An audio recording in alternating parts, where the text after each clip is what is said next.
Chapter 316. She could not blame herself. The robe belonged to a mortal fire dragon. He was a person from 10,000 years ago. How could his dressing not be retro? Moreover, the long robe was very tight on the body, and not even a speck of dust could touch it. It was obviously a treasure, so how could Zhang Xiaohua be willing to change it? But thinking about other people's eyes, Zhang Xiaohua still had the intention to retreat. Public opinion was powerful. She could not be too unconventional. While she was thinking, the waiter had already made the tea and waited at the side. Zhang Xiaohua was puzzled at first. When she was about to pick up the teacup to taste it, she suddenly thought that the waiter was asking her for a tip. It's all because of this robe. Why not just a cup of water? Why do you want Longjing tea? Alas, for this robe I even have to spend money. This money grubber did not even think about the countless luminous pearl in his money bag. Even the treasures he got from the secret chamber in Shizue Mountain were not much. Now he actually cared about being tipped by others. Zhang Xiaohua groped in her clothes for a long time. She frowned. The money bag was full of shocking things. She could not take out anything. What was in the money bag were the pieces of silver and a few banknotes that Zhang Xiaohu gave her when she came out of the Guizhuang house a few years ago. Where would she get the copper coins? After thinking for a while, she said to the waiter who had been longing for a long time, "Waiter, how much is this tea?" "Silver? Young master, you must be joking. It's only 14 copper coins." Zhang Xiaohua was helpless.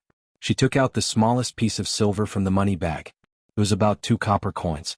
She threw it to the waiter and said, "Waiter, it's not that I don't want to give you a tip. It's just that I don't have any copper coins. This silver is the money for the tea and the tip. I'll give you a total of 20 copper coins. Give me the change later."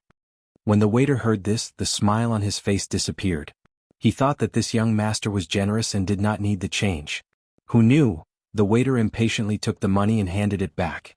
He said, "Dear customer, our tea house is a small business. How can we have so much loose change for you? Why don't you give me some copper coins?" Zhang Xiaohua laughed and said, If I had some copper coins I would have given them to you long ago. Why would I give you silver?" The shop assistant looked at him and said sarcastically, "Young master, the smallest piece of silver you have is 2 taels. You don't know that it's almost enough to buy our tea shed. You're really generous." Hearing the word generous, Zhang Xiaohua suddenly understood that this snobbish shop assistant wanted her to give him all the money without asking for change. How was this possible? Not to mention that his parents, elder brother and elder sister-in-law were working in the fields all day long, and they might not even be able to earn 1 silver coin a day. He was working as a manservant in Huanxi Manor, and his monthly salary was only 3 silver coins. How could he casually spend these 2 silver coins? After all, he was a real country boy, not some hedonistic son of a rich family. Zhang Xiaohua looked at the shop assistant and took back the silver with a smile. He said, "It's okay. I haven't drunk a sip of this tea. You can take it back. Just consider that I didn't come in today." After that, he stood up and was about to leave. The shop assistant could not take it anymore. He hurriedly grabbed his hand and said, Today you bully people.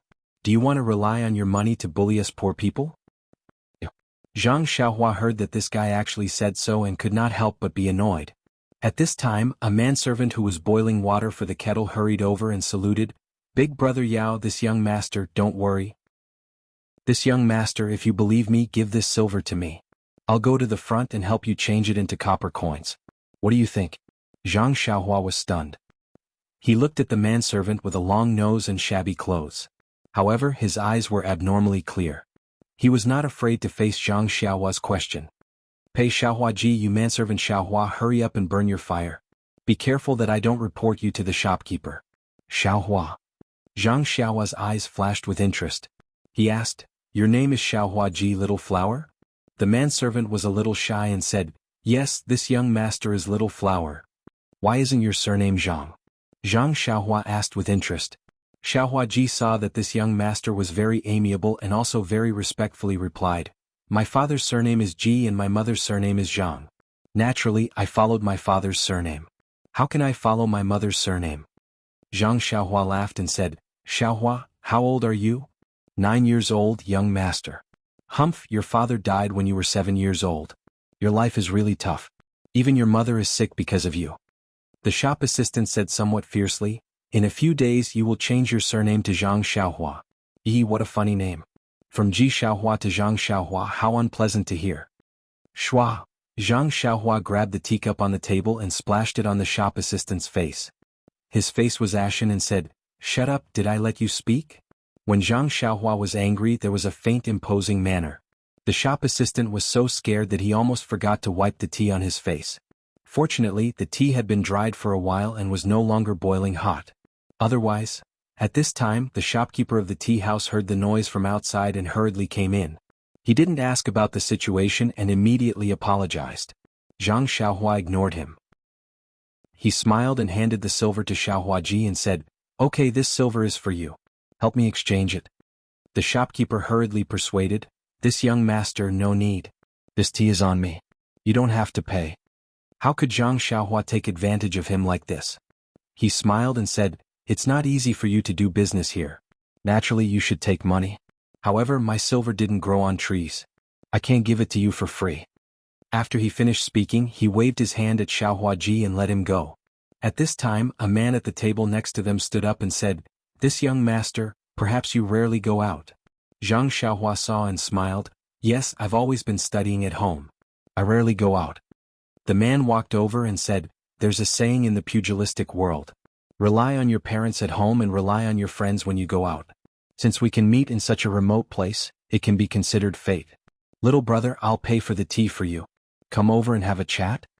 Zhang Xiaohua looked at the man and didn't want to pay much attention to him. However, she thought that she still needed to find out the location of Pingyang City and Lu Town.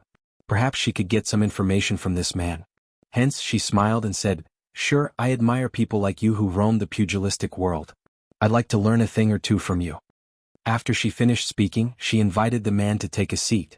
The shopkeeper and the shop assistant saw that they had nothing to do and left.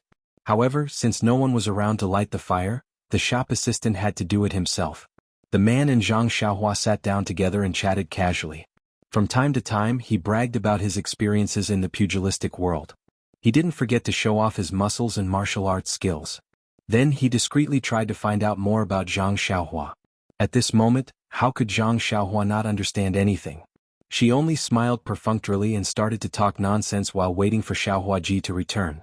After chatting for a while, the man saw the long sword by Zhang Xiaohua's feet. He smiled and said, "Brother Wu, do you like swordsmanship? If there's time, I can indeed introduce you to a famous pugilistic expert. When the time comes, he can also give you a good sword. How can you bring out such a crude sword?" As he said that, he kicked it with his feet. Zhang Xiaohua stepped on the long sword without a trace and said, "I just casually picked it up. All right, Brother Su, I have something to ask you." Just as she was about to speak, the scabby-headed Ji Xiaohuaji came back from outside, panting. His hands were tightly wrapped around his chest. He ran all the way to Zhang Xiaohua's side and then heaved a sigh of relief. He took out an even smaller piece of silver and a large pile of copper coins from his chest and said breathlessly, "Young master, please wait. This is 1 tael of silver and 100 copper coins." Zhang Xiaohua asked, "Why did it take so long? Didn't you say it was just beside? I thought you took my money and ran away." Ji Xiaohuaji's face turned red and said anxiously, "How could I?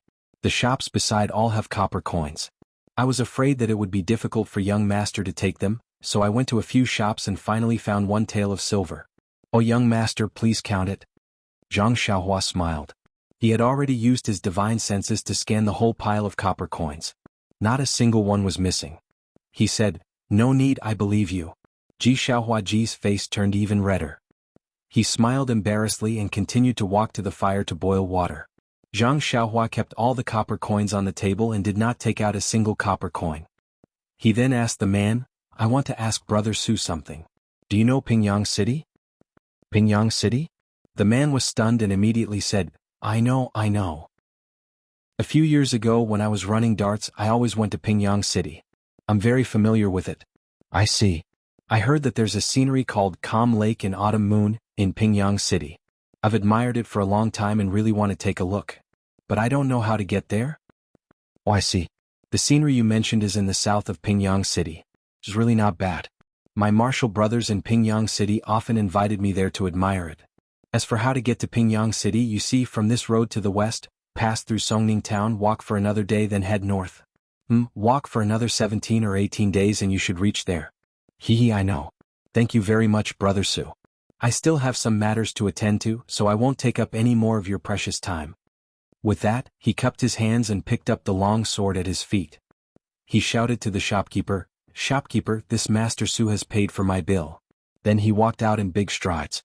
He left the man who was sitting at the old table behind him. He raised his hand and opened his mouth. He wanted to say something but could not. He wanted to wave but could not. He looked awkward. The shopkeeper walked forward and smiled. "Thank you, Master Su. It's a total of 20 copper coins." The man shouted, "What nonsense is this, Longjing? It's no different from drinking plain water. Do you think I'm that white sheep? Here it's 10 copper coins. Take it or leave it." With that, he threw out a large sum of money from his pocket. Just as the shopkeeper was collecting the money, the mangy-headed page boy who was boiling water also rubbed his hands and gritted his teeth. He seemed to have made a decision. When he saw that the shopkeeper was not paying attention, he ran out in a flash. Chapter 317. Zhang Xiaohua was able to drink a pot of top-grade Longjing tea without spending a single copper coin in the tea shed. Regardless of whether these tea leaves were truly Longjing tea or whether he really needed to drink tea, the feeling of taking advantage of others was very satisfying for Zhang Xiaohua. "Do you think I don't know what you're trying to do? Do you really think I'm an inexperienced young master? Hehe, my face has been exposed to the wind and sun on this deserted island. Do you think I've become a pretty boy?" Zhang Xiaohua touched his cheek and was somewhat pleased with himself. Just as he was about to withdraw his divine sense, he suddenly saw the scabby-headed Ji Xiaohua hastily running out from the side of the tea shed. He was very astonished. He had a good impression of this manservant. Of course, without the comparison of the shop assistant, Zhang Xiaohua might not have been able to see how outstanding this manservant was. At the very least, he had exchanged 100 copper coins for himself and hadn't embezzled a single copper coin. He also hadn't been waiting to ask for a tip, right? Ji Xiaohua exited the straw shed and stood on the main road. He first looked around anxiously. After some thought, he ran in the direction of Songning town. Zhang Xiaohua was now 18 years old and was in the middle of growing. At this time he was already a head taller than the average person. However, there were many people on the main road. With Ji Xiaohua's height, how could he possibly see him? Zhang Xiaohua didn't know if this scabby-headed brat was looking for him, but he still slowed down his footsteps and revealed his figure through the gaps of the crowd. His black robe was rather conspicuous. As soon as he revealed his figure, Ji Xiaohua's eyes lit up. He first looked back and didn't see anyone, so he quickly ran over. Zhang Xiaohua's back was facing him, so he only used his divine sense to observe. Seeing the little guy's face covered in sweat as he rushed towards him, he couldn't help but feel a little puzzled. Could it be that he was asking for a tip? Thinking of this, his right hand involuntarily covered his chest. When Ji Xiaohua saw Zhang Xiaohua's black figure, her eyes lit up with joy. Just as she was about to shout, she covered her mouth with her hand and secretly looked back, left and right. Only then did she quicken her pace and catch up. Seeing this situation, Zhang Xiaohua had a little understanding in her heart. This manservant with the same name as her probably had something to tell her. Sure enough, after Ji Xiaohua caught up with Zhang Xiaohua, she didn't dare to speak loudly. She only tugged at Zhang Xiaohua's sleeve and said, "Young master, this little one has something to say to you." Then she looked around and scurried to a big tree on the side of the road like a kitten. Then she looked back and waved at him anxiously with her small hands. Zhang Xiaohua found it very funny, but she was also slightly touched. No matter what this servant came to her for, as long as he didn't want to harm her, she would give him a little reward. Well, how much should she give him? Was this a problem? Seeing Zhang Xiaohua walking over leisurely, Ji Xiaohua was a little anxious. She wanted to go over and tug at him but didn't dare to. She could only look back and stomp her feet. When Zhang Xiaohua was behind the big tree, she said anxiously, "Young master, you must not believe what that man said just now." Zhang Xiaohua looked at her with interest and smiled. "Ji Xiaohua, why should I believe you? Don't believe him? Besides, do you know where Pingyang City is?" When Ji Xiaohua heard this, her face flushed red. Her childish voice was a little high-pitched as she said, "It's okay if young master doesn't believe me. I also don't know where Pingyang City is. However, you must not believe him. Every time he gives directions here, he will first go west, pass through Songning town, and then go north. I think this Pingyang City might not be a place he has been to before. Besides," Ji Xiaohua gritted her teeth and said, He often stays in the tea stall. I heard the shopkeeper call him Master Su. I don't know anything else."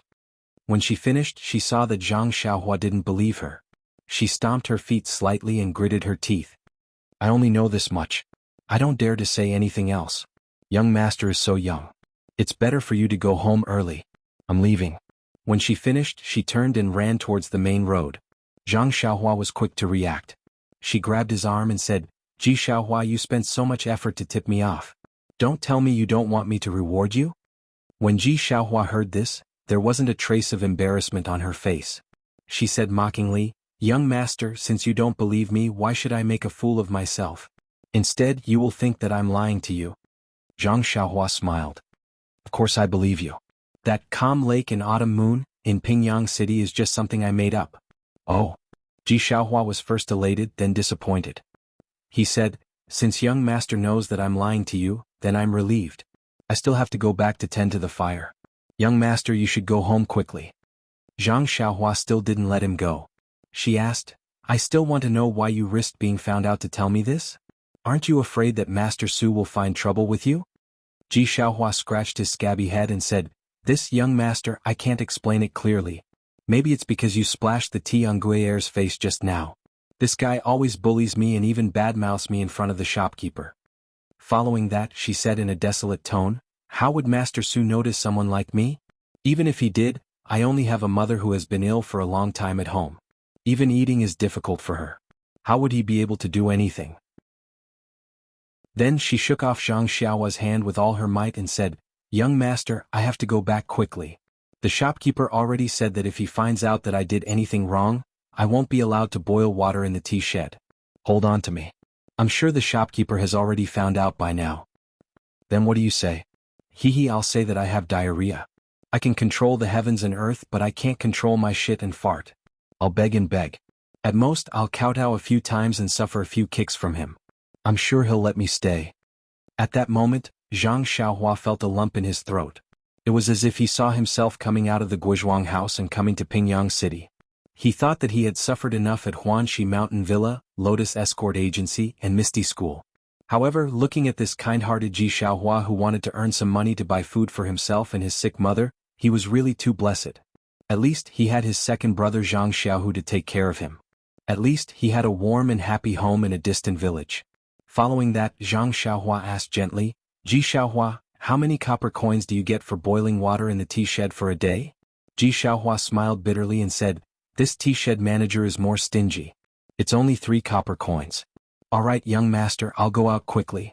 If I'm any later, I won't be able to cover up this lie. After saying that, he wanted to run again. Zhang Xiaohua quickly grabbed him and said, Don't panic, don't panic. It's been hard on you to come here. How about this? Hearing this, Ji Xiaohua's eyes were filled with anticipation and shyness. Zhang Xiaohua looked at the child's round and clear eyes and said, You go back to the tea shed first. Tell the tea shed manager that you want to take a few days off.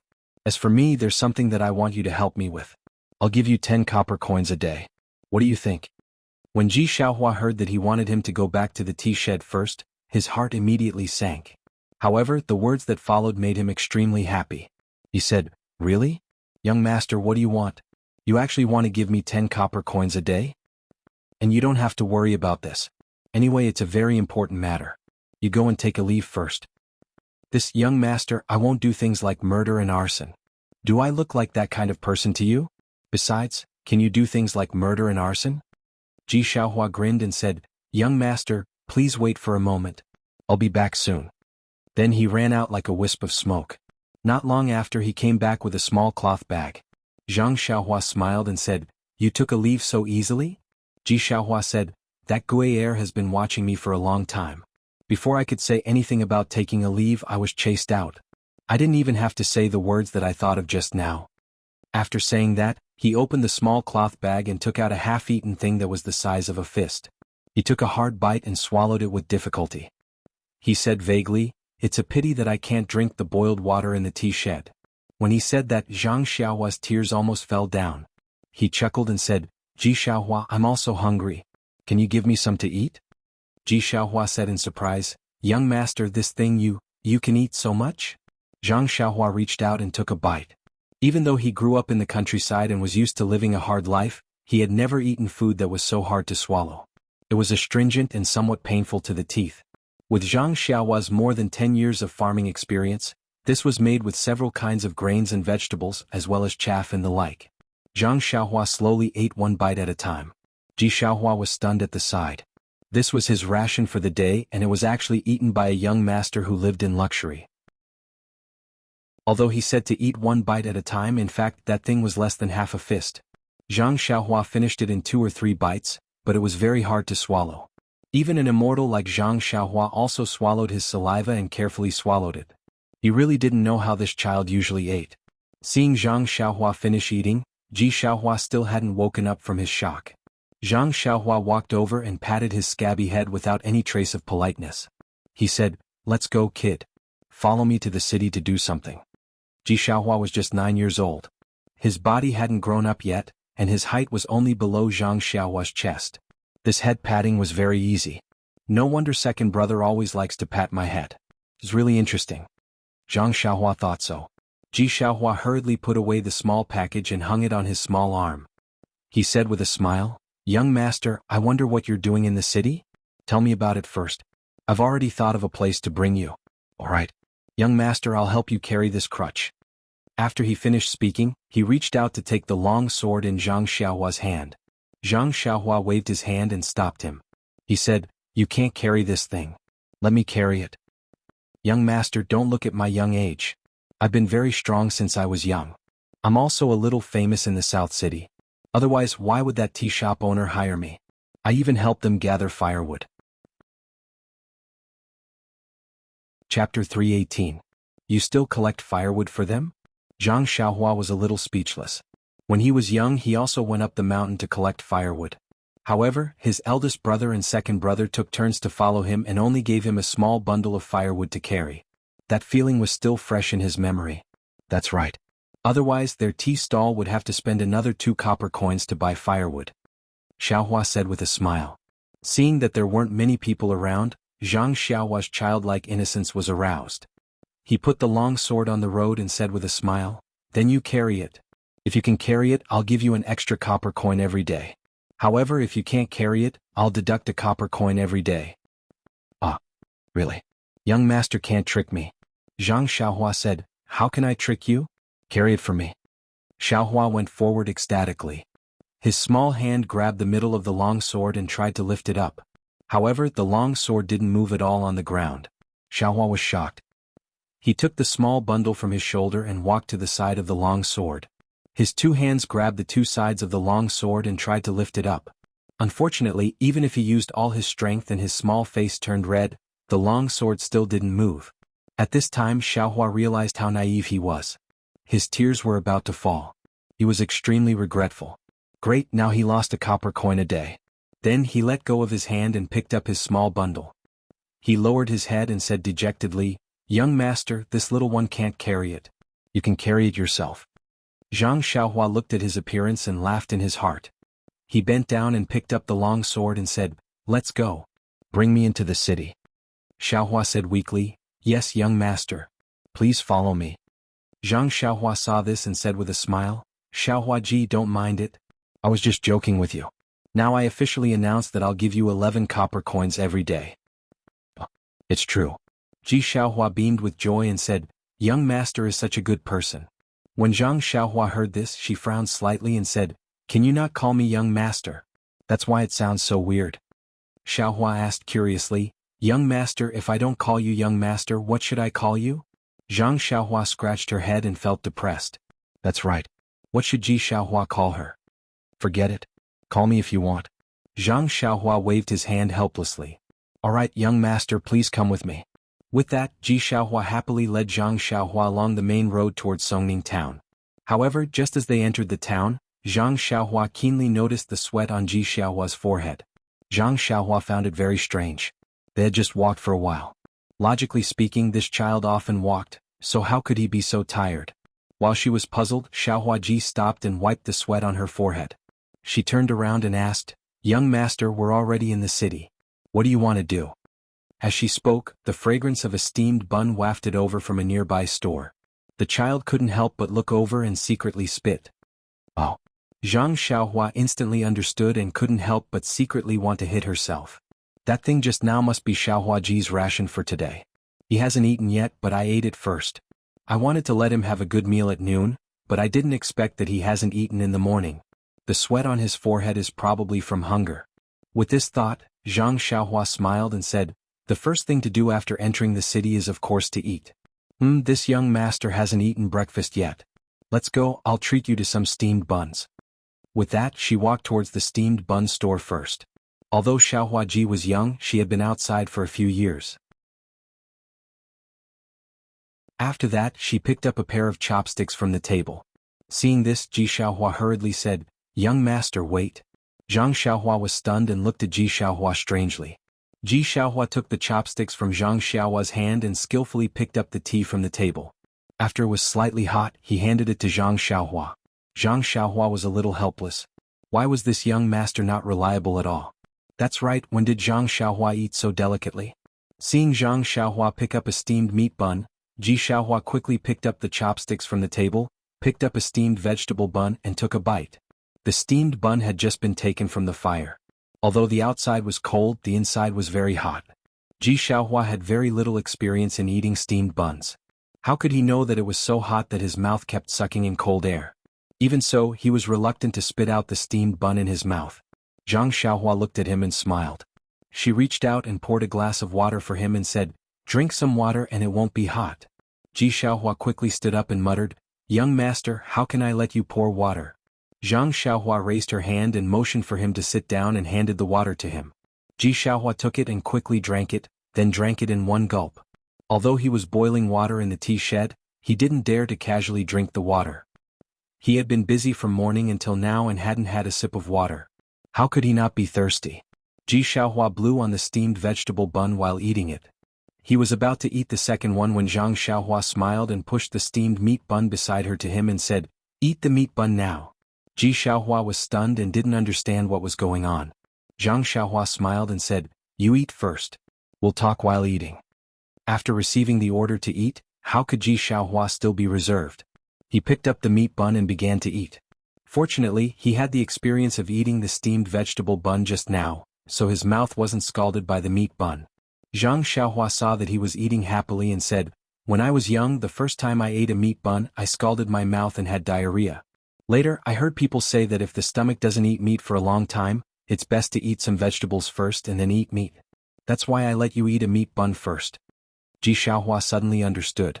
With a meat bun in his mouth, he muttered, young master knows a lot. Zhang Xiaohua curled her lips. Nonsense, how could he not know the experience that was exchanged with diarrhea? After Ji Xiaohua ate 3 meat buns, Zhang Xiaohua didn't let him eat any more and said, okay, if you eat too much, your stomach will feel uncomfortable. Pack up the rest of the buns. It won't be too late to eat when you're hungry later. Ji Xiaohua was overjoyed and hurriedly and carefully put away the rest of the buns.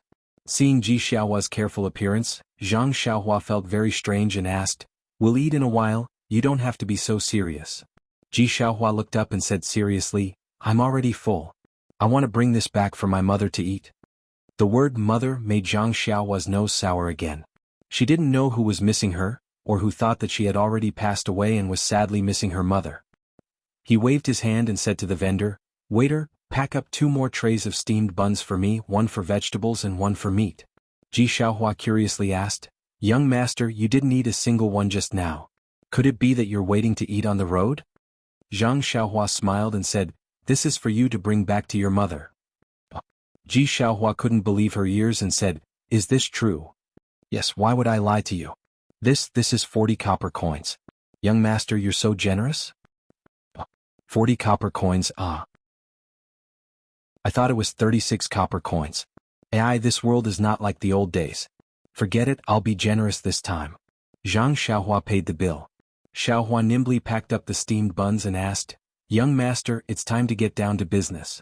Zhang Xiaohua looked at the things in his hands and said with a smile, don't worry, my business is very easy. Take back the things in your hands first, then we'll talk. Okay, mother probably hasn't eaten anything either. It's just right to send it back now. Xiaohua was overjoyed at this turn of events. Ji Xiaohua's house was in the south of Songning City. Although it was in the city, it was a shabby little courtyard with leaky little houses everywhere. It was even worse than Zhang Xiaohua's Guizhuang house.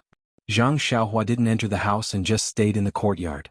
He didn't feel any discomfort, but Ji Xiaohua wouldn't let him in no matter what, saying that it would be too slow to treat Zhang Xiaohua. Zhang Xiaohua's divine sense had already swept through the shabby house. There was only a middle-aged woman with grizzled hair inside. She was curled up on the bed and coughed from time to time. Although she tried her best to endure, how could she endure it? In Zhang Xiaohua's divine sense, he seemed to see that woman spit out traces of blood. Zhang Xiaohua sighed and thought of his grandmother. Wasn't she like this in the past? Therefore, the peak of martial arts should be comparable to the 5th or 6th layer of the immortal path's qi refining stage. Moreover, the qi of heaven and earth was insufficient now, so magic could not display its power.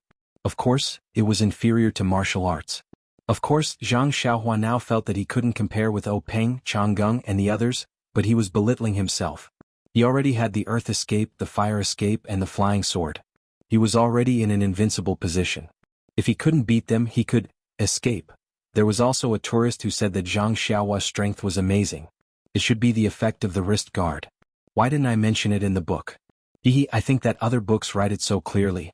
It's obvious that it's like some TV dramas nowadays, treating the audience as everything needs to be explained or narrated. I'm afraid that the audience doesn't understand or know, so I didn't write it. Actually, the readers are very smart. Even if I didn't mention it, wouldn't the tourists know? Alright, I also forgot the martial arts moves. First, it highlighted that Zhang Xiaohua's martial arts practice was different. Second, if a few words could explain the moves, then there would be no need for a master to teach. Especially if the men's football team was given a training manual, they would have dominated the World Cup. And it seems that the so-called training in the country should be world-class. Chapter 319. Zhang Xiaohua held a long sword in her hand and crossed her hands in front of her body. She looked up at the many white clouds floating in the sky. No one knew what she was thinking. Xiaohuaji took the steamed buns and happily walked into the small house. "Mother, look what I brought back for you." Just as she stepped into the small house, Xiaohuaji shouted. "Xiaohua, why did you come back so early?" Ji Xiaohua's mother asked strangely, ignoring her question. "Mother, I met a young master in the tea shed. He asked me to take him to do something. He also said that he would give me 10 coins a day. Oh, it's 11 coins. Look, these are the steamed buns he invited me to eat. He also asked me to bring back 2 trays for you." "What? Who told you to run out of the tea shed so easily?" "I asked Father Hao, who was on the streets, to find it for you. It was not easy." "This, mother, I know, but no buts. You really have guts. Who dares to believe you? If others deceive you, how do you want mother to live?" "Mother, this young master is really good, and the shopkeeper of the tea shed already doesn't let me go there anymore." "Hey, you Xiaohua, why don't you let mother worry?" After speaking, she struggled to get up from the bed. Xiaohuaji hurriedly stepped forward to support her and said, "Mother, you rest, I will feed you steamed buns." Xiaohuaji's mother didn't know whether to laugh or cry. She said, "You Xiaohua, why can't you grow up?" "What's wrong, mother?" Xiaohuaji was very puzzled. Xiaohuaji's mother lovingly looked at her son, who was just 9 years old. She knew that he was still very childish. She explained, "He is the young master of a large family. He came to our house and gave us something to eat. No matter what, we have to meet him and thank him and," after pausing for a moment, she continued, "in the end he is a stranger. Mother also needs to meet him. Don't let him deceive you." Ji Xiaohua sensibly nodded her head. She helped her mother get her outer garment and shoes, and then helped her mother out of the room. When Zhang Xiaohua saw him come out, she quickly went forward and wanted to greet him. The woman rushed to greet him and said, "Young master, this lowly concubine Zhang greets young master." Zhang Xiaohua hurriedly returned the greeting and said, "Auntie, you're welcome. You're not in good health, so you should rest in the house." Madame Zhang was in her 30s, but her hair was already white. At first glance, she looked even older than Guisufei a few years ago. It was no wonder that Zhang Xiaohua called her auntie the moment she arrived. In fact, he didn't know what to call her. Mrs. Zhang smiled bitterly and said, "Young master, don't be like this. This lowly concubine can't afford it. Just call me Mrs. Zhang." As he spoke, he coughed a few more times. Zhang Xiaohua smiled and said, "Then it's better to call you Aunt Zhang." Madame Zhang repeatedly said that she didn't dare. Then she carefully sized up Zhang Xiaohua and thought to herself, this young master is not bad. He is very approachable and doesn't have the air of a young master. Look at the long robe he is wearing, which is unique in Songning City. Moreover, he looks very kind and doesn't have a trace of darkness. Just looking at him makes people feel at ease. Nonsense, this fellow was originally a kind-hearted country boy. How could he have the misgivings in Madame Zhang's heart? Madame Zhang coughed for a while and said, "What does young master want Xiaohua to do for you? If it's convenient, can you tell this lowly concubine?" When Zhang Xiaohua heard the two words Xiaohua, he felt both strange and familiar. He smiled and said, "It's nothing. And Zhang, I'm not from here. Just now, I was almost cheated in Ji Xiaohua's tea house. Thanks to Ji Xiaohua's reminder, I thought that I might encounter some trouble in Songning town, so I wanted to find a local to guide me and help me bargain so that people wouldn't cheat me. I saw that Ji Xiaohua is very clever and dutiful, so I wanted him to help me. However, I also caused him to be fired by the tea house owner. Don't worry, I will compensate him." Zhang Xiaohua kept saying Ji Xiaohua, but he couldn't say the two words Xiaohua no matter what. When Madame Zhang heard this, a stone fell to the ground. She coughed and said, "In that case, let Xiaohua follow young master for a few days. However, don't mention the compensation. Since he helped young master, he can only take young master's share of the money. Xiaohua should understand this." Zhang Xiaohua waved his hand and said, "It's fine, Aunt Zhang. Actually, it's just helping me buy a horse and asking about some things. It won't take a few days, probably half a day." Madame Zhang's expression didn't change, but Ji Xiaohua next to her was greatly disappointed. He wanted to earn more money, but today he only earned 11 copper coins. Madame Zhang turned to Xiaohua and said, "Xiaohua, go and follow young master. Be careful and don't get cheated. Go quickly and come back quickly." Ji Xiaohua nodded his head and stood beside Zhang Xiaohua. After Zhang Xiaohua saluted Madame Zhang, he took Ji Xiaohua out of the small courtyard. When they walked out of the small courtyard, Ji Xiaohua deliberately turned his head and shouted, "Nyangqin, eat the steamed buns while they're hot. By the way, eat a vegetable steamed bun first, then eat a meat steamed bun." Madame Zhang coughed and nodded her head with a smile, but her footsteps didn't slow down even half an inch. After leaving Ji Xiaohua's house, the first thing Zhang Xiaohua did was to ask him to bring her to a ready-made clothing store. She bought a set of very ordinary clothes and wore them outside. That was because anyone who wore strange clothes would be stared at wherever they went. The first thing Zhang Xiaohua did was to find ordinary clothes to change into.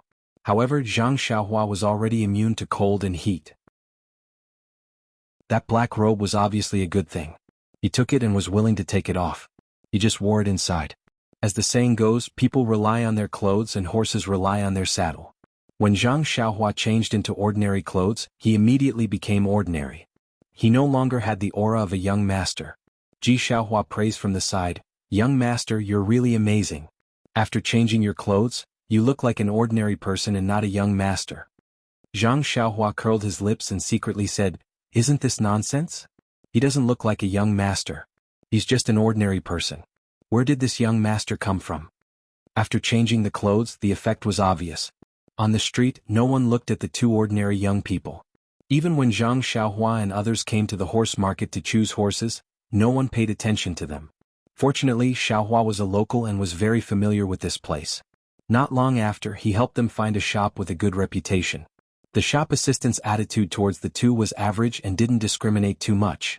This made Zhang Xiaohua very satisfied. However, when it came to choosing horses, the shop assistant was very dissatisfied. No matter what horse the shop assistant recommended, the tall and seemingly inconspicuous young man shook his head and didn't even take a step closer. After looking at 8 horses in a row, the shop assistant was very tired. Even Xiaohua, who was standing at the side and preparing to help bargain, was full of doubts. In the end, the shop assistant couldn't take it anymore and asked, "Brother, are you here to make trouble or to buy horses? I've already taken 8 horses and you said no after taking a look. You didn't even walk close. How do you know that it's not to your liking?" Zhang Xiaohua smiled and said, "It's not that I can't forget you, but these horses are not suitable.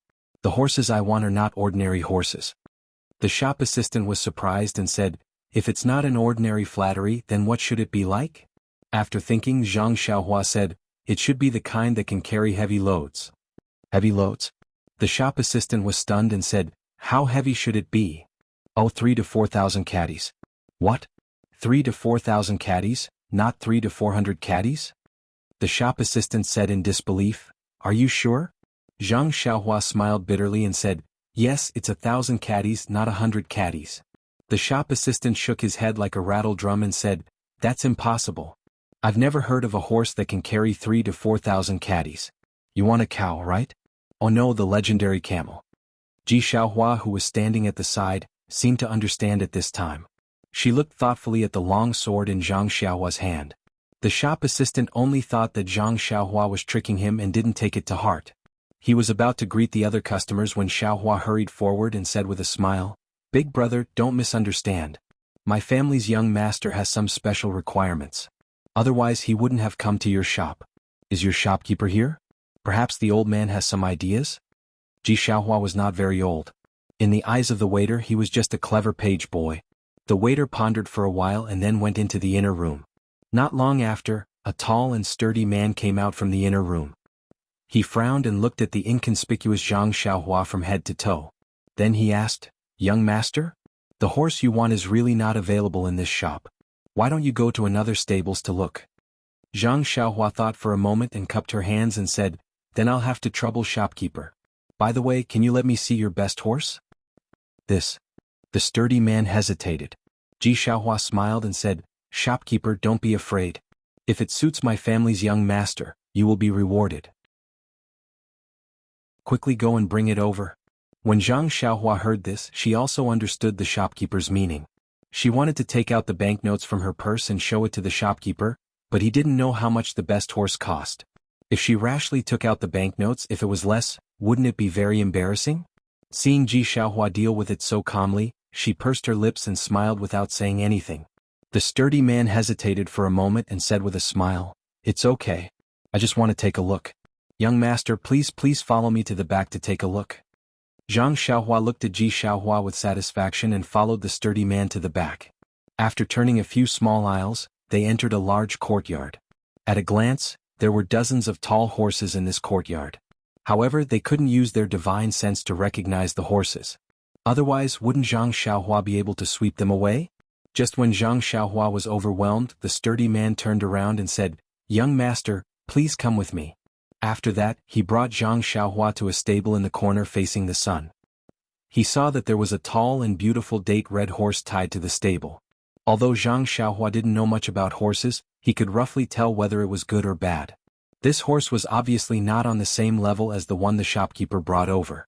"Please add it to your collection, please give it a tip, thank you." Chapter 320. Zhang Xiaohua smiled and said, "Shopkeeper is really hiding something. Compared to what I saw just now, it's much better." The man was not embarrassed as he laughed and said, "This kind of horse is my favorite, how could I casually give it away? If it wasn't for the fact that young master really loves horses and sincerely asked for it, how could I bear to part with it?" "Bullshit, isn't it just to buy more money? How do I look like someone who loves horses? I just want to find a horse that can carry a sword." Eh. Zhang Xiaohua silently cursed in her heart. Zhang Xiaohua smiled and said, "I don't know if this one can come closer to take a look?" The man said, "Of course, but young master should be careful. This horse's temper is very fierce and it won't submit to people. It wasn't easy for this one to subdue it." Zhang Xiaohua waved her hand indicating that it was fine. She slowly walked closer. This was a good horse with a fat body. It could be seen at a glance. Seeing Zhang Xiaohua walk closer, the horse's eyes revealed a vigilant look. Its hind legs also trembled, eager to try. When Zhang Xiaohua saw this, she stopped and turned her head to ask, "Shopkeeper, can I touch it?" The man smiled and said, "Of course you can." He quickly walked in front of the date red horse and took the reins. He used his hand to comb the horse's mane and the horse immediately became docile. However, its hooves kept kicking the ground as if it was warning Zhang Xiaohua. When Zhang Xiaohua saw this, she walked in front of the horse and stroked the back of the date red horse. The mane was very soft and very comfortable to touch. Xiaohua curiously walked forward and looked at the date red horse with envy. Zhang Xiaohua stroked it for a while and then gave a look to Ji Xiaohua. Ji Xiaohua was stunned, but she immediately understood.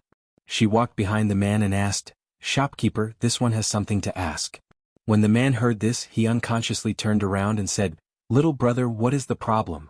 But please tell me." While he was turning around, Zhang Xiaohua exerted force with her hands.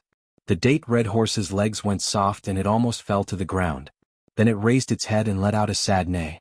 Zhang Xiaohua quickly pulled back her hands and put them behind her back. Before the burly man could finish his question, he heard the neigh of a horse. His expression changed and he quickly turned around. At this time, the date red horse had already stood up. Its four legs were slightly trembling and its head was shaking uneasily. It looked at Zhang Xiaohua with eyes full of fear. Zhang Xiaohua stood aside with her arms folded, looking like she had nothing to do with it. The burly man looked at the restless date red horse and then looked at Zhang Xiaohua's tall and thin figure. She looked harmless to humans and animals. He was a little puzzled and quickly comforted his beloved BMW. Ji Xiaohua, on the other hand, saw everything clearly, and her heart couldn't help but be filled with astonishment. On the side of the road in Songning town, he couldn't even pick up that unremarkable sword even after using all of his strength. Just now, this thin and weak youth's two hands pressed down on the tall horse until it almost went limp. In addition, he had just said that he could carry a horse that weighed several thousand jin. He wasn't a fool, so how could he not know about this youth's strange state? When the burly man turned around, Ji Xiaohua's heart calmed down a little. "Little brother, do you have any questions that I need to answer?" This? Ji Xiaohua had an idea and said, "I wonder what price the shopkeeper will give for this divine horse?" When the shopkeeper heard this, he immediately became spirited and mysteriously stretched out a finger. Ji Xiaohua let out a sigh of relief and said with a smile, 10 taels of silver. Although Ji Xiaohua also grew up in the southern part of the city, she had only seen other people's transactions from afar and didn't know the specific market price. She only felt that the high price of 10 taels of silver was already out of her expectations. Zhang Xiaohua had never bought anything before, but the last time he bought a long sword from He Tianshu, he had spent 7 taels of silver. How could this handsome date red horse only be worth 10 taels of silver? However, she already didn't plan on buying this horse, so she didn't say anything. When the shopkeeper heard this, his expression slightly changed and he said with a smile, "Little brother really knows how to joke. A mere 10 taels of silver can only buy a mule. How can it buy this BMW? Huh? Could it be that you want 100 taels?" Ji Xiaohua clenched her teeth and said a number that she couldn't imagine. No. The shopkeeper shook his head. "Oh, it's less than 100 taels. Little brother, you're wrong. It's 1,000 taels." The shopkeeper said to Ji Xiaohua with a smile, but his eyes looked at Zhang Xiaohua. Zhang Xiaohua was also shocked and secretly said, "It's quite dark. It's better to rob." You. Ji Xiaohua didn't know what to say and only used her little finger to point at the brawny man. Seeing this, Zhang Xiaohua didn't plan to stay any longer. She smiled and cupped her hands. "Shopkeeper, thank you for showing us such a divine horse. It's a pity that I don't have enough money. It's better to go to another store to have a look." After saying that, he smiled and led Ji Xiaohua back the way they came.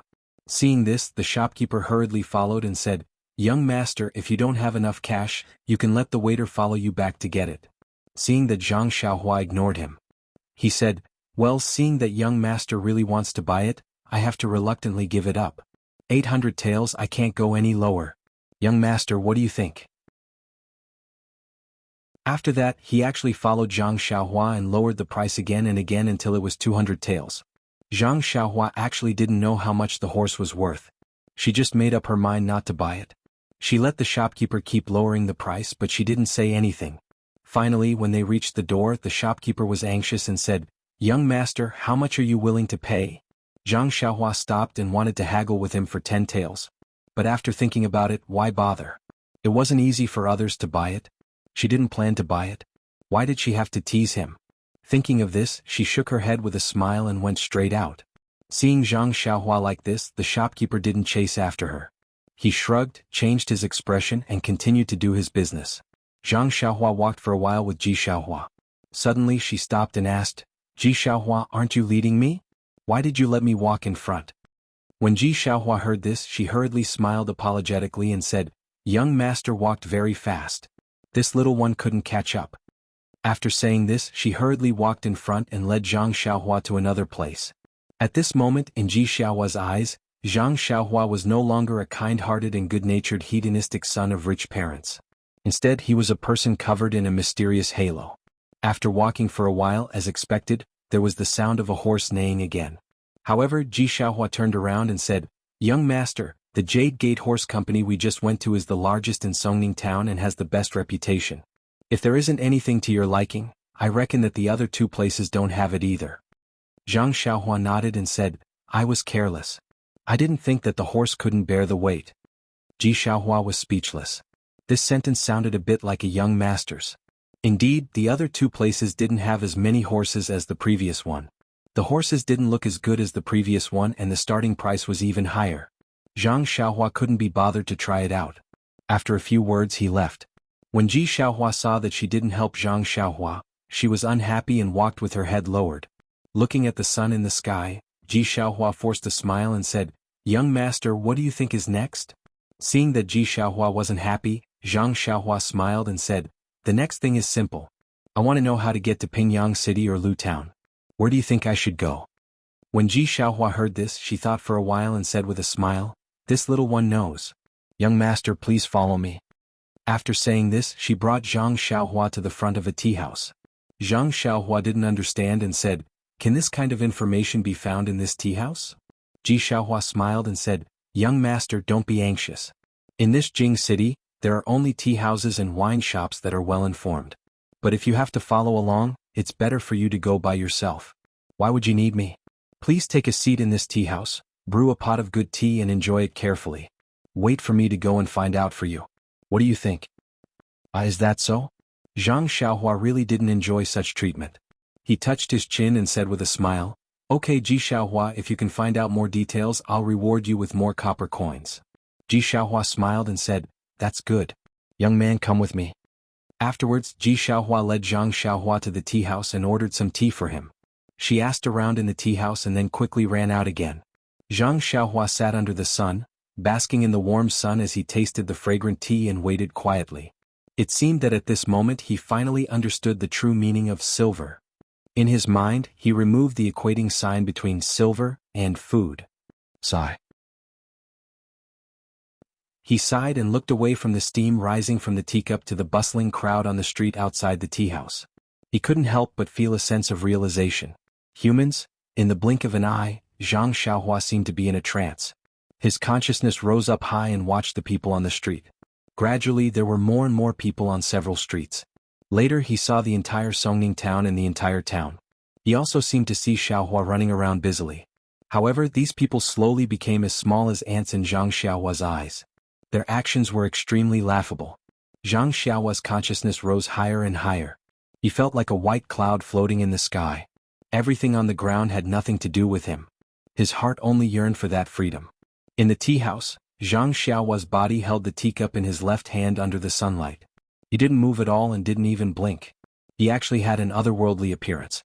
There was a faint flicker of brilliance and sometimes, there was even a hint of transparency. Zhang Xiaohua's consciousness rose higher and higher. He actually saw the sea, the ships on the sea, and the islands that were like black dots. In Zhang Xiaohua's heart, there was no trace of emotion. He just rose up like that. Suddenly, a thunderous voice resounded through the world. "Young master, what are you doing?" In the blink of an eye, Zhang Xiaohua's consciousness, which had floated high, suddenly fell down. The situation just now seemed to be rewinding. He fell to the ground. In an instant, he fell from the ninth heaven to the tea house. Zhang Xiaohua's body didn't move. His eyes immediately lit up. He blinked and saw Xiaohua beside him looking at him with a face full of fear. The boiling hot teacup in his hand was already cold.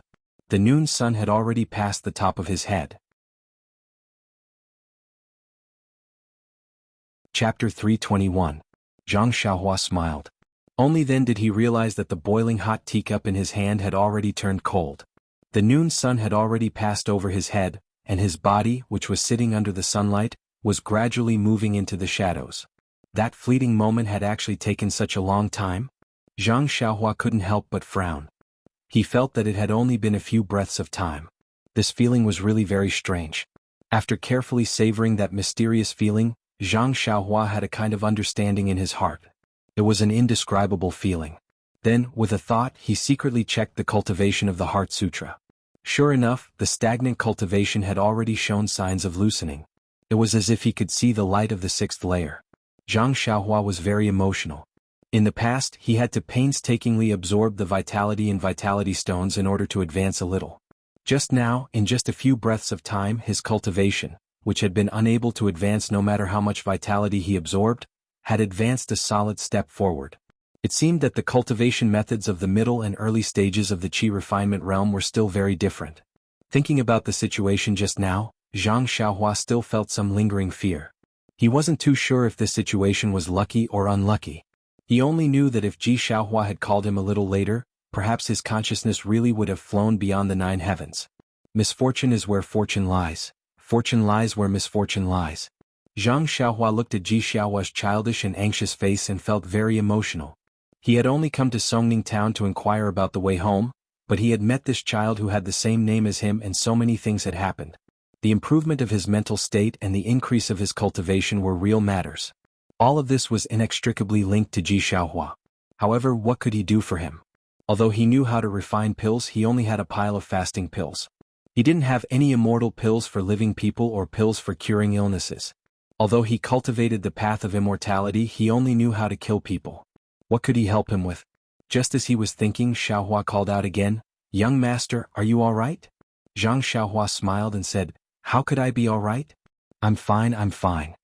Then he called out, "Waiter, give me some desserts." "All right," the shop assistant in the distance replied cheerfully. But in his heart he secretly thought, this guy must be a fake young master. He didn't even drink a cup of tea and sat there for the whole afternoon. Isn't it because he's afraid of eating too much snacks? When he saw that his companions were here, he quickly ordered one. I've seen a lot of people like him." Zhang Xiaohua pointed at the stool and said, "Ji Xiaohua, have a seat. You look exhausted. Drink some water first and have some snacks later." After that he picked up the teapot and poured some water for Xiaohua. Ji Xiaohua didn't dare to sit down and rushed to pour herself. Zhang Xiaohua smiled and said, "You'd better do it. I want to thank you with this cup of water." Xiaohua said shyly, "Young master, you're welcome. Didn't you want me to do something for you?" Zhang Xiaohua reached out and patted him on the shoulder to let him sit down. She put the poured tea in front of him and said, "I have something else to thank you for." Xiaohua said in surprise, "Young master is amazing. You already know?" Zhang Xiaohua asked curiously, "What do I know? Is this not what young master is talking about?" Xiaohua said as she carefully took out a piece of white cloth. "What is this?" Zhang Xiaohua asked. "So young master doesn't know." "Know what? How would I know? If you don't tell me, of course I don't know. Only if you tell me will I know." Zhang Xiaohua was in a good mood and chatted with Ji Xiaohua. At this moment the waiter served the fragrant pastries. Zhang Xiaohua pointed at the pastries and said, "This is also to thank you. Eat to your heart's content." Xiaohua stuck out her tongue and swallowed her saliva. She said, "Young master Xie, you should take a look at this first." Zhang Xiaohua took the white cloth and unfolded it. On the upper right corner were the words Songning Town, and on the lower left corner were Pingyang City and Lu Town. In the middle were a few other names. In between these names there were many lines drawn. Could this be the route from Songning Town to Lu Town and Pingyang City? Looking at Zhang Xiaohua's surprised expression, Ji Xiaohua was very pleased. As he ate the desserts he said, "Young master, the Pingyang City that you mentioned is really far away. I've asked a few people and they all told me different things. However, this route is what most of them said. Moreover, it's really a coincidence that someone in Lu Town had gone there to sell silk before and found out about it." "Silk? Why didn't I know that Lu Town produces silk?" Young master, it's just fake silk." "Oh, I see." Subsequently Xiaohua continued, "I could have come back earlier, but I thought that if I told you, you might forget in a while. I wanted to draw one myself, but it was like a cat scratching. I had no choice but to find a street artist to help me draw it." Following that, she took a big bite of the crispy pastry and said angrily, "That guy actually took advantage of the situation to increase the price and asked me for 3 copper coins. It's more expensive than a New Year's painting. Oh young master, I'll pay for these 3 copper coins. You don't have to worry about it. I didn't even manage to buy a horse just now. I feel sorry for making you come here for nothing." Zhang Xiaohua listened with interest. If you paid for it yourself, why did you tell me the price of this white cloth? This guy is really clever. He's much better than me when I was young." However, looking at the very detailed lines drawn on the white cloth, why would Zhang Xiaohua care about this little trick? It was smart of him to only do this little trick. There were many lines on the white cloth, but Zhang Xiaohua already understood them with just a glance. They were deeply imprinted in his mind. However, he still carefully folded the white cloth and kept it in his arms. Seeing this, Xiaohua smiled even more brightly, as if she had received the biggest reward for her hard work. After eating half of the pastry, Xiaohua stopped eating. Zhang Xiaohua asked curiously, "It's already noon. Is this enough for you?" It's enough, it's enough. I'm small and my stomach is small. I'm already full." Okay. Now that you're full, come with me to do something else." After Zhang Xiaohua finished speaking, he got up and was about to leave. At this moment, Xiaohua asked softly, "Young master, can I take the rest of the pastry away?" Zhang Xiaohua stared blankly and said repeatedly, "Yes, of course you can." Xiaohua hurriedly took out a very clean handkerchief from his arms and carefully wrapped up the remaining pastry, keeping it in his arms. Zhang Xiaohua smiled and didn't say anything, letting the waiter settle the bill. After leaving, Xiaohua asked, "Young master, where are we going next?" The bank. Songning town was different from Lu town. It was close to the harbor and had a very developed business. There were several banks alone. Zhang Xiaohua didn't care about it, so Ji Xiaohua went to the nearest one.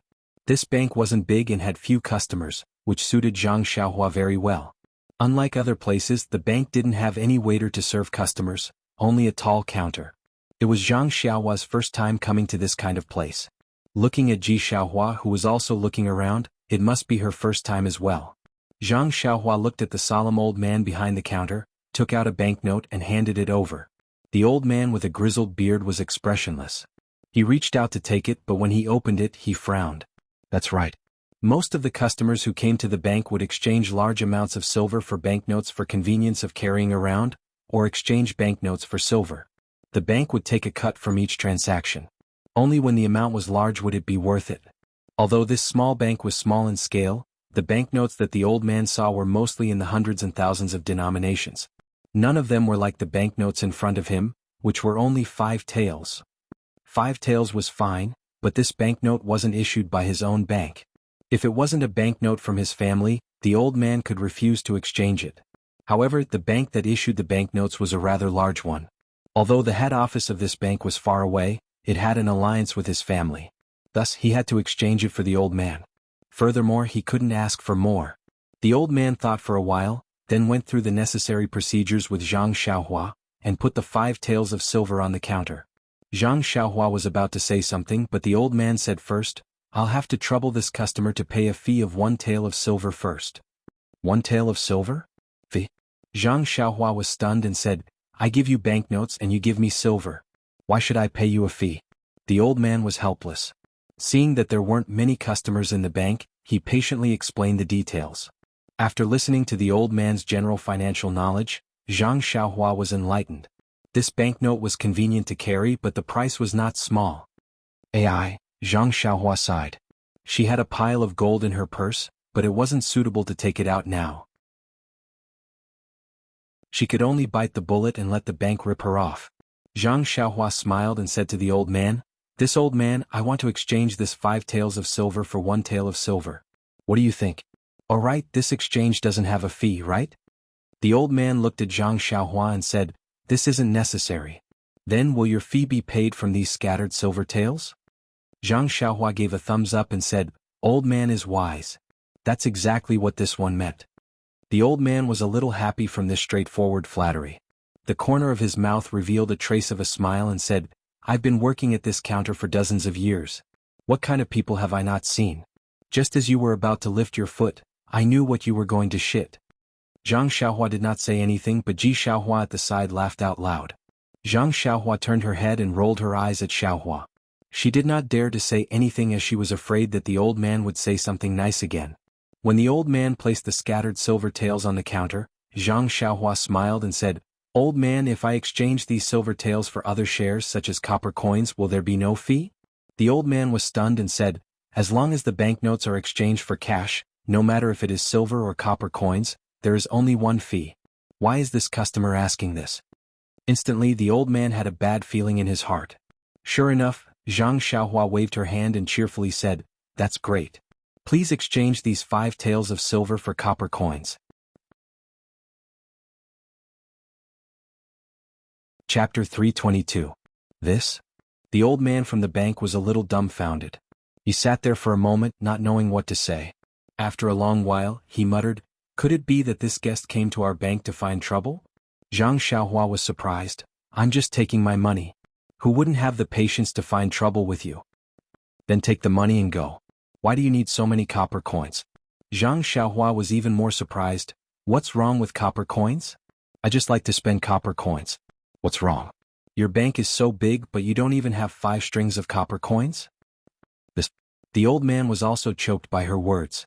Zhang Xiaohua was right. The bank was famous for money. How could they not have some copper coins in reserve? However, the transactions in this bank were usually gold and silver. If you took a large amount of silver or gold notes, it was very normal.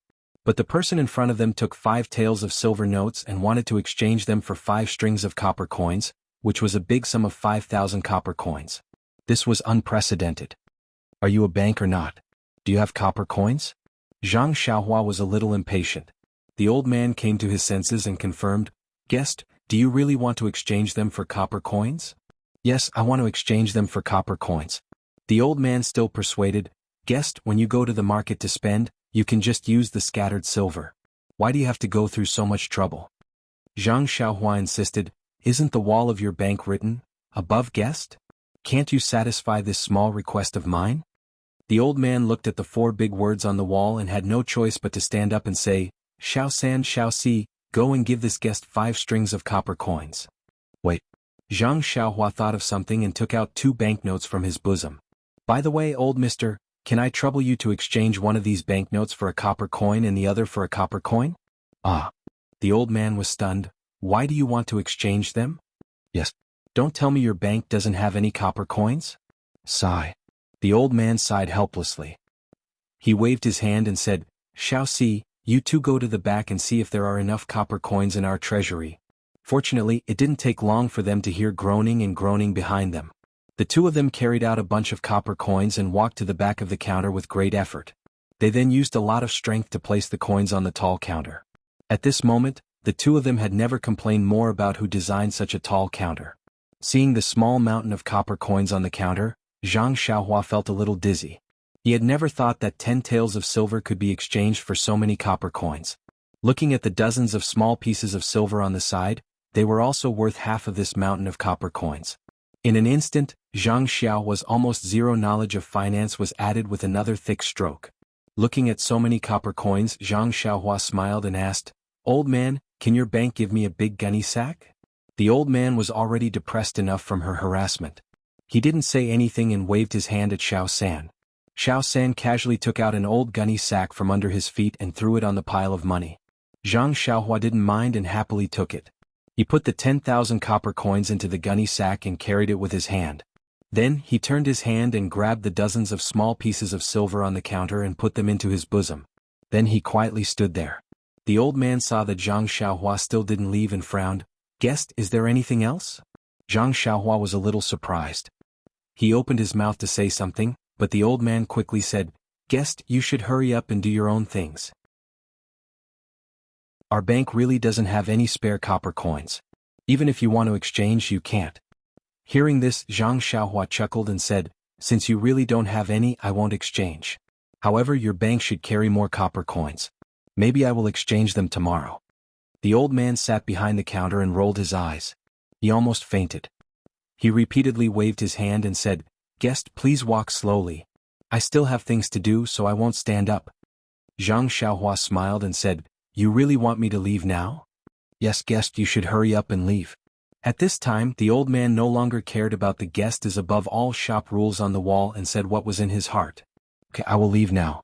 After that, Zhang Xiaohua easily picked up the big sack and turned to walk out of the bank. Behind him, Xiaohua was also puzzled. As soon as they walked out of the bank, Xiaohua quickly caught up with Zhang Xiaohua and whispered, "Young master, did you make a mistake just now? It seems that." Before Ji Xiaohua finished speaking, Zhang Xiaohua looked back and took Ji Xiaohua to run. He didn't care about the direction. After turning several intersections, he stopped and said with a smile, "I made a lot of money. I made a lot of money today. Today's money is worth a month of my time in Huanxi Mountain Villa." "Young master, what are you talking about? Why can't I understand? Is it because the bank doesn't have a commission?" Zhang Xiaohua didn't explain to him and said, "You are just a child. What do you know? Let's go." At this time in the bank, the old man just got out of his impetuous state and was leisurely tasting the fragrant tea. He seemed to feel that something was missing in his heart.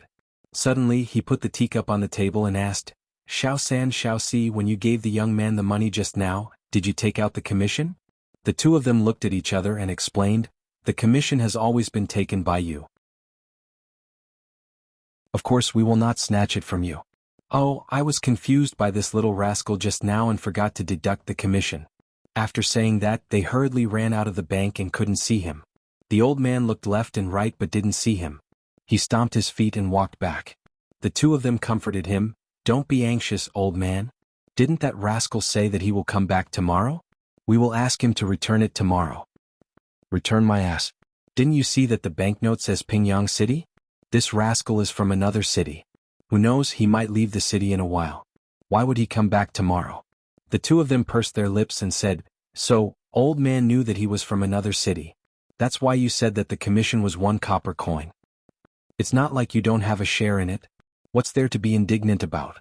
Forget it, forget it. You have been hunting geese every day. Today you have been pecked in the eye by the geese. Go? Where do you want to go now, young master?" Xiaohuaji asked very responsibly. Zhang Xiaohua held the long sword in one hand and the sack in the other. She didn't have a third hand to rub her chin. She thought for a while and said, "Let's go to your house first." "Go to my house?" Xiaohuaji didn't understand. However, she still listened to Zhang Xiaohuaji's words and turned to lead the way. At this moment, an old man wearing a felt hat and ragged clothes slowly walked over from the side. Behind him was a sluggish animal that looked neither like a mule nor a horse. The animal carried a pile of dry firewood on its back. Its fur was messy and dirty. There was even a large bald patch. An unpleasant smell could be smelled from afar. When Xiaohuaji saw the old man, she smiled and shouted from afar, "Old man, how, did you go out to collect firewood again?" When the old man heard the voice, he raised his wrinkled old face and opened his turbid eyes. He looked around and said with dissatisfaction, "Xiaohua, why didn't you go to the tea shed to help today?" Xiaohuaji blushed and argued, "Old man Hao, it's not that I didn't put in effort. It's just that the shopkeeper." Old man Hao raised his hand and rubbed Xiaohuaji's little head. He sighed and said, "I know, Xiaohua. The shopkeeper is a little stingy. However, where can we poor people not be bullied? Tomorrow I'll go and talk to you again. With my face, the tea house owner might be able to recognize me. You can earn as much as you can. The tea house has never been exposed to wind or rain, so it's very suitable for you." Seeing that old man Hao was educating Xiaohuaji, Zhang Xiaohua could only stand aside and listen. This was no different from the kind uncles and aunties in the Guizhuang house. Even if it wasn't their own child, they would do their best to help as long as they could. At this moment, the animal standing next to them opened its almost closed eyes and sniffed. It seemed to have smelled something. When it saw Zhang Xiaohua, its eyes seemed to brighten. Therefore, it dragged its feet and walked to Zhang Xiaohua. It raised its head and put its strange head in front of her. Although the animal smelled a little strange, Zhang Xiaohua grew up in the countryside. How could she be afraid of this? Zhang Xiaohua threw the sack on the ground and raised her hand to stroke the animal's head. The animal seemed to enjoy it very much. It even stuck out its tongue and licked Zhang Xiaohua's hand. Zhang Xiaohua felt itchy and very comfortable. When she looked at the animal's eyes again, Zhang Xiaohua was stunned. The animal's eyes seemed to be filled with longing, desire, and expectation. Zhang Xiaohua couldn't believe it. She rubbed her eyes with her hand. When she looked carefully again, sure enough, the half-closed and listless eyes were now wide open and quietly looking at her. The animal's eyes seemed to be intelligent and seemed to be transmitting its thoughts. At this moment, Zhang Xiaohua remembered to look carefully at the strange animal. The animal's face looked like a horse's. It was long, but there were 2 protrusions on its head, which seemed to be like antlers. Its hooves were large, similar to a cow's or even larger. The big tail behind it was like a donkey's. This strange animal looked like a deer, but it was not a deer. It looked like a horse, but it was not a horse. It looked like a cow, but it was not a cow. It looked like a donkey, but it was not a donkey. What was it? Xiaohua listened to Father Hao's lecture. When she saw the animal licking Zhang Xiaohua's hand, she quickly went up and said, "Young master, stay away. Don't dirty your clothes." But when she saw that Zhang Xiaohua didn't seem to mind at all, she smiled and said, "Young master, Huan is the cutest. It's gentle and won't bite. You probably haven't come into contact with animals. Huan seems to like you very much." Then she said embarrassedly, "Although Huan smells, it will be very clean after washing. If you don't like it, I can wash it away now." Only then did Father Hao notice Zhang Xiaohua next to Xiaohua. He asked, "This young master is?" Ji Xiaohua told him the purpose of Zhang Xiaohua's visit. Father Hao smiled and nodded. Chapter 323. Huan. Zhang Xiaohua looked at this dirty, strange animal with several bald patches of fur. She couldn't help but smile. She stroked the horns on Huanhuan's head. Those were two bald horns. Ji Xiaohua saw that Zhang Xiaohua didn't dislike Huanhuan and became happier. Zhang Xiaohua was about to ask him, but Old Man Hao said, "Xiaohua, you accompany the young master. I'll take Huanhuan back." Xiaohua smiled and said, "The young master said he wanted to go to my house. Let's go together." Then she turned to Zhang Xiaohua and said, "Young master, put your sack on the firewood. Huanhuan is very strong. She can carry it." Hearing this, Zhang Xiaohua's heart moved. She didn't show anything strange on her face. She reached out to pick up the sack from the ground and put it on Huanhuan's back. Sure enough, the animal didn't seem to feel anything. As the three walked, Ji Xiaohua told Zhang Xiaohua about Huanhuan. It turned out that Huanhuan didn't belong to Old Man Hao.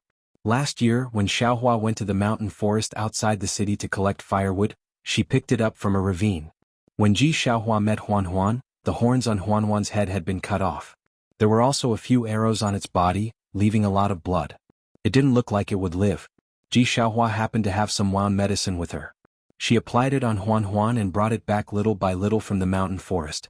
However, Ji Xiaohua and Madame Zhang weren't good at raising animals, so they handed it over to Old Man Hao. After treatment, it was finally saved. Ji Xiaohua named it Huanhuan. Xiaohua's family didn't usually need this animal, so they left it with Old Man Hao. Every day it would help Old Man Hao carry some things. During the busy farming season, it would also help other people in the fields. At this point, Xiaohua's heart also moved and she said sincerely, "Young master, Huanhuan is very good at carrying things, but I don't know if it's to your liking. However, it's not like a horse, it's good at running, and if you ride it..." At this point he couldn't continue. He really hoped that his Huanhuan could help Zhang Xiaohua, but if Zhang Xiaohua really rode this thing that was neither a donkey nor a horse, wouldn't she be ridiculed to death? Huanhuan seemed to be able to understand Xiaohua's words and was extremely unhappy. She struggled against the reins in his hands and let out a long cry to express her objection. Xiaohua Ji quickly patted Huanhuan's back to express her sympathy. Zhang Xiaohua was also depressed. Yes, who didn't like to wear bright clothes, ride a tall horse and swagger through the streets? But even a tall horse couldn't carry a long sword. Even if Huanhuan could carry a long sword, if it couldn't run as fast as a tall horse, what use would he have for it? Right now, I just want to find a proper way to go home. Carrying such a heavy sword, even if I take a carriage, it's still inconvenient. I can only travel alone. Since I can't buy a horse, I can only travel alone. Alas, it's easy to use lightness skills in the forest where there's no one, but it's extremely inappropriate to use lightness skills along the main road. I've never heard of people in the martial arts world using lightness skills to travel along the official road in broad daylight. Yes, they don't use lightness skills to travel because they're afraid of exhausting their internal strength, but I'm not afraid. I have primordial stones to replenish the energy of heaven and earth. Why would I be afraid of running out of vital qi? Thinking of this, Zhang Xiaohua's eyes unconsciously lit up. But then he thought, if I used the levitation skill to travel from Songning Town to Luzhen Town, my name would have spread throughout the martial arts world. Forget it, I'll keep a low profile. If I'm looking for trouble for no reason, it's better to use the usual method to go back. There must be a reason why people in the martial arts world don't use lightness skills to travel. There must be a reason. Then Zhang Xiaohua touched his chin and looked at Huanhuan. He didn't know if this monster could carry a long sword. Well, the most important thing was, could it run fast enough? As for whether riding this monster was ugly or not, he threw that thought to the back of his mind. He had ridden a donkey in the Guizhuang house before, so it didn't seem to be a bad thing. Thinking of this, Zhang Xiaohua asked tentatively, "Xiaohua Ji, how heavy can Huanhuan carry?" "Young master, you have to ask Old Man Hao about this. I've never used Huanhuan like this." Old Man Hao, who was walking slowly in front, turned around and said, "Young master, I'm not boasting, but Huanhuan is really the best animal I've ever seen." The mule squeaked when it carried a little bit of firewood, but Huanhuan didn't respond at all. It's even good at plowing the fields. Not only can it walk steadily, but it also plows deeply. It often does the work of other cows for 2 days. Several farmers near the city want to buy it, but Xiaohua is unwilling to part with it. That's why I've been keeping it. After saying that, he sighed and said, "Actually, young master, to tell you the truth, how can this old man not know Xiaohua's thoughts? My house is so bare. If I have Huanhuan as my companion, it won't seem lonely. Moreover, I can use Huanhuan to carry firewood every day. When the farm is busy, Huanhuan can help me get some pocket money. If I sell Huanhuan, this old man's life will be more difficult." Xiaohua Ji blushed and said, "Old Man Hao, I'm not so noble. When I saw Huan plowing the fields, I wasn't in a good mood. I knew it didn't like plowing, so I didn't sell it. If it entered someone else's house, wouldn't it have to plow the fields every day? Zhang Xiaohua smiled at the side and didn't say anything. The ugly Huan seemed to like Zhang Xiaohua very much. As it walked, it rubbed against Zhang Xiaohua. It sniffed his body and snorted from time to time. After walking for a while, Zhang Xiaohua asked tentatively, "Xiaohuaji, you like Huan so much. If I want it, are you willing to sell it to me?" Xiaohuaji stopped and slowed down. Looking at Zhang Xiaohua's seemingly serious expression, he panicked first. He lowered his head, looked at the ground and then at the reins in his hand and said, "Young master, you really want it, but Huan can't run fast and, but..." He was a little incoherent, but then he raised his head and his eyes became firmer. He said, "Young master, if you really want to buy it, give me more money. Old man Hao relies on Huan to live." It seemed that Xiaohuaji really didn't want to part with this ugly animal. His words were a little incoherent, but his heart couldn't stand Zhang Xiaohua. At the last moment he was a little ruthless and made a decision. However, ordinary people would think that the previous refusal was just for the sake of the final increase in the price. After all, this animal was his and old man Hao was just raising it for him. However, from the short contact just half a day ago, Zhang Xiaohua knew that although the scabby child in front of him loved money, he wasn't greedy. The last sentence was indeed the main point of his words, but it was indeed his heartfelt words. He would indeed give most of the money he used to buy the animal to old man Hao. Therefore Zhang Xiaohua asked again, "Xiaohuaji, but Huan is yours. Why did you give the money to old man Hao?" Xiaohuaji also asked strangely, "Young master, although Huan is mine, I can't raise it. Old man Hao is helping me raise it. I have to give the money to old man Hao. What's so strange about this?" Zhang Xiaohua blinked, touched her nose and thought, "What a good child." Old man Hao, who was next to them, became vigilant and asked, "Young master, what do you want this animal for? Your family doesn't lack animals to farm, and you don't have to worry about the family's land. Why make the child unhappy?" Zhang Xiaohua quickly said, "Old man Hao, don't blame me. I was just joking with Xiaohuaji. What I need is a fast horse. This ugly animal isn't a horse. What do I want it for? Don't you think so, Xiaohuaji?" Hearing this, Xiaohuaji said embarrassedly, "Young master, are you really joking with me?" Seeing Zhang Xiaohuaji nodding affirmatively, she was relieved and said with a smile, "I really thought that young master liked Huan. Look at its rotten body. How can it be worthy of young master?" While speaking, her eyes were a little absent-minded and flashed with guilt. She quickened her steps and led Huan forward. Not long after, the three of them arrived at the south of the city. Old man Hao's house was close to the street, but it was also shabby. The inside was even dirtier and smelled very bad. It was even worse than Ji Xiaohua's house. Zhang Xiaohua didn't care. She stood at the door and took down the sack on Huan's back. When she wanted to help with the firewood, Xiaohuaji wouldn't let her. She could only watch them, one old and one young, move the big bundle of firewood from Huan's back with difficulty. I don't know how old man Hao got the firewood on Huan's back outside the city. Zhang Xiaohuaji sighed. When Ji Xiaohuaji led Huan to the corner of the courtyard where flies were everywhere and the stench was endless, Huan wasn't as docile as usual. It stood on all fours like nails. No matter how hard Ji Xiaohuaji tried, she couldn't move it at all. Later old man Hao also joined in. The two of them tried together, but the odd beast only shook its head left and right. Its eyes stared at Zhang Xiaohua at the door and didn't move. Zhang Xiaohua also looked at it in surprise. Just now on the street he read Huan's emotions. Perhaps it was just a momentary illusion. At this moment, the desire and unwillingness in Huan's eyes were reflected in Zhang Xiaohua's eyes. When Ji Xiaohuaji saw this, she was so anxious that tears almost fell. Her small face flushed red. She mustered all her strength and pulled on Huan's reins, looking at Zhang Xiaohuaji Hao uneasily from time to time. Sigh. Zhang Xiaohuaji Hao sighed. He turned around, picked up the sack and left the courtyard. After a while, the light in Huan's eyes disappeared.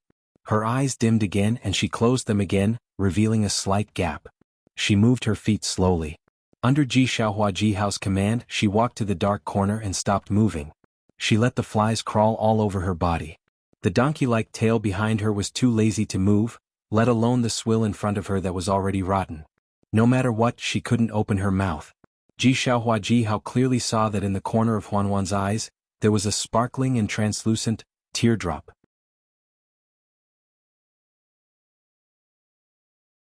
Chapter 324. Zhang Xiaohua waited outside Father Hao's door for a long time before Ji Xiaohua arrived. Ji Xiaohua looked very listless. However, when she saw Zhang Xiaohua, she still forced a smile and said, "Young master, sorry to keep you waiting for a long time." Zhang Xiaohua waved her hand and said, "It's okay, it's okay." So Ji Xiaohua led Zhang Xiaohua back to Ji Xiaohua's shabby house. When they arrived at the door, Ji Xiaohua turned around and asked, "Young master, we're at my house. Do you want to go in?" Zhang Xiaohua nodded and said with a smile, "Yes, let's go in and talk." Ji Xiaohua was a little absent-minded.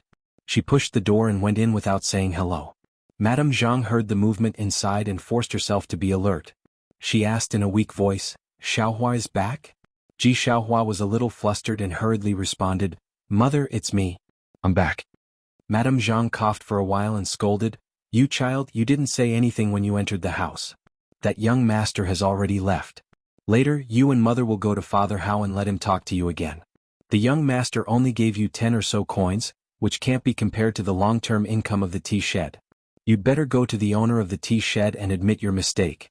You can be beaten and punished and then boil water for him." "But, mother, the young master hasn't left yet." With that, Ji Xiaohua looked at Zhang Xiaohua apologetically and walked into the shabby house. "What? He hasn't left yet and you're back? Did you do something wrong again?" Ji Xiaohua's little face was a little red and said, "Mother, I didn't do anything wrong. The young master insisted on coming to our house." "Hey, the young master is here again. Why didn't you say so earlier? Xiaohua, come and help mother up." When Zhang Xiaohua heard this, she wanted to stop him, but after thinking for a moment, she stood there with a smile and didn't move. At this time, she heard Ji Xiaohua's voice inside the room. "Oh mother, why haven't you eaten the buns from this morning? It's already noon, you must be starving. I'll heat it up for you now." Then there was a burst of coughing and then a gentle voice said, "Xiaohua, you must be hungry. Go and heat up the buns. You can eat them. Nyangqin just drank last night's corn. I'm not hungry at all." "Mother, that rice stubble has been there for several days. It has a rancid smell. Didn't you say that you would throw it away today? That's why you didn't let me eat it?" "It's okay." Nyangqin originally wanted to throw it away, but after smelling it, it was still edible. "That's why I casually ate it. It can resist hunger and thirst. Xiaohua hasn't eaten buns for a long time, so eat a little more. Nyangqin's body is the same, but you're different. You're growing." The mother and son's voices weren't loud, but Zhang Xiaohua heard everything clearly. She was moved and carefully tasted the affection of licking her child. In this world, the mother's love for her son was really the same. She couldn't help but think of her distant mother. Inside the room, Xiaohua said again, "Nyangqin, try it. This is a snack from Tasting Tea Pavilion. The young master ate it at noon. I brought back the rest." "Nyangqin doesn't want to eat. You eat it." "Nyangqin ate it when she was young. It's a pity that you haven't eaten it yet." "I ate at noon." "Nyangqin, the young master didn't eat a bite at noon. I ate it all." "Nyangqin, quickly eat a bite." After saying that, Xiaohua took out a piece from the neatly wrapped handkerchief and put it in front of her mother's mouth. Mrs. Zhang shook her head and said, "Xiaohua, you eat it. Otherwise you can eat it at night. Nyangqin doesn't feel well and doesn't want to eat it." Xiaohua was a little angry, so she said, "Nyangqin, I know you can eat, but you want me to eat more. However, I'm already 9 years old. I'm no longer a child. Don't lie to me. If you don't eat, I won't eat." Seeing Xiaohua like this, Mrs. Zhang's tears almost fell. She forced a smile and said, "Okay, Xiaohua, good girl. Nyangqin will eat a bite, okay? Xiaohua, good girl." Inside the room, Ji Xiaohua didn't feel much, but outside the room, Zhang Xiaohua's heart was touched. When she was young, didn't her grandmother call her like this? For a moment, Zhang Xiaohua's eyes were blurred.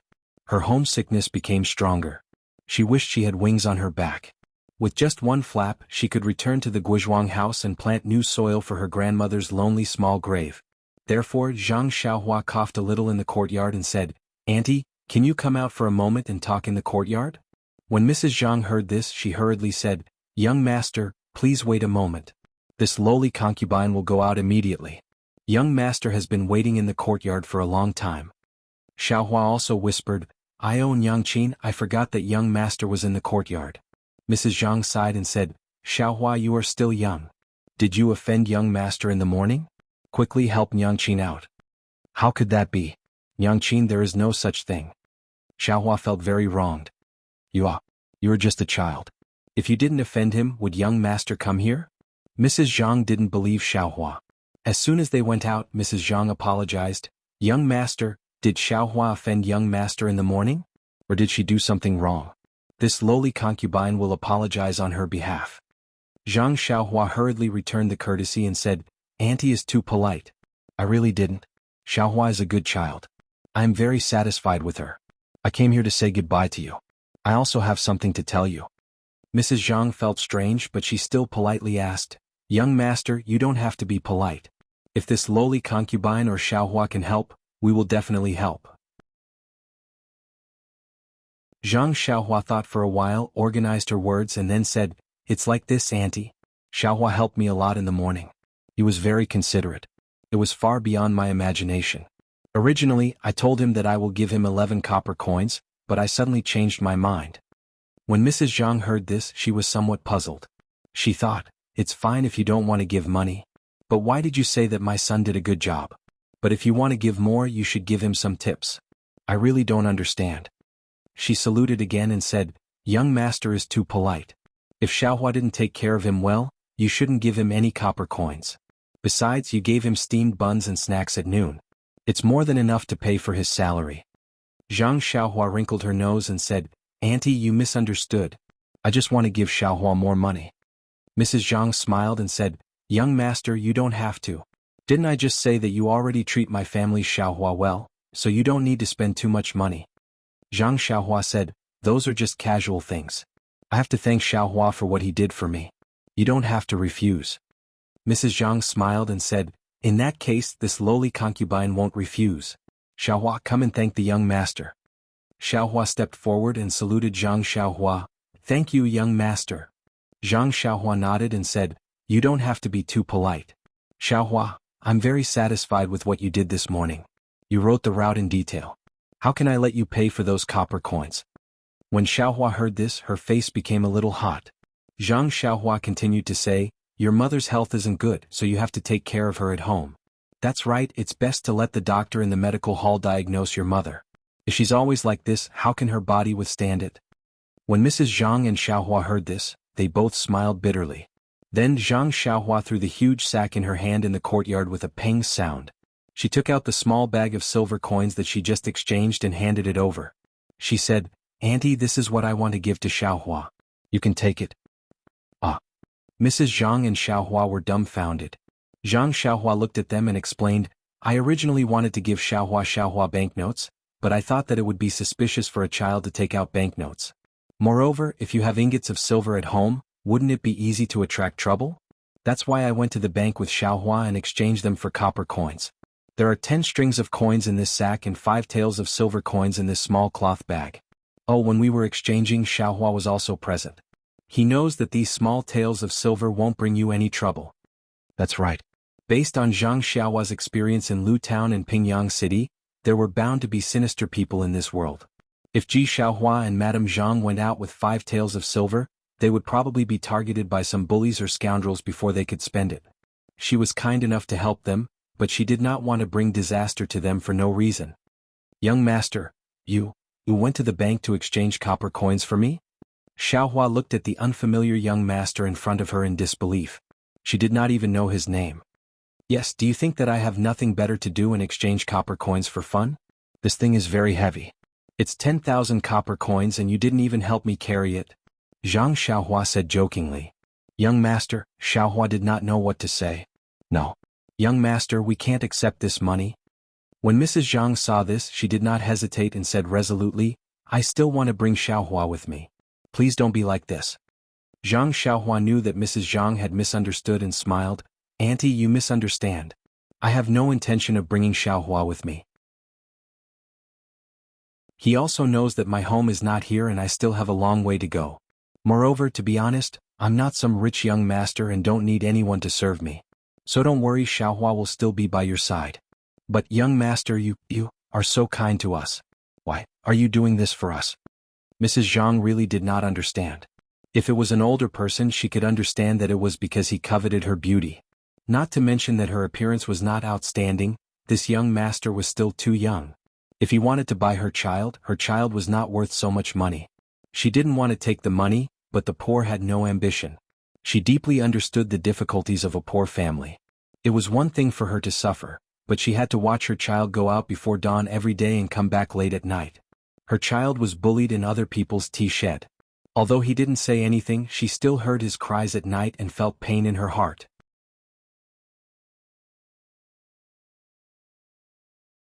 Chapter 325. But now, right in front of her, someone suddenly threw out so much money for no reason. He only said that he would give it to them without asking for anything in return. How could she refuse? In fact, even if this person had some ulterior motives, she would still consider it carefully. But the young man in front of her actually said that this was a free lunch. Madame Jianghu felt like she was hit in the head by a pie in the sky. And she felt dizzy. She tried her best to stop coughing and stared straight at the young man who was taller than her by a head. She stared at his pure eyes. After a long while she felt a little disappointed. Those pure eyes were like the white blue sky. And even clearer than the blue sky.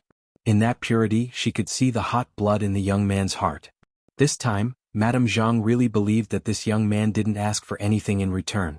She just somewhat believed.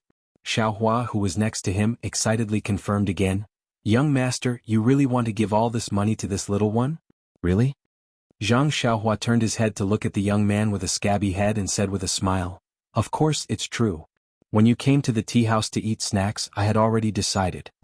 When Xiaohua heard this, he jumped up in an instant and cried, "Young master, I'm sorry, I was wrong, I misunderstood you. Wait, really wait." After that, he shook off his mother's hand and rushed out of the yard. "Xiaohua," Madame Jianghu shouted loudly. She didn't know what her son did wrong and what he was going to do. Zhang Xiaohua was also surprised at first, but after all, he had his divine sense. After a slight sweep, the corner of his mouth showed a trace of a smile. Seeing her son run out, Madame Jianghu coughed for a while and asked, "Young master, there is no free lunch in this world. Do you really want to give us so much money for no reason?" Zhang Xiaohua sighed and said, "I know that you won't believe me no matter what I say. Even if it's me, if someone suddenly gives me so much money for no reason, I will also hesitate. Perhaps only a few years ago, when I still haven't walked out of the farmland, I will foolishly believe in such a good thing. Young master, why don't you tell me, maybe I will believe you?" After thinking for a while, Zhang Xiaohua said, "Actually, it's very simple. I'm not the young master of a rich family like you think. I'm the same as you. Oh, I'm a bit worse than you.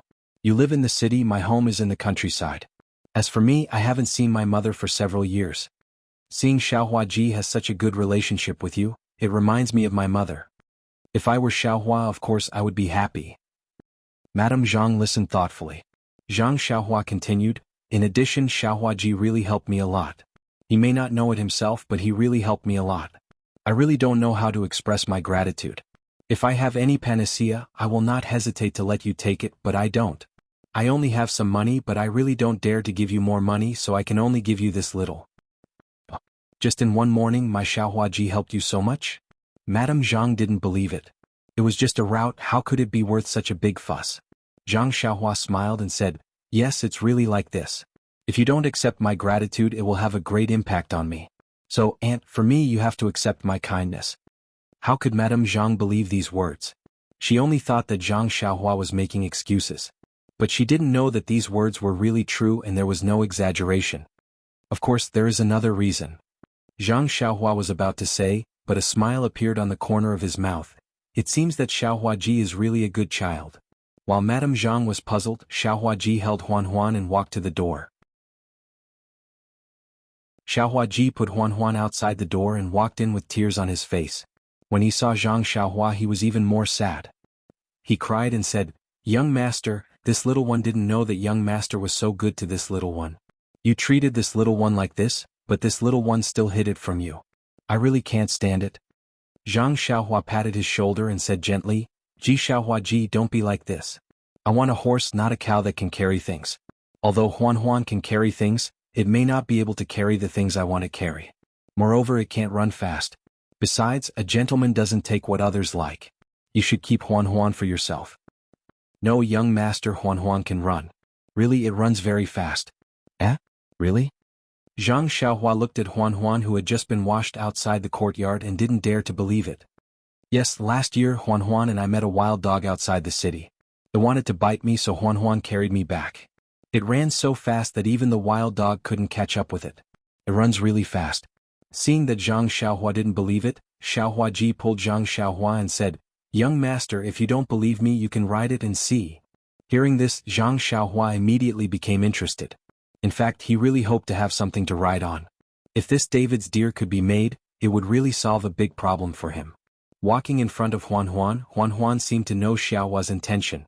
Her eyes were wide open and she sniffed Zhang Xiaohua's scent affectionately. Zhang Xiaohua looked at Huan's broad back and pressed her hands on it. Huan didn't seem to feel anything. Overjoyed, Zhang Xiaohua looked at Huan and smiled. "Huan, I'm going to press harder. Can you do it?" Huan understood Zhang Xiaohua's voice and blinked her eyes. Zhang Xiaohua laughed and pressed down hard. With Zhang Xiaohua's strength, Huan's legs went soft, but she immediately stood up strong. There was a trace of unyielding and grievance in her bright eyes. Zhang Xiaohua was overjoyed again. He used a lot of strength this time. His arms had the strength of more than 10,000 pounds. This was beyond Zhang Xiaohua's expectation. Moreover, looking at Huan's eyes, the weakness in her legs was a kind of humiliation. Thinking about it, how could he be treated well in Father Hao's house? It was good enough to be able to eat the rancid swill. Then Zhang Xiaohua picked up the long sword in the yard and put it on Huan's back. Huan's back only sank a little, but her 4 legs were still standing firmly. Zhang Xiaohua kicked off and her body floated up. Huan's 4 legs moved and she ran toward the street. Although she wasn't as fast as a galloping horse, her speed was still very impressive. "I've really picked up a treasure," Zhang Xiaohua muttered in her heart as she rode Huan back. At the door of the small yard, Xiaohua with tears on her face and Zhang Xiaohua with a happy expression, were waiting for Zhang Xiaohua's return. Zhang Xiaohua jumped down from Huan's back and walked into the yard. He smiled and said, "Xiaohua, it seems that you and I are really fated. You, as an oddball, can be of great help to me." Xiaohua said embarrassedly, "Young master, don't praise me. In fact, when you went to buy the horse I thought of Huan, but I didn't dare to believe you and couldn't bear to part with her. In the end this little one still had selfish motives. However, young master still treats this little one so well. This little one is really sorry." Zhang Xiaohua waved his hand and said, "Don't have the heart to harm others but don't have the heart to guard against others. The saying is right. How can I blame you? However, now that you've given me Huan, you've given me another problem." Xiaohua asked curiously, "Why is that?" Zhang Xiaohua said, "Originally I could repay your help by giving you some money. If you give me Huan, won't I owe you a lot? But if I give you more money, won't I be causing trouble for you?" Xiaohua was very puzzled and said, "Young master, I don't understand. It's naturally good to have more money. How can it cause trouble?" Young master, I didn't mean to ask you for money. You've already given us so much. Just take Huan as a gift from me." Zhang Xiaohua thought for a moment and took out 2 banknotes from his arms. He handed them to Ji Xiaohua and said, "I don't deserve a reward without any effort. I'll use these banknotes to exchange for your Huan." How could Ji Xiaohua accept them? He repeatedly refused. Even Madame Zhang coughed and tried her best to stop him. Seeing this, Zhang Xiaohua was moved. He took out a banknote and said, "Since it's like this, I won't give it to you.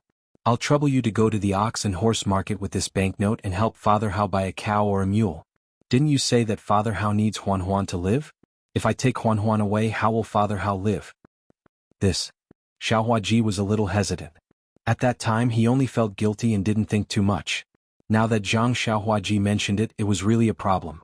However, he looked at the big sack on the ground and said, "Young master, didn't you already give so much money? It's enough to buy animals." Zhang Xiaohua shook his head and said, "That's for you. If you use these copper coins to buy a mule, you won't be able to carry it. You can find a place to put the copper coins and use them for daily use. I pawned these banknotes. You can directly buy a mule and say that you exchanged it with Huan. I think there won't be any problems." Xiaohua still looked at his mother, who was coughing non-stop. Madame Zhang sighed and said, "Young master gave too much." Zhang Xiaohua said with a smile, "If you don't accept the banknotes, I don't want Huan." Seeing his mother's tacit agreement, Xiaohua still raised his hand to take it. Then Zhang Xiaohua said, "Auntie, is there a spare room in the house?" Madame Zhang was stunned. She pointed to a shabby shed next to them and said, "Young master, is that okay? It's a stove used for cooking." Zhang Xiaohua said with a smile, "Okay, wait a moment." After saying that, Zhang Xiaohua quickly walked into the courtyard, leaving Ji Xiaohua and his wife standing in the middle of the courtyard with a puzzled look on their faces.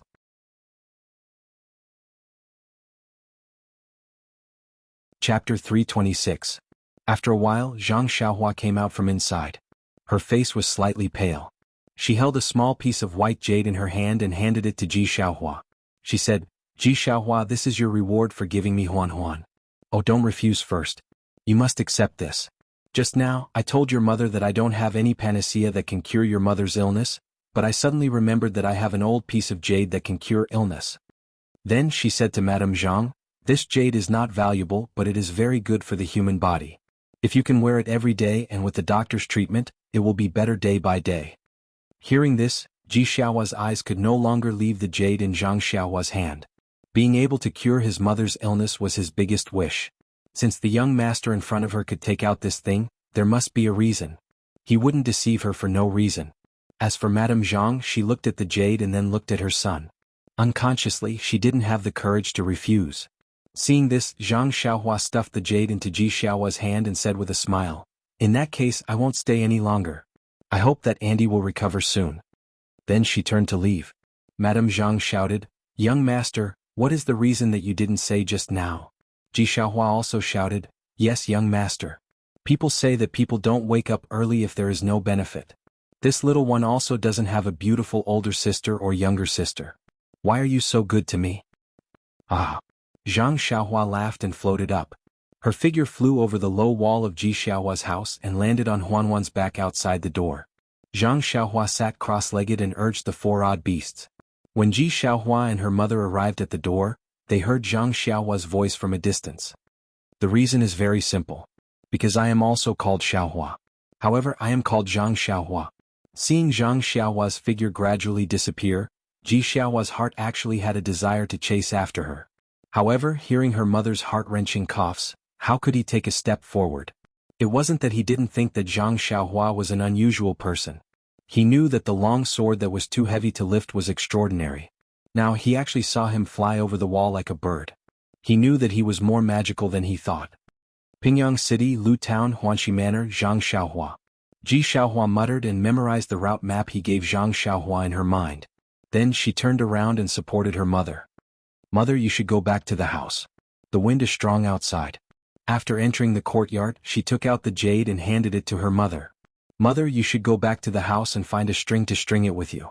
"Young master, yes, young master." Zhang said that it is useful, so it must be useful. Madame Zhang had seen Zhang Xiaohua's qinggong before, so she naturally believed in Zhang Xiaohua's words. She reached out to take the money, but their gazes immediately fell on the large pile of copper coins in the courtyard. With Ji Xiaohua, a 9-year-old child, and Madame Zhang's body that had been ill for a long time, it was extremely tiring to move these 10,000 coins into the house and hide them in a secret place. However, doing this kind of work was tiring but happy. Zhang Xiaohua sat cross-legged on Huanhuan's back. Huanhuan was so happy that it could jump up and walk quickly along the main street of Songning Town, heading out of the city. Huanhuan walked very steadily. Zhang Xiaohua didn't feel any bumps at all on its back. Huanhuan walked very quickly, not much slower than an ordinary horse. However, the people on the street were all pointing fingers at Zhang Xiaohua. That was because Huanhuan, which didn't look like anything, carried a large pile of firewood back from outside the city every day. Many people had seen it with their own eyes. Huanhuan's stinky body and strange appearance were obvious to all. Now there was a young person sitting on it and Huanhuan was running quite happily. How could people not be surprised? There were even people who covered their mouths and sneered. However, this is also good. So many people saw me ride Huanhuan out of the city. When old man Hao or Xiaohua go to buy a mule or a cow, it'll be a good excuse. At this time, Zhang Xiaohua was still thinking about the safety of Ji Xiaohua and the others. It had to be said that Zhang Xiaohua had indeed matured and grown up. She was worthy of his tall and thin stature. Zhang Xiaohua had already memorized the route on the white cloth that Ji Xiaohua gave him. When they arrived at the city gate, he got off the odd duck. After asking the passers-by carefully, he sat on the odd duck again and patted Huanhuan's head. The odd duck immediately galloped away, leaving behind many people at the city gate who were pointing and gesticulating. On the spacious road there were few pedestrians, but Huanhuan ran very happily. Its eyes were full of excitement, and its 4 hoof-like feet kept exerting force. It seemed that this kind of galloping days was the life it wanted. However, after a long while, Huanhuan's speed didn't slow down, but there were some slight beads of sweat on its neck. Zhang Xiaohua was very considerate and noticed it. He patted its head slowly with his hand. Huanhuan really understood his meaning and slowed down its pace, moving forward leisurely. This Huanhuan is really a strange creature. No, what kind of animal is this odd duck? Not only can it carry thousands of kilograms of things, but its speed is also not much slower than a horse. The most rare thing is that Huanhuan seems to understand my intentions. I don't need to speak. As long as I pat its head, it immediately knows my thoughts. Can such an animal still be called an animal? Even if it's called a spiritual beast, it's still worthy. It's just that this spiritual beast has been spoiled by old man Hao. It only knows how to carry firewood all day long. What it eats is even worse than a pig's. God has pity on it. It's really a pearl covered in dust. If I didn't happen to meet it, wouldn't Huanhuan die of old age in the pigsty? Thinking of this, Zhang Xiaohua couldn't help but stroke the back of Huanhuan's neck. Huanhuan seemed to understand Zhang Xiaohua's meaning. It let out a long howl that split the sky, full of joy. Zhang Xiaohua smiled and said, "Let's go, Huanhuan. I'll call you Huanhuan in the future. If you follow me, I won't treat you unfairly. Oh, I forgot to ask Xiaohua what to feed you. You haven't eaten properly for many years, so I have to take good care of you. Otherwise, you'll collapse from exhaustion before we reach the Guizhuang house. That would be very bad." Huanhuan was also happy to hear this. It growled in a low voice, but it didn't know what it wanted to express. Its feet didn't stop and it worked even harder. Presumably, it was also looking forward to the delicious fodder in a while. Although Huanhuan hadn't run for a long time and its physical strength was limited, they reached the western outskirts of Songning town by the time the sky turned dark. There were very few people. The forest by the roadside and the distant hills all revealed a kind of silence. The time for all living things to rest was coming. At this time, Zhang Xiaohua was somewhat regretful. It didn't matter to her. She had already abstained from eating, so it didn't matter whether she ate or not. However, she didn't know if Huanhuan could persist. She wanted to be free and unrestrained, so she just patted her butt and left, leaving behind the admiring stars of others. But now she was in the middle of nowhere, so it wouldn't be too late to stay in town and leave tomorrow morning. However, at the thought of her mother who was far away, Zhang Xiaohua's heart was burning. How could she be willing to stay in this unfamiliar place for a moment longer? Just as she was thinking, she heard the crisp sound of a bell from the turning mountain on the quiet main road. Then there was the noisy sound of horse hooves and a few people talking loudly. "Old man Su, don't tell me you've made a mistake. We've been waiting at the intersection for a whole day. If that kid didn't leave earlier than us or stayed in town, it's also possible that he didn't fall for your trick and left by the side road." A voice that Zhang Xiaohua was familiar with sounded, "That's impossible. That kid walked when he was young. If he went to Pingyang City, he would definitely buy a horse. I came straight to you after coming out of the tea shed. I've been waiting here since early morning. How could I let him leave in advance? It's also impossible to leave by the side road. When I passed by the pub, I asked the bystanders and they said that this is the way to Pingyang City. It's almost the same as what I said. However, the road that I gave him in the end was to head north and the correct route was to head south. But this fork in the road is still the same. From what old man Su said, he must still be resting in one of the inns in town. He Xiaojing, when we reach the town, go and find out where this young master is hiding. We'll go and get him out tonight. First, we'll take the banknotes from him, then we'll chop him clean and throw him into the sea."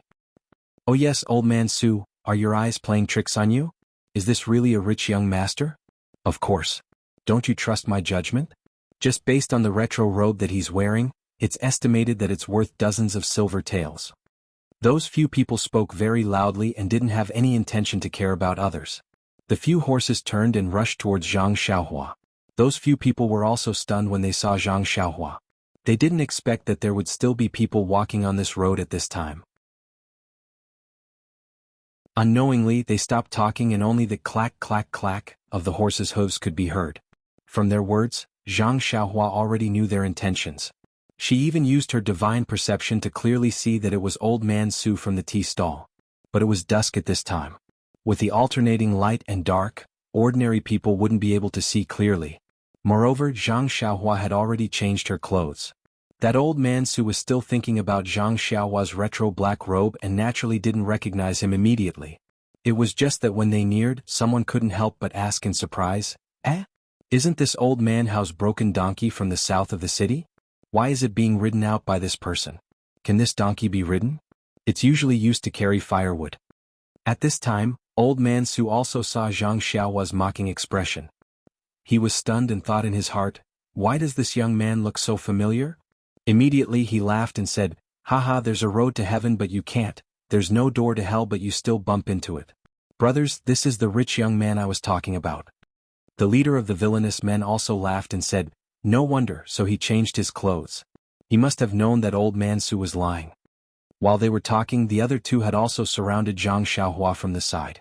Zhang Xiaohua was completely surrounded in the middle. Chidian Chinese website welcomes all readers to read. The latest, fastest and hottest serial works are all at Chidian Originals.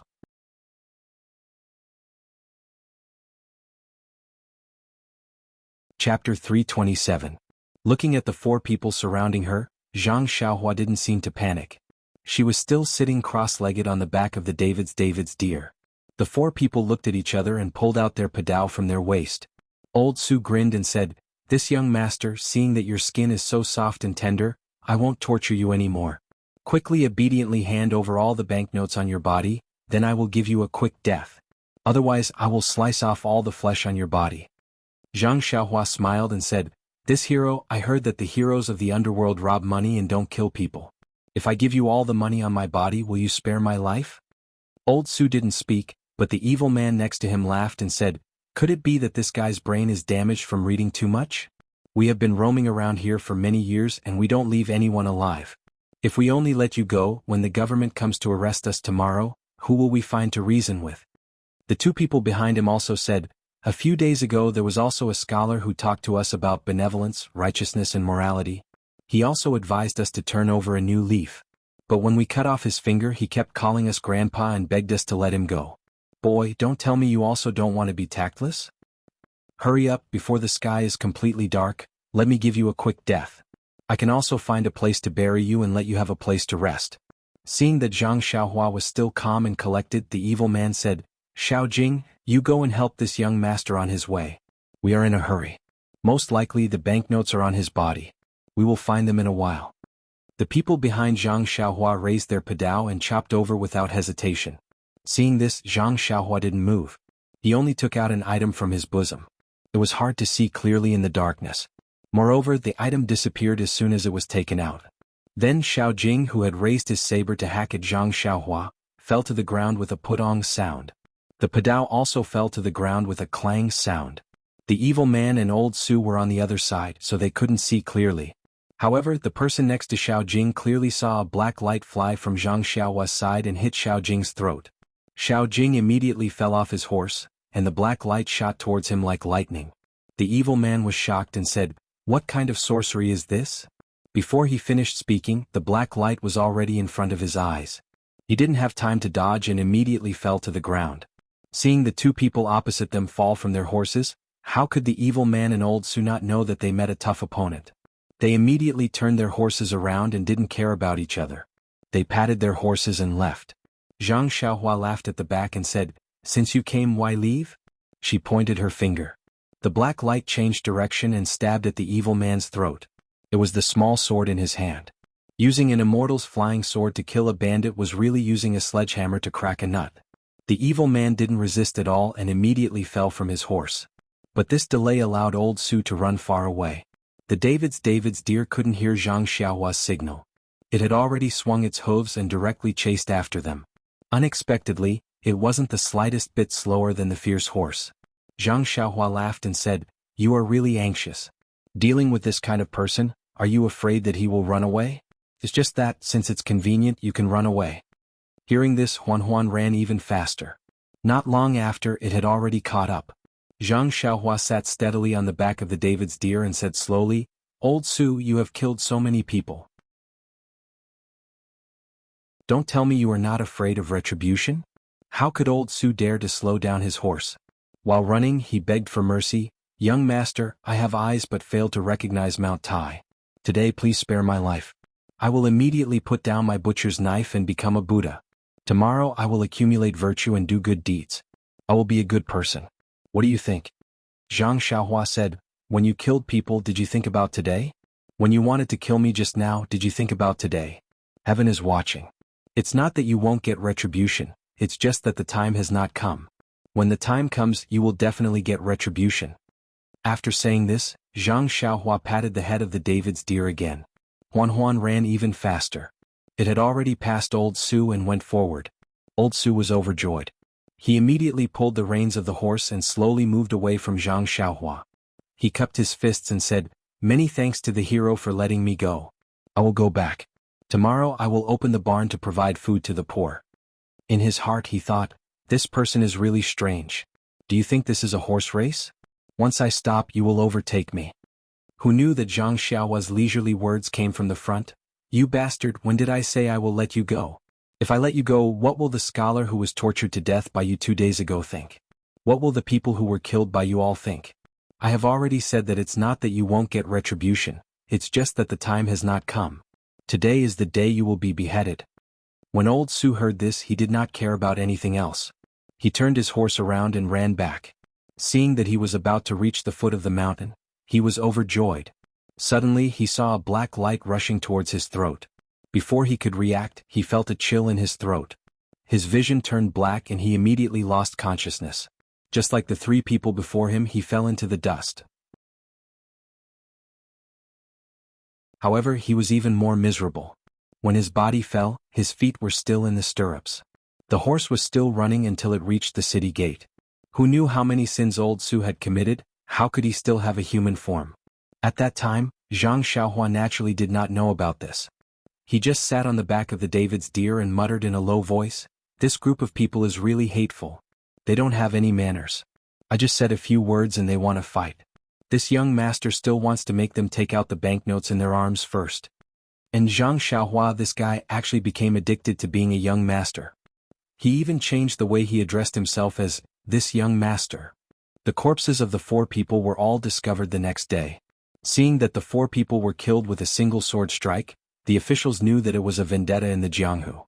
After a little investigation, they discovered that these 4 ordinary people who usually did not show themselves in Songning town were actually the murderers of many murders. This set off a huge wave in Songning town and strengthened the government's determination to clean up. In one fell swoop, several underground forces in Songning town were swept clean. This was not to say that this was not Zhang Xiaohua's good karma.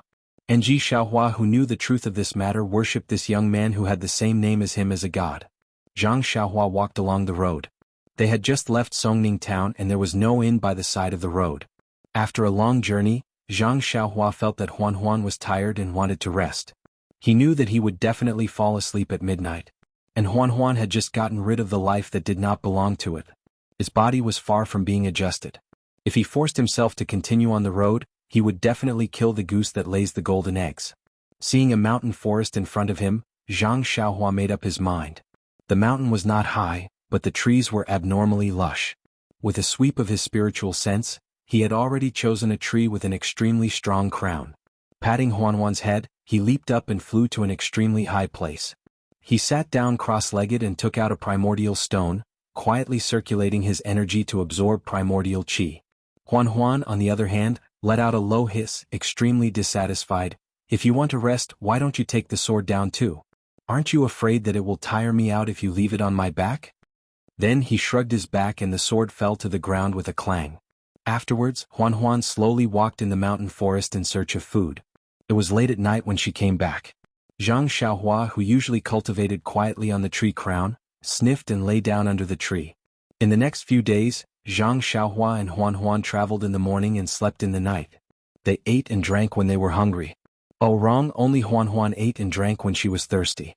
When Zhang Xiaohua saw inns, tea sheds and the like, he only asked the waiter to serve Huan well while he only had a cup of water. Huan did not seem to be very interested in fodder and other things, but she had to force herself to eat. Zhang Xiaohua saw this and remembered it in his heart. He only needed to wait for the right fodder for Huan in the future. Huan's back was very stable and not bumpy at all. It was really different from before. Huan could even adjust its speed according to the situation on the road, so Zhang Xiaohua did not have to worry about it at all. Later on, Zhang Xiaohua no longer cared about it. He only gave Huan some pointers when there was a fork in the road. The rest of the time he took out 2 primordial stones from his pocket and cultivated with all his might. Zhang Xiaohua knew very well that there were too many unknowns in this world.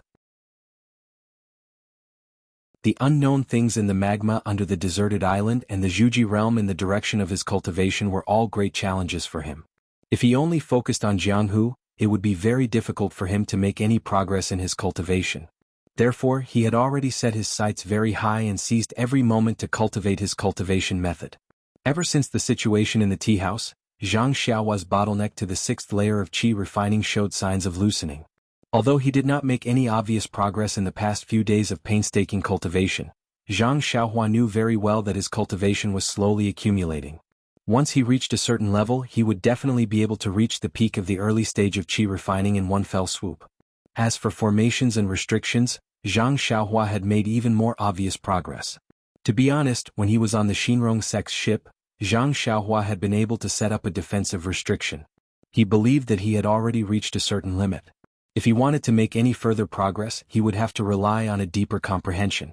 However, in Xiaohua's house in Songning Town, a thought came to him.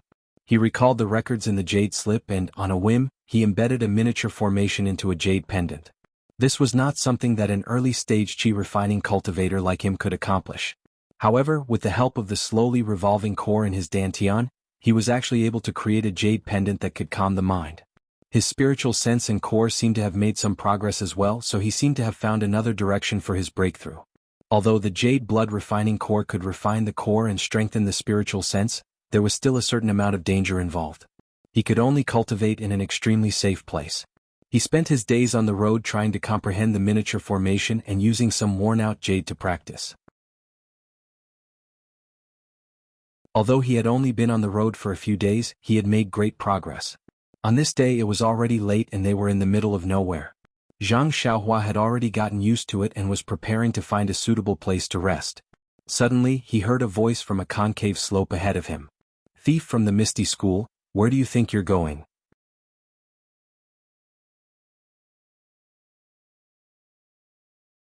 Chapter 328. Misty School? Slipped through the net? Thief? Although the voice was soft, Zhang Xiaohua's senses were extremely sharp at this time. Although he did not release his divine sense, almost all the movements around him were under his control. When these few words were put together, they sounded like thunder in Zhang Xiaohua's ears. Although Zhang Xiaohua did not join the Misty School, ever since he left the Guizhuang house and entered Pingyang City, everything about him was closely related to the Misty School. Even the immortal skills he had were obtained from the library of the Misty School. It was impossible for him not to have deep feelings for the Misty School. At this moment, someone actually dared to call a disciple of the Misty School a thief in front of him. How could he tolerate this? Moreover, the word "slipped through the net" piqued his curiosity even more. He didn't make any movements.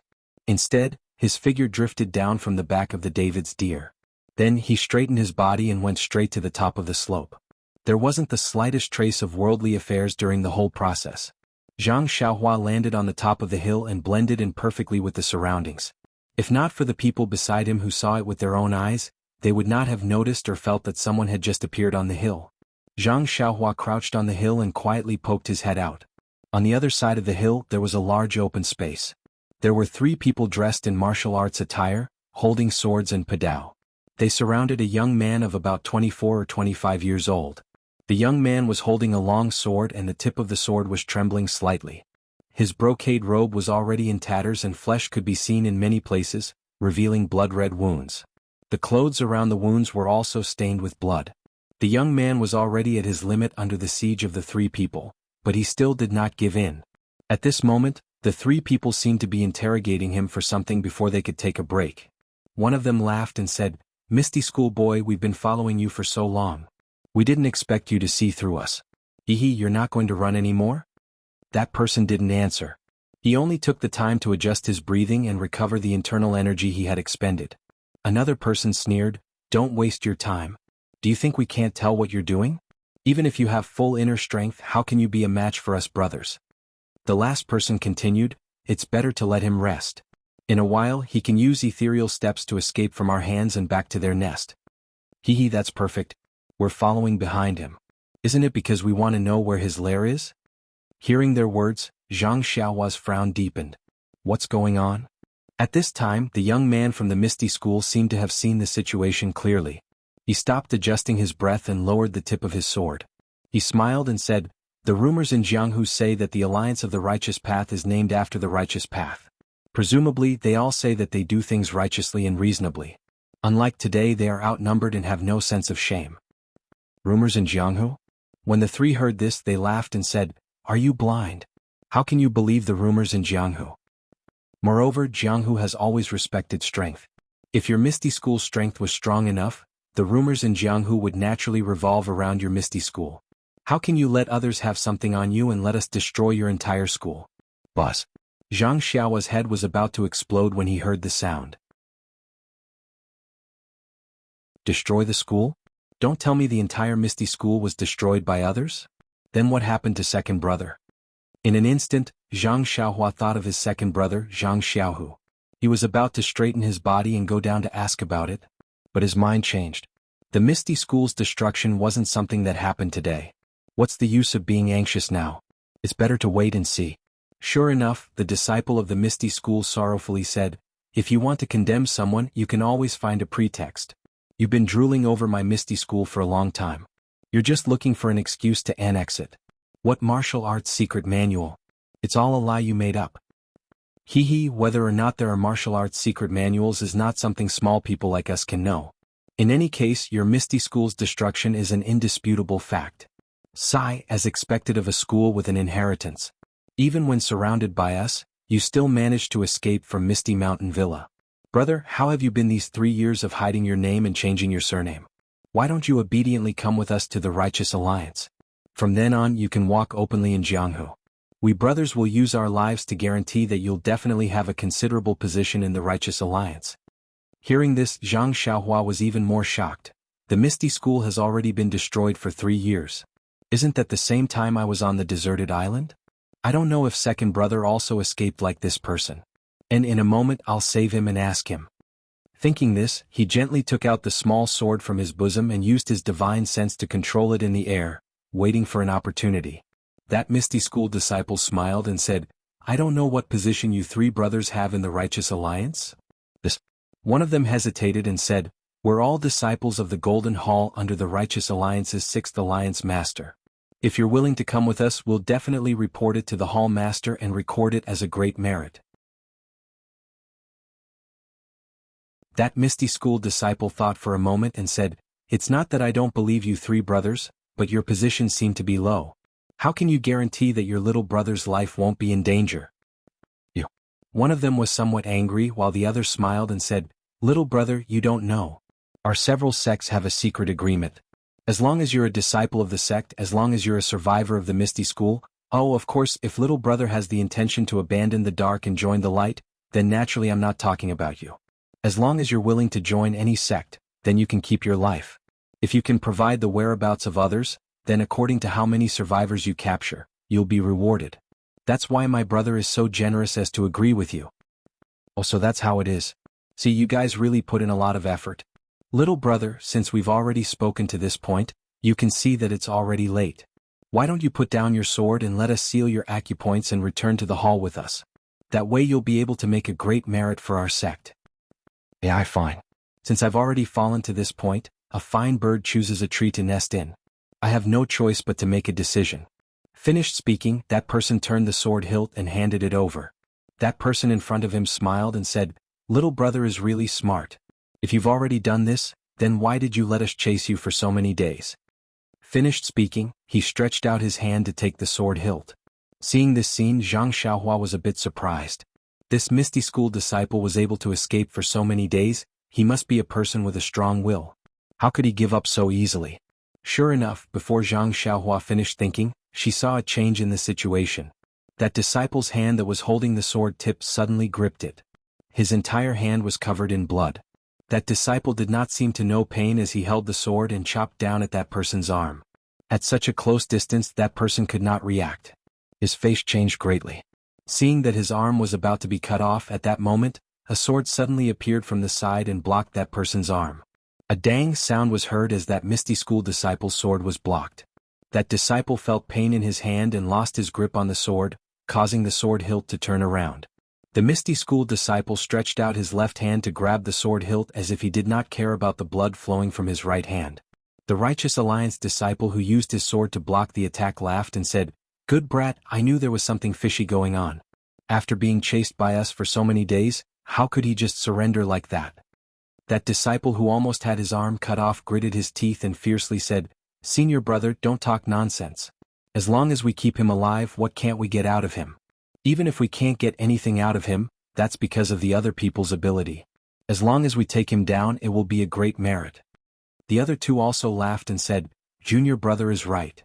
That Misty School disciple saw that there was no turning back and did not reply.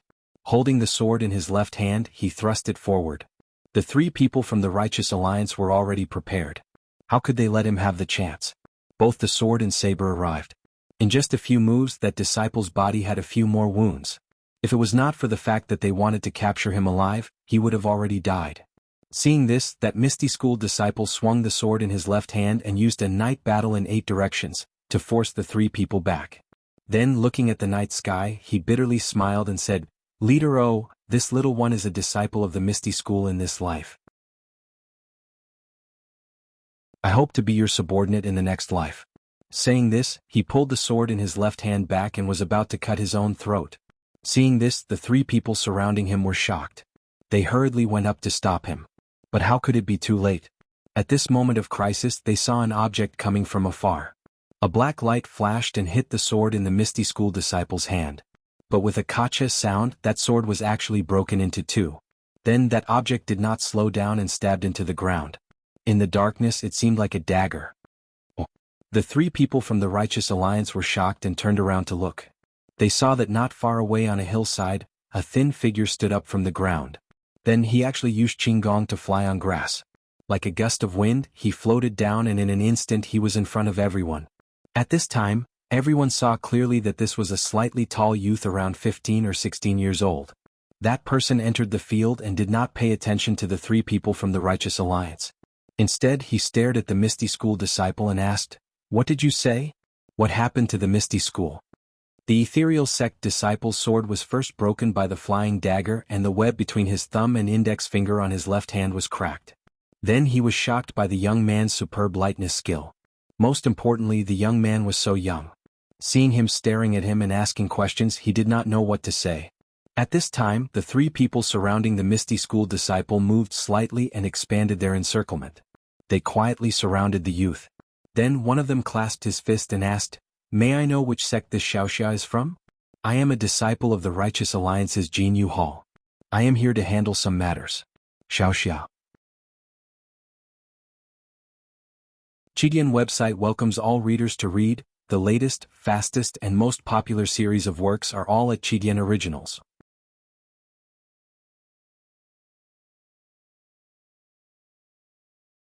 Chapter 329. Shut up. Without waiting for that person to finish speaking, the young man shouted. That person was startled, but before he could finish his sentence, the three of them looked at each other and clenched their weapons tightly, secretly on guard. Zhang Xiaohua saw that he had frightened the Misty School's disciple, so he cupped his hands and bowed. "Senior brother, I used to work at Huanxi Mountain Villa, and my name is Zhang Xiaohua. Yes, I used to work with He Tianshu from the pharmacy hall, planting medicinal herbs. When I heard senior brother's words, I was very puzzled, so I came out. Senior brother, please explain in detail." He Tianshu from the pharmacy hall? The disciple frowned. There were thousands of people in the Misty School, how could he know each and every one of them?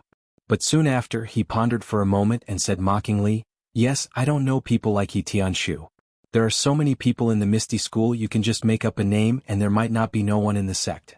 Righteous methods are useless against me." After saying that, his eyes looked at the small sword stuck in the ground. Zhang Xiaohua was stunned but immediately understood. He smiled without saying anything and slowly walked forward. The disciple was surprised and stepped back. "What are you doing?" Zhang Xiaohua ignored him and walked straight to the small sword, bending down to pull it out. In fact, if he directly moved the sword, how could it be so laborious? He just didn't want more people to know that he cultivated the way of immortality, which would attract unnecessary trouble. Seeing Zhang Xiaohua pick up the small sword, the three people from the Righteous Alliance couldn't hold back. They had just used psychological tactics against the Misty School's disciple, But not only did they not win easily, there was also a tiger blocking their way. If they hesitated, there might be unexpected changes. In the current situation 2 against 3 they still had the confidence to win, but after a while that might not be the case. Although just now they were shocked by Zhang Xiaohua's qinggong, but when they heard that this young man was only a herb grower in the Huanxi manor, and was only the subordinate of a Misty School's pharmacy hall's disciple, they couldn't help but look down on him. Thinking of this, a disciple from the Righteous Alliance sneered. Haha, another survivor of the Misty School, but your weight seems to be a lot lighter, just a servant. Huanxi Manor seems to be a branch of the Misty School, so your weight is also a bit lighter. But this merit is delivered to our door, how can we brothers reject it? After saying that, the other 2 people guarded the space behind Zhang Xiaohua and the Misty School disciple, preventing them from escaping. The other person held a long sword and stabbed towards Zhang Xiaohua's face. Zhang Xiaohua's long sword was placed on the back of the David's deer and did not bring it along. Seeing the opponent's long sword stabbing towards her, her body swayed, using the ethereal steps to dodge the sword. At the same time, she passed the small sword to her left hand and pushed forward with her right hand, using the fist of the Big Dipper. When the Righteous Alliance disciple saw that Zhang Xiaohua was so careless, actually not using a weapon and directly facing the enemy with bare hands, he was furious in his heart and directly slashed towards Zhang Xiaohua's right arm. Zhang Xiaohua did not panic, still using the ethereal steps to fight with him. After a few rounds, the long sword actually stained the corner of Zhang Xiaohua's clothes. Not to mention the Righteous Alliance disciple who was facing the enemy, the other 3 people were half happy and half worried. The 2 Righteous Alliance disciples were worried that the martial arts of this young man who appeared out of nowhere was actually so high. How was he a servant? He was even more powerful than the Misty School disciple just now. They were afraid that this mission would be ruined. And the Misty School disciple was happy that this young man who called himself Zhang Xiaohua was using the Misty School's ethereal steps. He had deliberately used it, wasn't it to tell him his identity? Seeing that he could keep his life, how could he not be happy? But thinking about it carefully, this youth claimed to be a servant of Huanxi Manor, how could he have learned the ethereal steps? This was the sect's divine skill, even he had only seen it recently. Looking at this youth's skill, he had been in Misty School for more than 10 years, how could he not have heard of it? Could this be a trap set by the Righteous Alliance? Not to mention that after the Misty School's disciple thought about it, the situation on the field did not change. Zhang Xiaohua only used the Big Dipper fist and ethereal steps to tangle with the Righteous Alliance's disciple. In the past, when Zhang Xiaohua was not proficient in martial arts, she used these 2 martial arts to defeat the young experts of the Dalan Temple in the martial arts exhibition. In these few years, how could Zhang Xiaohua's martial arts progress be imagined by an ordinary person? Not to mention the ethereal steps and Big Dipper divine fist, even the ordinary Arhat fist and 6 directions fist would have a miraculous effect when used against the enemy under the effects of divine sense. This Righteous Tao Alliance disciple was far from being a match for them. Seeing that his attack had no effect, the Righteous Alliance's disciple was somewhat anxious. With a loud shout, his long sword pierced towards Zhang Xiaohua's chest. Zhang Xiaohua dodged to the side again and the disciple's left arm also lifted up at the same time. With a so sound, an arrow was shot straight towards Zhang Xiaohua's body that was still in the air. The Misty School's disciple who was watching by the side also exclaimed in a low voice. This kind of concealed weapon that was shot in the air was the hardest to guard against. Presumably, the number of martial arts experts that were injured by this move was not small. But the next thing that happened made the 4 people present dumbstruck. They saw that Zhang Xiaohua did not make any other movements. She only stretched her right hand forward like she was picking up a flower. Very gently, she pinched the arrow between her thumb and forefinger. The blue arrowhead on the arrow could be seen clearly under the moonlight. Seeing that the arrow had failed, the Righteous Alliance's disciple shouted, "Flower-pinching finger? You are from the Dalan Temple. My 2 junior brothers, quickly come and help me." The other 2 did not have the time to look at the Misty School's disciple. They each drew their swords and were about to step forward. At this time, a light laugh came from the field and said, "Since you came down to attack, then don't blame me for returning an eye for an eye." Ah! They saw that Zhang Xiaohua was like a wisp of smoke, her figure leapt up and pounced in front of the Righteous Alliance's disciple. That disciple hurriedly held his sword horizontally, wanting to block, but that sword seemed to pierce through the void and did not seem to have any strength.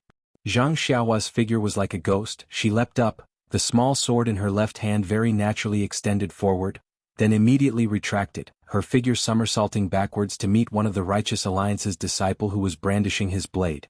Similarly, her figure also leapt up, the small sword piercing out from a strange angle. The target was the disciple's throat. That disciple was unable to stop in time. He moved upwards, sending his throat to the tip of the small sword. That small sword touched his throat and immediately retracted. Her figure did not stop, immediately turning around and floating towards the last disciple. The last disciple was a smart one. Seeing that the situation was not good, he did not move forward at all. Instead, he leaned and leapt out of the field. By the time Zhang Xiaohua turned around, she was already quite a distance away. Zhang Xiaohua had already announced her name. Naturally, she did not have any mercy. She used the levitation technique. Her body seemed to float in the air, floating on the ground. In a few blinks of an eye, she had already caught up to that disciple. She lifted her leg and lightly kicked that disciple's back. That disciple had started early, so his qinggong was passable. He was rejoicing. Who would have thought that there was no sound of wind behind him? But his back seemed to have been hit by a 1,000-gene heavy object. He saw stars, spat out a mouthful of blood and immediately lost consciousness. His body flew diagonally far away before collapsing to the ground. Zhang Xiaohua kicked out, no longer paying attention to him. She kept the small sword, clapped her hands and walked back with a smile. That Misty School's disciple seemed to have seen a monster. He looked at the ordinary, thin-looking youth walking towards him in disbelief. He said, You. In the end, he did not finish his sentence.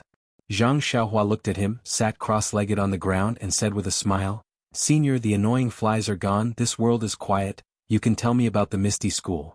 Then looking at his bloody right hand he said, Senior brother, you'd better clean up the wound on your hand or the wound on your body.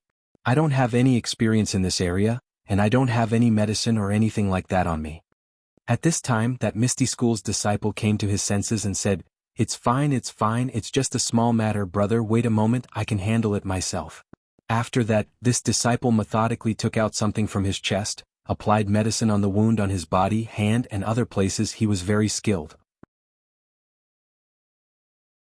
After waiting for him to finish, he came forward and saluted again saying, Brother, I was really rude just now, but in the past few years my Misty School's disciples have been in danger, so I had to be careful. By the way brother, what did you say you were called? Zhang Xiaohua laughed involuntarily and said, I'm the servant of the Huanxi Manor's herbs. My name is Zhang Xiaohua. I've been working with He Tianshu in the Huanxi Manor's pharmacy.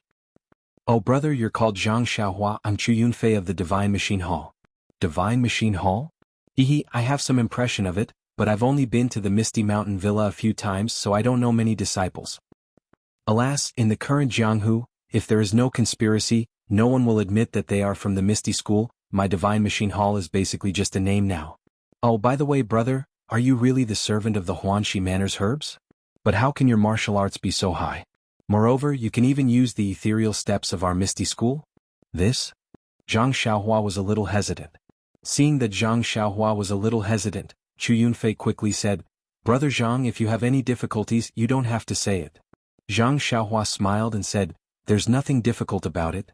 It's just that I had an agreement with sect leader earlier, so I couldn't tell you about it. However, I'm indeed from Huanxi Manor and I've seen Qiu Tong and Manor Lord Yen. Is that so? Then I won't ask further. By the way, I just heard that the disciples of the Righteous Alliance said that the Misty School was destroyed. Where is Master O now? How is the Huanxi Manor now? What's going on? I only heard a few words just now and I'm confused. Senior brother, please clear my doubts. Chu Yunfei smiled bitterly and said, Brother Zhang, have you not been in Jianghu for a long time? Zhang Xiaohua nodded and said, Yes, I've been trapped in a place. After leaving the Huanxi Manor, I haven't been in Jianghu for 4 or 5 years. Alas, I see. Brother Zhang, the Misty School was destroyed 3 years ago. Master O.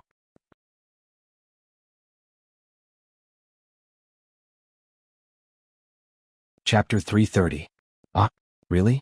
But I don't know what happened. No matter what, the Misty School is still a big sect in Jianghu. How can it be destroyed just like that? Moreover, all the thousands of disciples in the Misty School died for the sect? Chu Yunfei bitterly smiled and said, In this world there is no sect that can stand forever. My Misty School has been declining for a long time. To be able to stand for 10,000 years in this unpredictable Jianghu is already a miracle. I heard that a long time ago, there was an extremely powerful Shindao sect. It seemed to be 100 times stronger than my Misty School, but wasn't it also destroyed before us? However, less than half of the elite disciples of the sect managed to escape. The rest of the disciples died on the spot. Bus. Zhang Xiaohua suddenly stood up and said in a trembling voice, only less than half of the elite disciples managed to escape? The rest died for the sect? Then did a disciple called Zhang Xiaohu manage to escape? Zhang Xiaohu? Chu Yunfei was dazed for a moment and said, Zhang Xiaohu, this name is very familiar. Let me think. I know. He used his connections to enter my Misty School.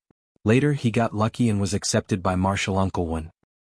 Yes, it's that lucky guy. Did he also manage to escape?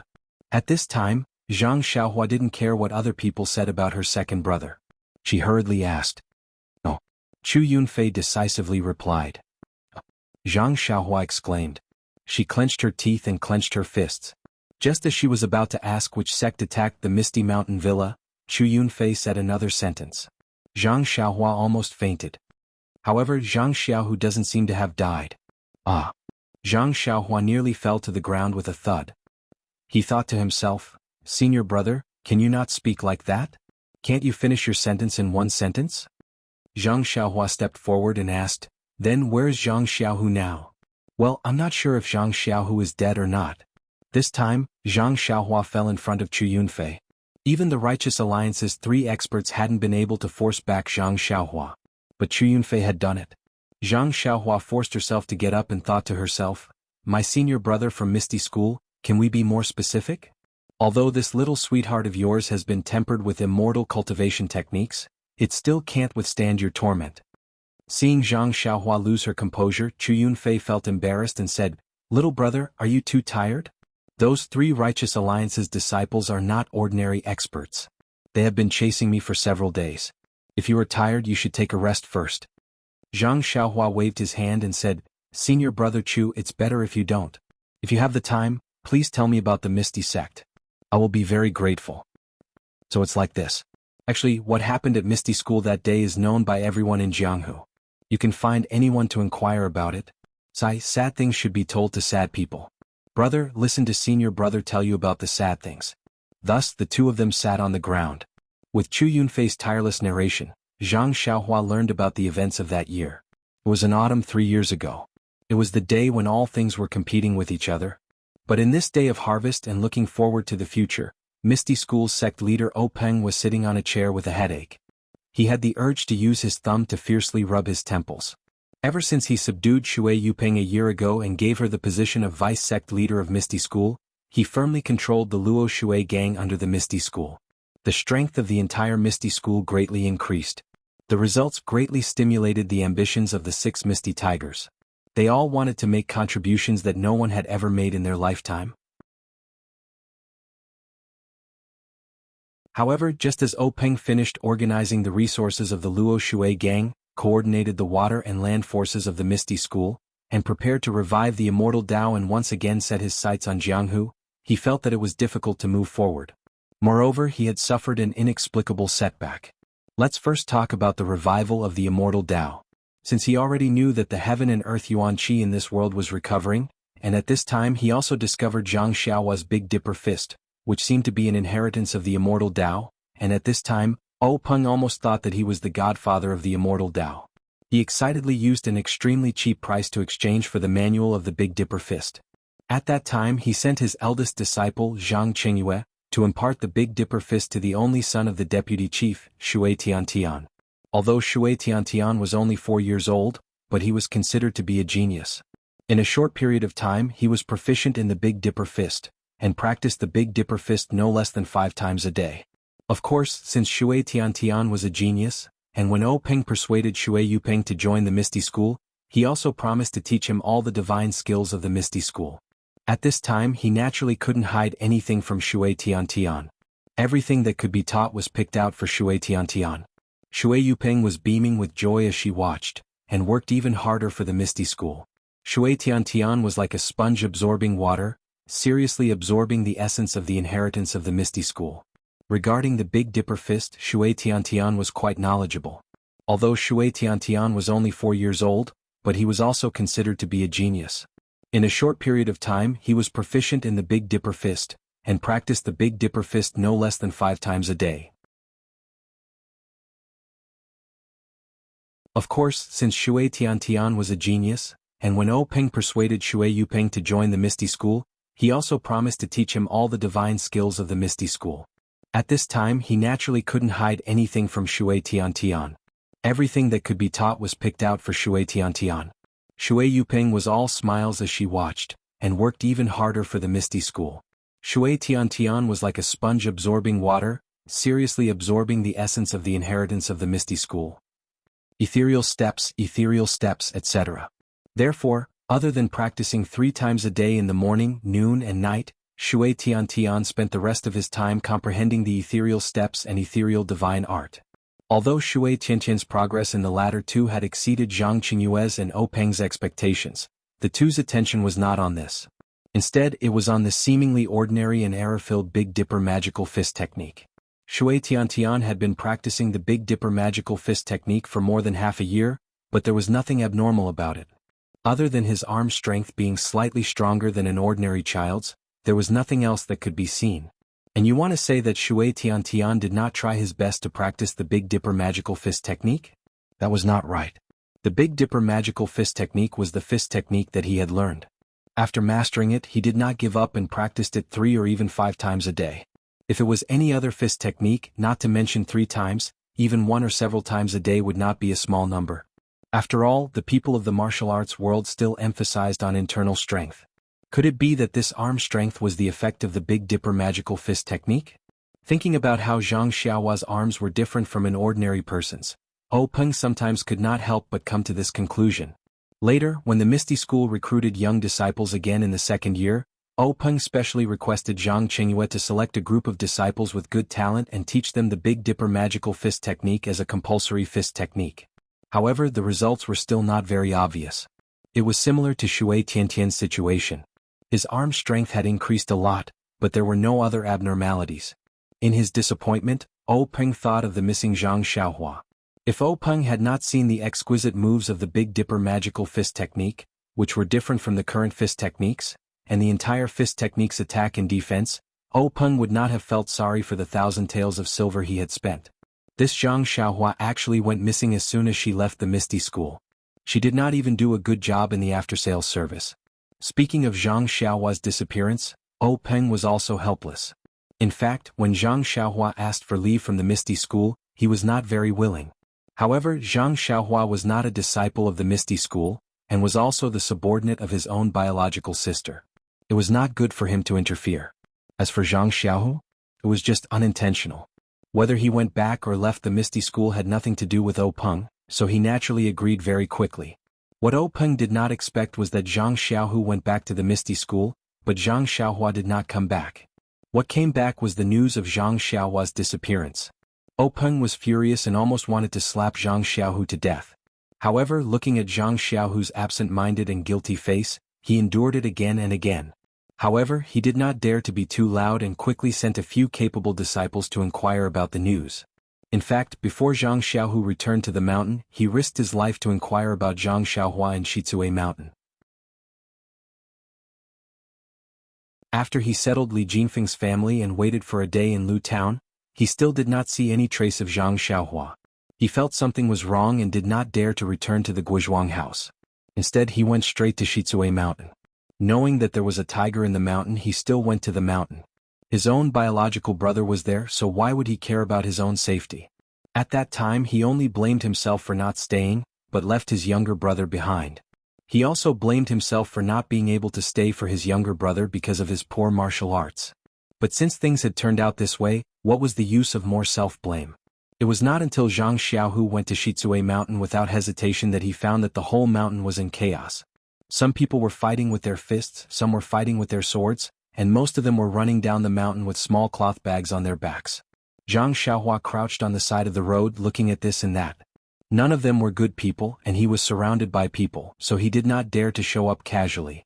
It was not until the sky was getting dark that he stopped an older bandit. After asking him, he knew that Shizue Mountain was not the same as it was a few days ago. Shizue Mountain no longer existed just like a few years ago. It turned out that night, Zhang Xiaohua was captured by Qin Shiyue. Qin Shiyue asked Ying Fei to carry him, and he returned to the mountain village to search carefully, but he still found nothing. In his rage he killed many soldiers on duty and all the elites of Shitsue Mountain, causing great panic. After Qin Shirui left, these mountain bandits swarmed to find their fort master. Unfortunately, their fort master was also killed in his own room.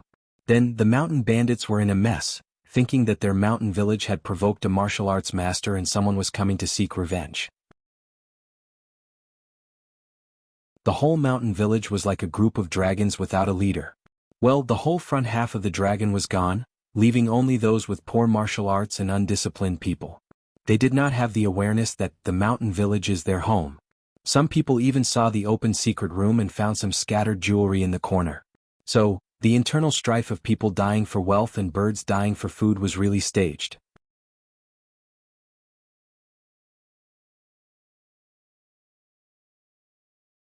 Chapter 331. After fighting and killing, the result was really seen. The property of Li Jinfeng's family was found, and the private goods hidden by other people were also found. It was like pouring cold water into a hot pot of oil, and the pot exploded in an instant. The scene became more difficult to control. More people were killed and injured, and the property was also robbed in a mess. It was not until Zhang Xiaohu came to Shitsue Mountain again that the dog-eat-dog farce came to an end. The surviving people took their own gains, got off the pirate ship, abandoned the darkness for the light and found a way out. Zhang Xiaohu was confused by the words of the bandit. When did his brother become so powerful? Was there such a divine power? But no matter how carefully he asked, he couldn't get anything. After all, those who could survive now were extremely cunning old bandits. Moreover, the bandit himself didn't see Qin Shirui kill people. As he said, the martial arts master killed people like slaughtering chickens. The people on the wall of the stockade were killed before they had time to react. The rest of the people woke up and shouted loudly. When they fled, many more were killed. When the others woke up, it was already dawn. The martial arts master had already gone far away. Who could see the true face of Mount Lu? With a mind full of doubts, Zhang Xiaohu let the bandit go first. He couldn't block the bandit's way of turning over a new leaf, could he? But Zhang Xiaohu heard the lethality of the martial arts master. He was definitely not his brother, Zhang Xiaohua. But since this person was not his younger brother, then where did his younger brother go? Was he killed by the martial arts master who came to seek revenge as a bandit? Thinking of this, Zhang Xiaohua could no longer ambush on the side of the road. He jumped up and went up Shitsue Mountain along the mountain road. When Zhang Xiaohu stepped into the gate of Shitsue Mountain, there was a mess in front of him. Fortunately, the bandits in the stockade were used to disbanding. They robbed in an orderly manner and didn't set fire to the stockade. It seemed that they planned to go up the mountain again. There were only worthless corpses scattered all over the ground. Many bandits in the stockade had already run away. The rest were the old, weak, sick and disabled puppies and kittens. No one cared that a stranger would come to the stockade. Moreover, this person only looked at each corpse carefully. They thought that this guy just came to take the wealth of the dead. They all sneered in their hearts. Why did this guy only think of it now? The corpses underground have been swept away by us countless times. How can there be any surplus wealth? Then they were busy with their own things and went crazy for the last time. There were hundreds of corpses on the ground. Zhang Xiaohu looked through them one by one, regardless of their body shape or dress, for fear of missing something. Every time he turned over a corpse, he was afraid to see a familiar face. But after examining all the corpses, Zhang Xiaohu was overjoyed. Since there were no corpses, there must be hope of survival. So he worked hard again to look through all the places in the stockade, but still found nothing. At this time he was completely relieved. Thinking of his brother's lightness skill, he must have run away. Right at that time, Zhang Xiaohu suddenly had a thought. Did Xiaohua go back to the Guizhuang house first? The steady Zhang Xiaohu did not immediately return home. Instead, he looked through all the corpses again until the sky brightened. After working all night, he was full of energy and rode back to the Guizhuang house. He was really looking forward to when he returned to the Guizhuang house. His younger brother would be holding a bowl of rice and squatting under a tree, laughing at him for coming back so late. How could he be so stupid that he didn't know to go back to the Guizhuang house first? But when he rushed back to the Guizhuang house and saw his mother and sister-in-law waiting for him at the village entrance, he knew that something was wrong. His heart turned cold. Xiaohua really did not come back. Zhang Xiaohu's mind turned countless times, but he did not have any good excuses. If he said that Zhang Xiaohua went back or did something else, how could he explain the empty red horse beside him? But if he told his mother about Zhang Xiaohua's disappearance, How could he open his mouth? Guisufei, who was at the village entrance, was also bitterly waiting for her two sons to return. First, she comforted herself that Li Jinfeng's family was warm and wanted them to stay for one more day. But 2 days had passed. Which family would have such a reason to keep their guests? As a result, Guisufei could no longer sit still. She had been waiting at the entrance of the village the night before yesterday, hoping that her son would return. Last night she also did not sleep well. At dawn, she had been waiting at the entrance of the village. When it was close to noon, she saw a familiar date red horse appear. Her heart was filled with joy, but she immediately saw an empty horse. That horse was missing her heart. When Zhang Xiaohu arrived at the village entrance and dismounted from the horse, Guisufei tightly grabbed Zhang Xiaohu's arm, gritted her teeth and interrogated Zhang Xiaohua's whereabouts. Zhang Xiaohu's face was ashen. How could he dare to tell the truth at the village entrance? He only pulled his sister-in-law and dragged his mother back to the small courtyard. When the whole family was gathered, he told the whole story. When she heard that her own son, who was trying to save someone, had ended up missing, Guisufei could not help but feel sad. She knew that her son's actions were the actions of a man and were righteous. But after all, the person he saved was a stranger she had never seen before, and the one who went missing was her son, who she was worried about. How could she not cry? Zhang Kai and Mr. Liu had different feelings. After all, they were both born as strict fathers.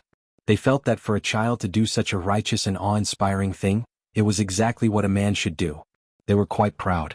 Even if they were on the side, they would still encourage and gladly go forward. Moreover, they still had not received the most serious grievous news.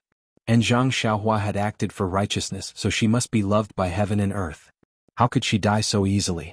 Alas, how could they know that heaven and earth were heartless and treated all living things like straw dogs? In this world, how much righteousness could be preached and how much good intentions could be rewarded? If Zhang Xiaohua had not been coincidentally lucky, she would have been captured and taken to the Dragon God sect long ago.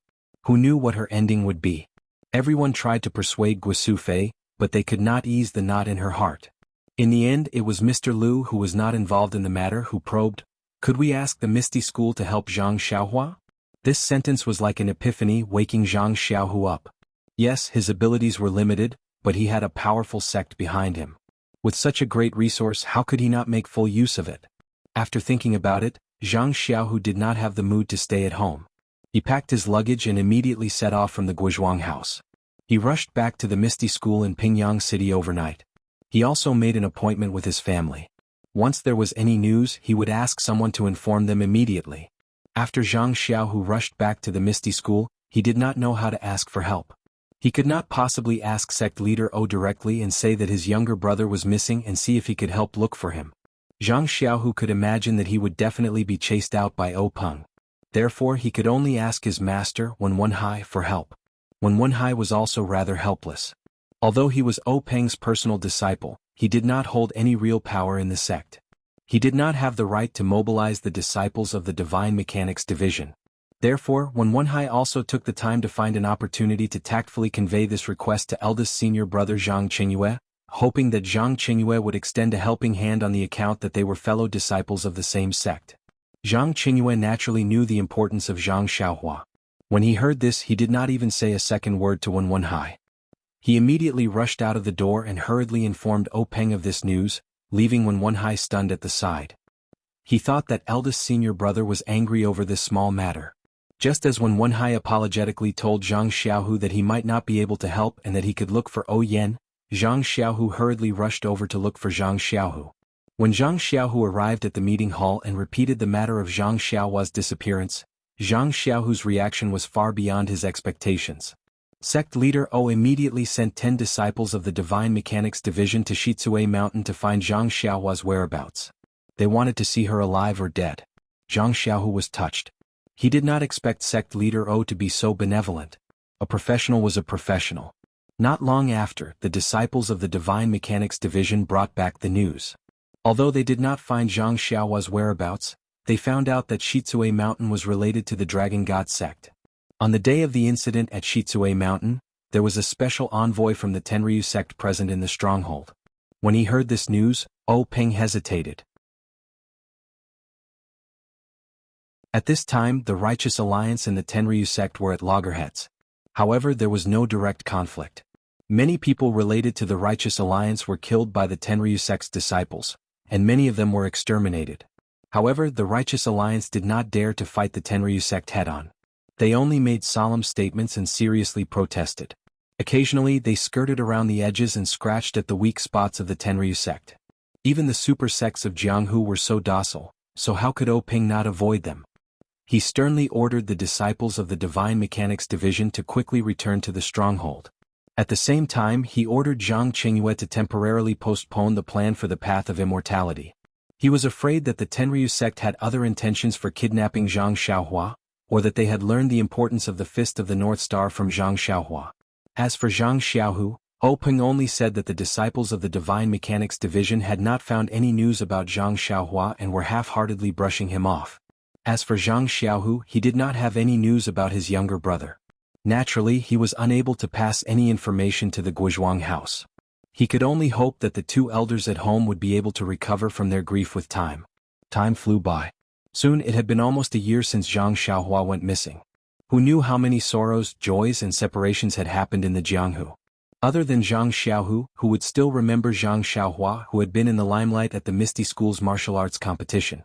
Perhaps only Peng was unable to restrain the passion in his heart.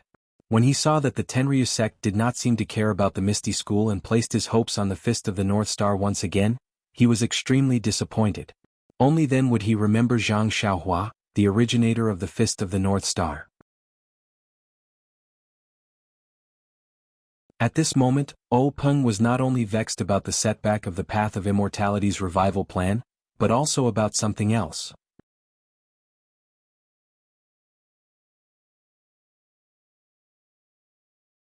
Chapter 332. In the past month, all of the ethereal sect's branches, strongholds, and even escort agencies had been wiped out by an unknown force. Many of their elite disciples had gone missing, forcing sect leader to slowly withdraw his forces to the vicinity of Pingyang City. However, the Divine Secrets Hall's disciples that he had sent out to gather information either never returned or did not receive any news at all. Left with no choice, Peng sent out the fourth of the 6 ethereal tigers, Shangguan Fenglu, and the 6th, Su Peihua, to lead a group of elite disciples to personally investigate the matter. With such a crisis hanging over his head like a sharp sword, how could Peng not be vexed? Who was the mastermind behind this series of events? This was a question that had always troubled Peng. Peng felt like he was scratching an itch. He knew that it was extremely itchy, but he just couldn't reach out to scratch it. He couldn't even scratch his ears and cheeks. Suddenly, a thought appeared in Peng's mind. Could it be the Dragon God sect? Could it be that after Zhang Xiaohua was captured by the Tenryu sect, he was tortured to extort a confession? Why torture him? He's just a village boy. The Tenryu sect has plenty of ways to make him talk. So, Zhang Xiaohua revealed everything about his Fist of the North Star? The Tenryu sect is a great sect with a heritage similar to the Misty School. If I can see through it myself, Shi Tian of the Tenryu sect must also be aware of it. Could it be that the Tenryu sect is trying to cover up the revival of the immortal Tao? Or is it because they want to leave before my Misty School that they suddenly attacked my Misty School? Sigh, I shouldn't have been soft-hearted back then. Peng's eyes flashed with a hint of sternness.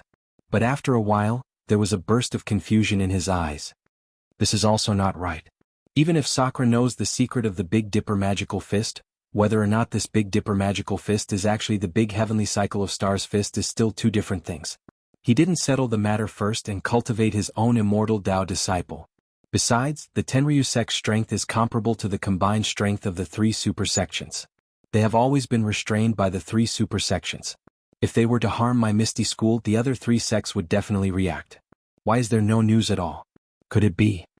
Peng's heart, which had been tempered to be strong, suddenly jumped. He instantly thought of another possibility unless... Right at this moment someone rushed into the assembly hall in a hurry. Peng was startled. He looked up and saw that it was his eldest disciple, Zhang Qingyue. Peng frowned slightly. Zhang Qingyue's face was pale and he was very flustered. Zhang Qingyue had always been experienced and steady in handling matters. He had never been so rude. Therefore, he didn't have the intention to scold Zhang Qingyue and asked, "Qingyue, why are you so flustered?" "Big sect master, there's a big disaster." Hearing Peng's dissatisfied tone, Zhang Qingyue already knew that he was being rude. However, it wasn't the time to pay attention to it. Big disaster?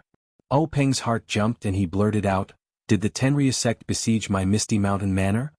"No, big sect master, no enemies appeared around our Misty School. It's just that." Zhang Qingyue's tone was somewhat hesitant. Then he looked at Peng's gaze and said with gritted teeth, "Big sect master, fourth martial uncle and sixth martial uncle?" Peng couldn't help but ask, "What happened to them?" Zhang Qingyue said with some sorrow, "Two martial uncles were killed and their corpses were brought back by the disciples of the sect." "What?" Peng exclaimed and immediately stood up from his chair. Fourth martial uncle, Shengguan Fenglu, was quick-witted and resourceful. Sixth martial uncle, Su Peihua, was the best in Jianghu. When the two of them were roaming Jianghu, they were always together and had been through a lot. Now the two of them had taken elixirs to increase their power. There were few opponents in Jianghu who could match them. But now they were both killed at the same time. This was something he never expected. "Quick, where are the corpses of the two martial brothers?" Reporting to Big Sect Master, "It's in the square in front of the conference hall." This disciple doesn't dare to act rashly. Hearing this, Peng stomped his right foot and his body floated up. He flew like a gust of wind to the entrance of the conference hall. His figure was 70% similar to Zhang Xiaohua's. From the chair to the door, Peng's feet basically didn't have any place to touch the ground. It was also very similar to Zhang Xiaohua's levitation technique. The square in front of the conference hall was still empty. There was only a broken carriage parked there alone. Beside it, there were a few dejected and injured disciples. Peng jumped down from the high platform. When the disciples saw him, they immediately saluted. Peng didn't even look at them. He walked to the front of the carriage and lifted the mat on the carriage with a trembling hand. Seeing the familiar lifeless face under the mat, Peng's heart couldn't help but ache and almost shed tears. This was the person he had grown up with, practiced martial arts with, and roamed the Jianghu with. They weren't blood brothers, but they were better than blood brothers. Now this person was quietly lying in this shabby carriage, closing the eyes that had cared for him for dozens of years. Peng raised his head and shouted sternly, "What are you doing? Why didn't you buy the best coffins and use the best carriages to bring the two elders back?" The disciples were submissive. Only one of them mustered up the courage and said, "Sect leader, it's not that I didn't want to buy the coffins for the two elders. It's just that after the attack, the masked man in black had already prepared the carriage and mat. He told me not to move them. He also said that if I moved them and sect leader didn't notice anything wrong, I would be responsible for everything. I was afraid that I would delay the sect's important matters, so I rushed back and didn't dare to move them." Hearing his disciples' words, Peng clenched his teeth and regained his senses. He waved his hand and said, "All right, Qingyu, send someone to call eldest martial uncle, second martial uncle and fifth martial uncle here. Also, carefully carry the bodies of the two martial uncles to the Divine Engineering Hall. Have Hall Master Shi and the Hall Elders examine them first. I want to see who was so bold as to touch the people of our Misty School. This debt of blood must be paid with blood. Also, the few of you, tell me in detail what happened when you were attacked." After he finished speaking, Peng didn't call the disciples to the Hall of Assembly. Instead he asked them in detail in the square. When Zhang Qingyue heard this, he did not dare to tarry. He hurriedly called someone over and carefully instructed them to inform the three elders. He personally drove the carriage and brought the corpses of his two martial uncles to the Divine Mechanics Hall. The attack on Shengguan Fenglu and the others was very old-fashioned. The enemy didn't set up many traps. They just waited in one of the Misty School's branches. This branch was located in the corner of an extremely small town. There weren't many people there. When Shengguan Fenglu and the others arrived, it was already dusk. The group of more than 10 people was ambushed as soon as they arrived at the branch's courtyard. The elite disciples of the Misty School were very conceited. After all, they had been through the test of blood and fire. They also had two elders by their side. Naturally, they didn't plan to escape.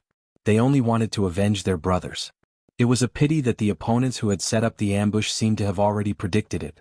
Or rather, the opponents were extremely powerful.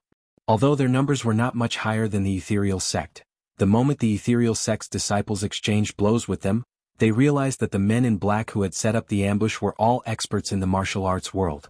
They actually managed to trap all the ethereal sect's disciples in the courtyard and none of them were able to escape. Shengguan Fenglu and Su Peihua, who were holding the line, weren't in a better situation. They were facing three masters who were also masked in black.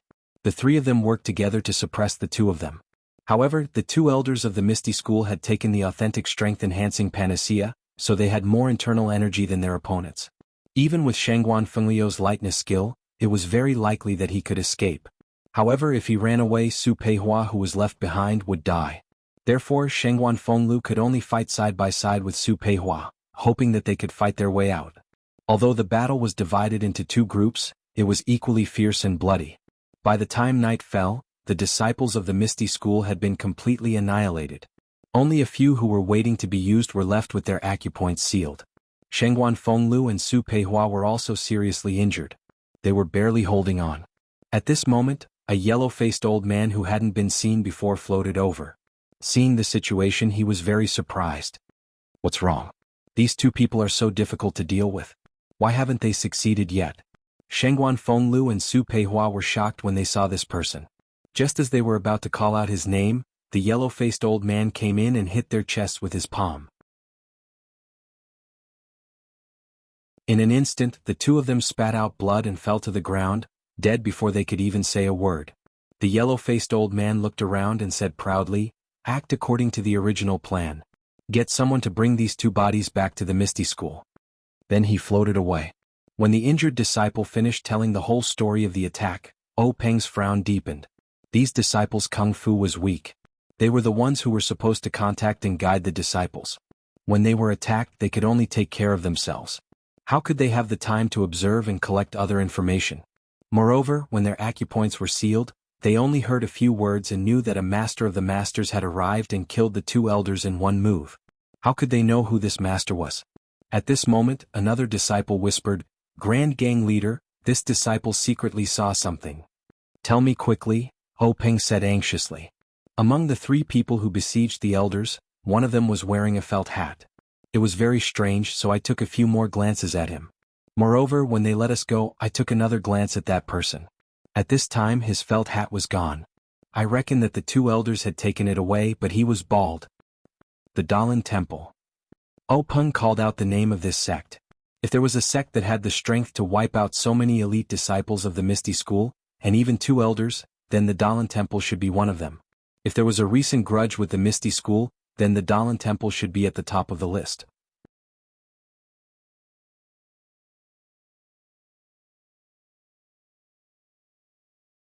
Chapter 333. At this time, from the corner of the square, three people quickly walked over. They were Misty Sects Hu Yuni, Li Jian, Li Lauer, Lu Qingyang and Lu Laowu. The three of them came together and looked at Peng and the several injured disciples with astonishment. They asked, "Big sect leader, do you have any clues? Who's the one playing tricks behind us?" Peng waved at the disciples to let them go back and recover. He then turned to look at the three brothers who had grown up with him. He bit his lip and tears welled up in his eyes. He opened his mouth but didn't know what to say. Hu Yuni was careful and asked immediately, "What's wrong, third?" "What happened?" Lu Qingyang smiled. "Third brother, what are you afraid of? The Misty School has been through more than one or two crises. Didn't we get through them all safely? Alright, where fourth and sixth? Six still owes me 2 rounds of wine. That bastard's external skills are so bad that he's no match for me." His words seemed to have hit the softest spot in Peng's heart. Tears welled up in his eyes. Peng immediately turned his face away and swiped his finger in the air to cover it up.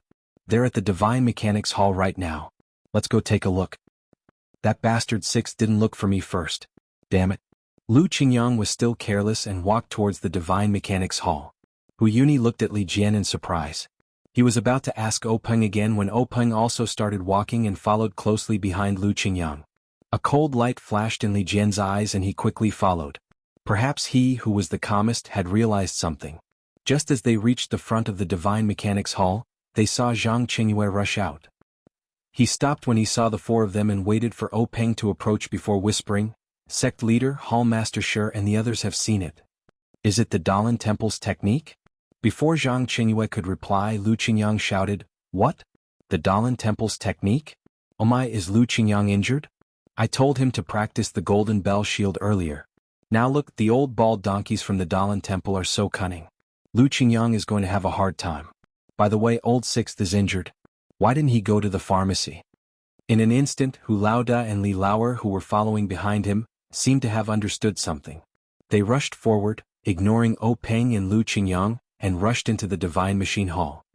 Peng raised his hand in an attempt to stop her, but he only managed to raise his arm a little before it fell limply to the ground. Old Fifth Lu didn't understand and followed him in. Just as Peng was about to take a step forward, Zhang Qingyue said, "Grand Sect Master, the two martial uncles didn't die at the hands of the Dalan Temple. The two fatal palm prints on their bodies were from the Righteous Alliance's Grand Universe Palm." Ah! Zhang San's Grand Universe Palm? How is this possible? Peng was even more surprised. At this moment Old Fifth Lu's sorrowful shout came from the Divine Mechanics Hall, "Old Fourth! Old Six!" What followed was a burst of wailing. Peng looked at the door of the Divine Mechanics Hall. His feet moved slightly but he quickly retracted them. Standing there silently, Peng stroked the short beard on his chin and frowned deeply. After a while he instructed Zhang Qingyue, "Qingyue, hurry and inform the disciples to be on full alert from now on. I reckon that there will be strong enemies coming soon. Be prepared to drag Ethereal Peak in. Also, send more men to move all the precious items in the manor to the secret chamber. If anything happens, we'll defend against the enemies with the mountain. This manor is easy to attack but hard to defend. We can only rely on Ethereal Peak. Alright, also, find someone to send the young mistress to Ethereal Peak. This has to be done first." Zhang Qingyue's expression froze when he heard that. He hurriedly accepted the order and was about to leave. Peng stopped him and whispered in his ear. Zhang Qingyue was shocked and puzzled. He asked, "Master, are we really going to do this?" Peng nodded. "Let's do it. It's either the fish dies or the net breaks. Even if we die, we'll make sure that their efforts are in vain. But Master, will this person succeed? Sai, man proposes, God disposes. Who knows?" Zhang Qingyue nodded and left with the order. Peng sighed as he watched Zhang Qingyue leave in a hurry. Then, he took a deep breath and tidied his clothes before walking steadily into the Divine Secrets Hall. In the Divine Secrets Hall, two tall wooden coffins were placed in the middle. Although the sun was shining brightly and a lot of sunlight shone in, it was still desolate. The Divine Secrets Hall Shiyu Kuan and two white-haired elders stood beside the coffins with their hands clasped behind their backs. They looked sad. Big Bro Hu and Li Lauer stood on the other side, staring at their two junior brothers in the coffins. No one knew what they were thinking. Only Old Fifth Lu held onto Su Laoyo's hand like a child. Tears streamed down his face. Peng quietly walked to a corner of the coffins. He did not speak and just looked at it quietly as if he was reminiscing about the past. The entire Divine Secrets Hall had long lost its former solemnity. Only sorrow filled the entire hall. After a while Old Fifth Lu had cried enough. He jumped up, wiped his tears and ran to Peng. He tugged at Peng's clothes and shouted, "Lao Lu, who did it? Was it the bald donkeys from the Dalan Temple? Which one? I must settle this with him today so that sixth brother can rest in peace in the underworld." Peng looked at Lu Qingyang and said softly, "Lao Lu, calm down and listen to me." "Calm down my ass. How can I calm down? Lao Lu and Lao Lu were killed and they even sent someone to their doorstep.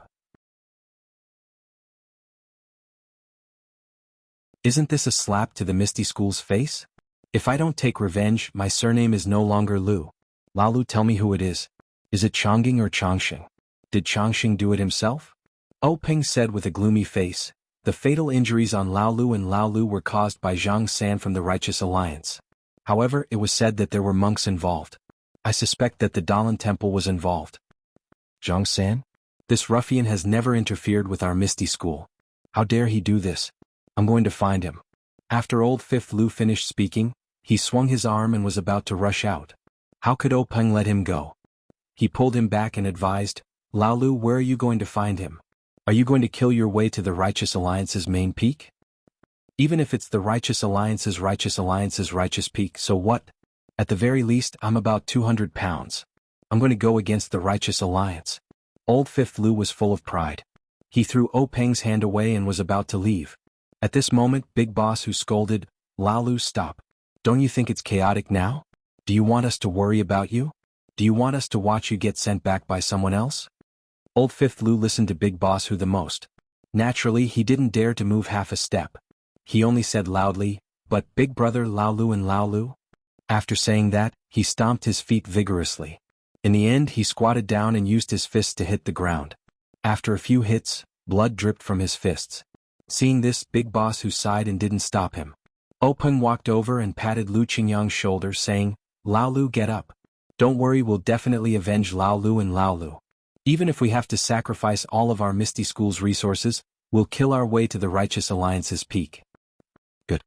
Lu Qingyang immediately stood up.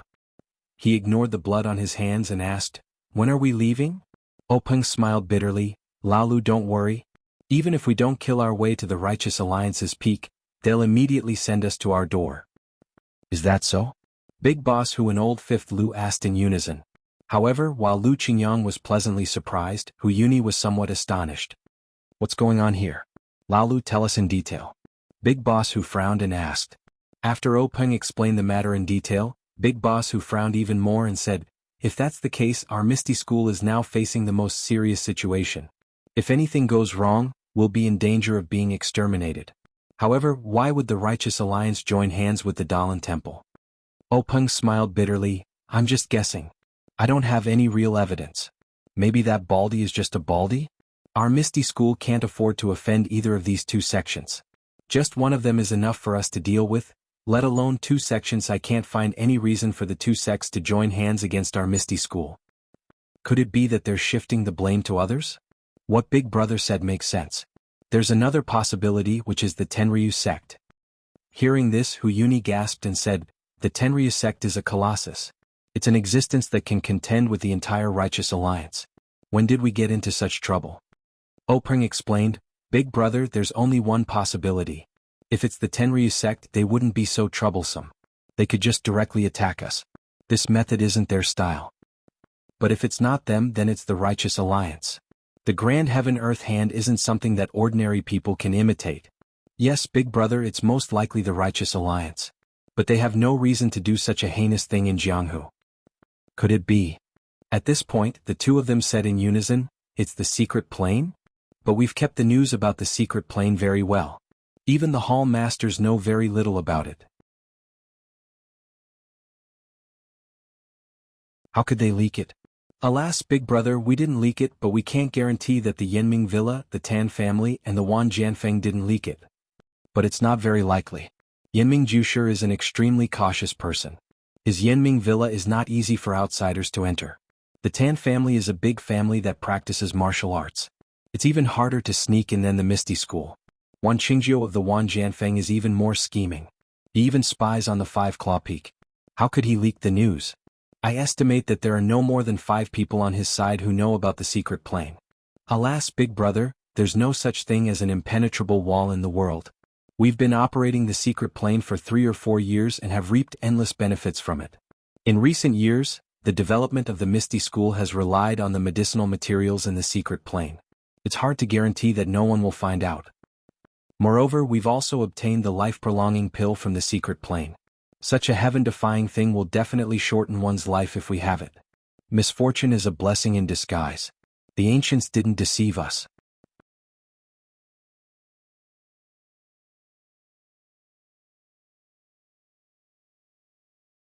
Chapter 334. When the two of them analyzed up to this point, they had already determined that the news of the secret plane must have been leaked, which attracted the attention of the Righteous Alliance. AI, success is because of the secret plane, failure is also because of the secret plane. Uyuni sighed. Earlier, when they obtained the treasures of the secret plane, they had naively fantasized that if there was a critical moment like today, they would hand over the map and the life-prolonging pill. A wise man submits to circumstances and can barely survive the crisis of the sect being exterminated, even if they had to be a coward, so what? However, the current situation developed greatly beyond their initial expectations. The Righteous Alliance actually acted ruthlessly and destroyed 2 of the Misty Six Tigers in one fell swoop. This deep hatred had already been formed. How could there be any room for negotiation? Could it be that the Righteous Alliance had the idea of exterminating the Misty School? Could it be that they were not afraid of the other sect's attention? At this time, Huyuni did not need to think about which power leaked the news of the secret plane, nor did he need to let Openg send people to investigate this news, nor did he need to ask Openg about the whereabouts of the map and the life-prolonging pill. All these doubts could only be asked in the future when the Misty School was able to survive. Now, the only thing they needed to do was to face the Righteous Alliance, who they did not know when they would attack. This was a martial arts sect that rose again after the immortal Tao was annihilated. In fact, if Openg and others blamed all the crimes on the secret plane, it may not be completely correct. As a martial arts sect, the Righteous Alliance had long been aware of the Immortal Dao and had long coveted the Immortal Dao inheritance. The previous Xing Long family was just the tip of the iceberg of the Righteous Alliance's Immortal Dao inheritance. The Misty School, as a sect with thousands of years of inheritance, had been in decline for a long time and had long been targeted by the Righteous Alliance. If it was not for fear of the other sects with Immortal Dao inheritance, the Righteous Alliance would have already made a move on the Misty School. And this secret plane was just a fuse. Even if there was no secret plane, sooner or later, the Righteous Alliance would inevitably make a move on the Misty School. Who told the Misty School to have the Immortal Dao inheritance but was unable to protect it? This annexation of the Misty School was nothing more than a drill that the Righteous Alliance had been preparing for a long time. Openg continued, Big brother, second brother, fifth brother, the Righteous Alliance came in a menacing manner. First, they reduced our forces in the periphery of our Misty School. Then they set up a trap to make us lose our brothers. I presume that they have been plotting this for a long time. Moreover, they sent the remains of fourth brother and sixth brother back. This is not only a blow to our confidence, but also a signal for us to attack. I estimate that the Righteous Alliance will launch their final attack on us tomorrow at the latest. Aha! Old Fifth Lu shouted and jumped up. Third brother, I'll go get my axe. I'll guard the archway. I'd like to see if that yellow-faced Jiang San can step on my body and walk into the Misty School. With that, he ran out of the Divine Mechanics Hall like the wind. Openg raised his hand to stop him, but Hu Yuni said, Let old Fifth go. Then he said to Li Jian, Second brother, go and watch him. Don't let him do anything stupid. Li Jian didn't say anything and chased after him. After the two left, Hu Yuni asked, Third brother, do you think we should send a message to the Dalan Temple and the Cult of Incense? Ask them to come and help us? Well, the Dalan Temple hasn't been cleared of suspicion. They might not. Maybe it's just a bald man. Even if it's a monk, it doesn't mean that the Dalan Temple is involved. After all, they are all part of the path of immortality. They might help us. Help us. Openg sneered. According to the records, when the Shindao sect was destroyed, the Dalan Temple didn't help us. That was then and this is now. If we don't have the Dalan Temple and the Cult of Incense's help, even if we barely make it through tomorrow, the Misty School's vitality will be greatly damaged. Why don't we give it a try? Openg sighed. Now that things have come to this, we can only give it a try. The Righteous Alliance has been plotting for a long time. They might not let us send out a message. Then Openg said to Hall Master Shi of the Divine Mechanics Hall, Hall Master Shi, send a few elite disciples in groups to the Dalan Temple and the Cult of Incense to ask for help. Shi Yuquan cupped his hands and said yes. Then he quickly left with two elders. For a moment, the Divine Mechanics Hall fell into silence. Openg and Hu Yuni were like stone statues. They stood in front of the coffins and stared at the two people who seemed to be sleeping. For a long time, they didn't say a word. After an unknown period of time, time seemed to have lost its value in grief. No matter how much time passed, it couldn't make up for the memories. Suddenly, Openg opened his mouth and said softly, Big brother. Third brother, sigh. In the past, when I saw other people go through life and death, I always felt that it was because of love. But now that it's my turn, I know what it means to be a hero with a short breath. I watched you all grow up. Us 6 brothers have roamed the Jianghu together since we were young. How many storms of blood have we safely walked through? Of course, we've long held our heads in our hands. But who would have thought that when the Misty School was flourishing, something like this would happen? I thought I would be the first to lie in the coffin.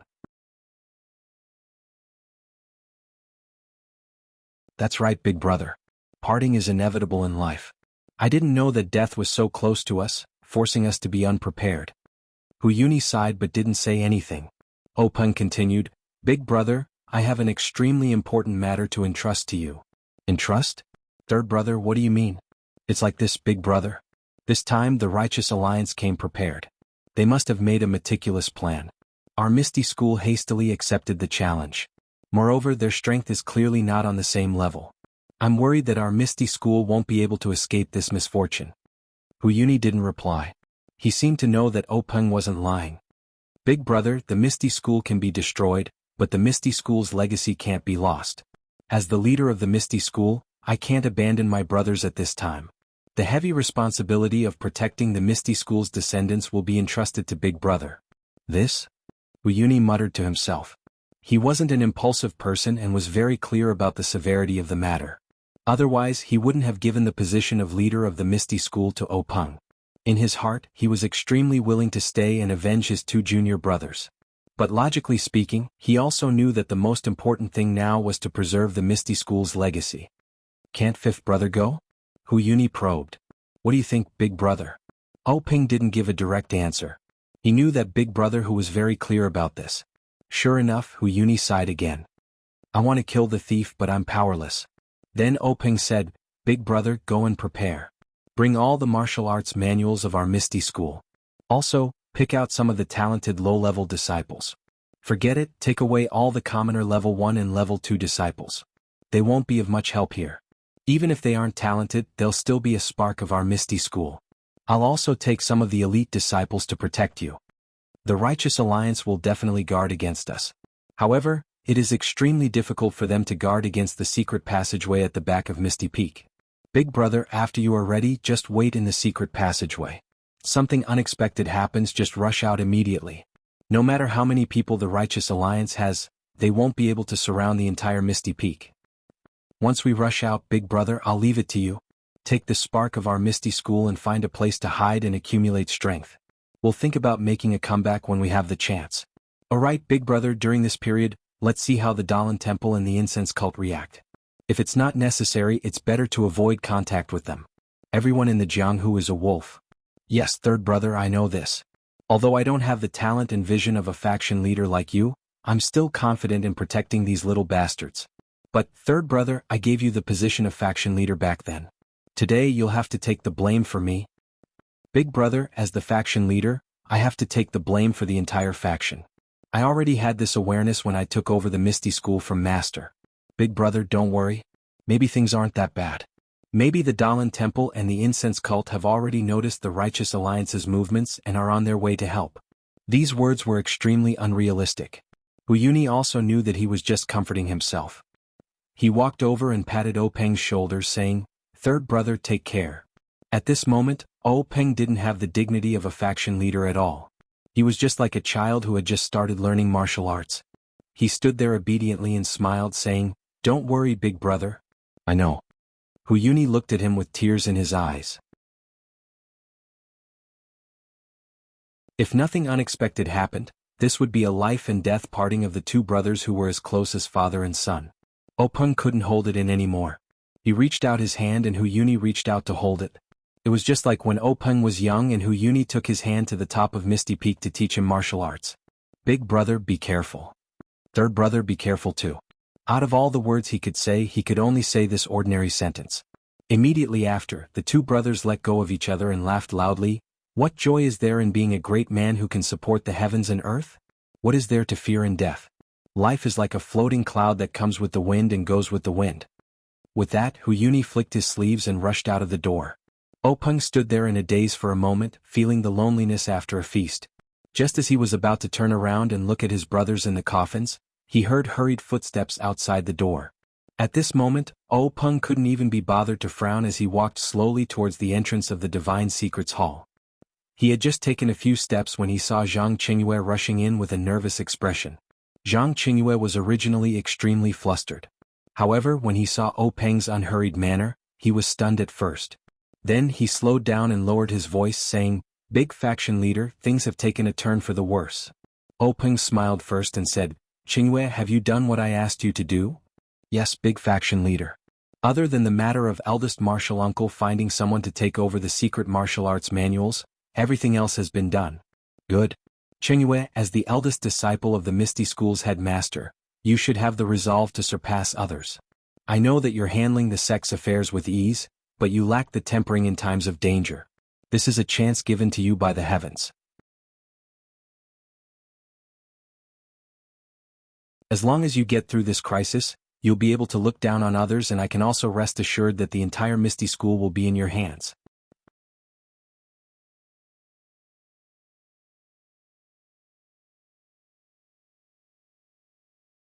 Chapter 335. Zhang Qingyue listened with his hands down and nodded repeatedly. How could he not know in his heart that at this time, other than Peng, he, the chief disciple, should be the one to straighten his back in front of all the disciples? He did not have the slightest room to retreat. He was also clear about what eldest martial uncle wanted to do, but this very important matter could not be done by him. He could only stand beside master with a smile. This was the pride of a direct disciple, but also the sorrow of a direct disciple.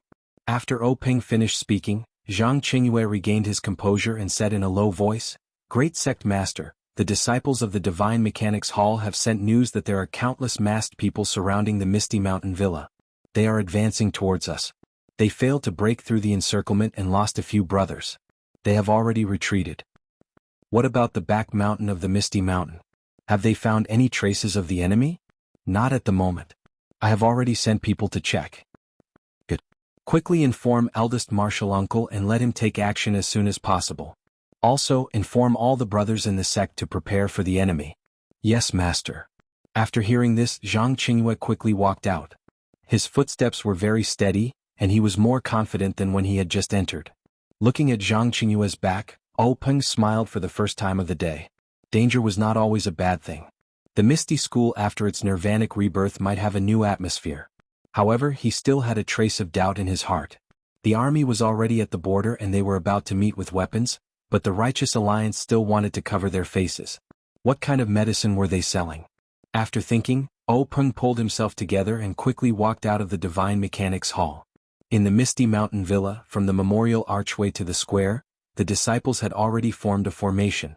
They were all holding various weapons and were waiting for battle.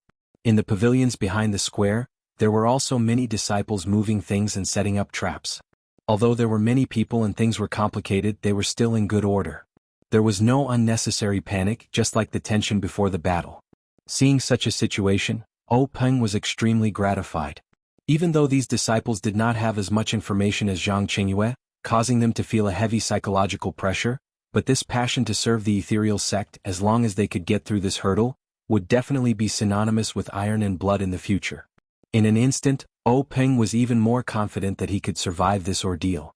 Before Peng could return to the meeting hall, Zhang Qingyue came over to report, "Sect Master, according to the scouts of the Divine Mechanics sect, not only has the front of Misty Manor been surrounded, but there are also traces of enemies at the back of Misty Peak.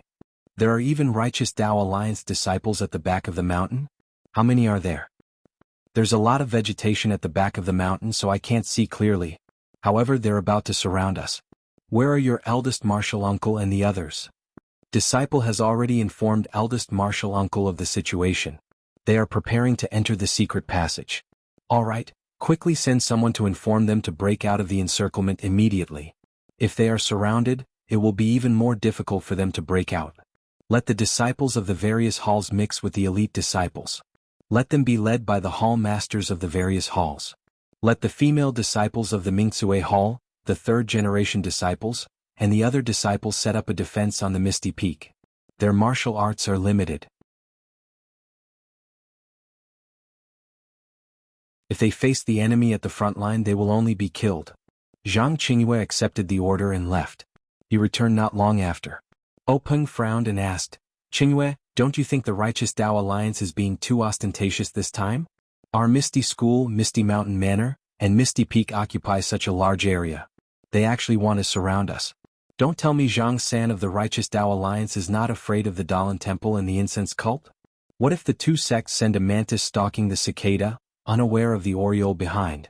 Won't the Righteous Tao Alliance go for wool but come home shorn?" Zhang Qingyue was also puzzled and said, "That's right, sect leader. Disciple has also been thinking about this problem.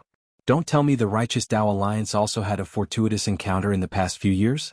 Even if they have more disciples than us, if they kill 1,000 they will lose 800 of their own. If they don't have full confidence, why would they dare to do such a desperate thing?" "That's right, there's something fishy about it. That's right, Qingyue, did you notice that the Righteous Tao Alliance is covering their faces in broad daylight? Aren't they trying to hide something?" "Haha, sect leader is right. This kind of small fry, I'm afraid they don't dare to see the light." Both master and disciple laughed heartily. However, their laughter hid deep sorrow. If something was out of the ordinary, there must be something fishy about it. It's just that they didn't know about it. Time passed bit by bit and it was already close to noon. In front of the memorial archway, there were already many masked people in martial attire. They were all armed and just by looking at their figures, one could tell that they were all valiant people. It was as if they were waiting for something. Sure enough, when noon came, a whistling arrow rose from the back mountain of the misty peak. With a loud bang, the masked man immediately shouted and drew his weapon, rushing towards the misty mountain manor. Like a tidal wave, he charged towards the defensive line that the Misty School's disciples had already set up. Hearing the whistling arrow from the back mountain, Peng's expression changed. He immediately said calmly, "Qingyue, how is the defensive line at the back mountain?" "Don't worry, sect leader. I've already sent the elite disciples over. The back mountain is easy to defend and hard to attack. It shouldn't be a problem." Peng nodded slightly. He knew that the back mountain of the Misty Peak was mostly steep cliffs and there were many paths that didn't lead up. They only needed to send a few elite disciples to block the enemy. The battle was very fierce. Not long after, there were casualties and screams could be heard from time to time. Peng stood there with his hands behind his back. His eyes were slightly narrowed and his teeth were slightly clenched. He had a rare impulse in his heart.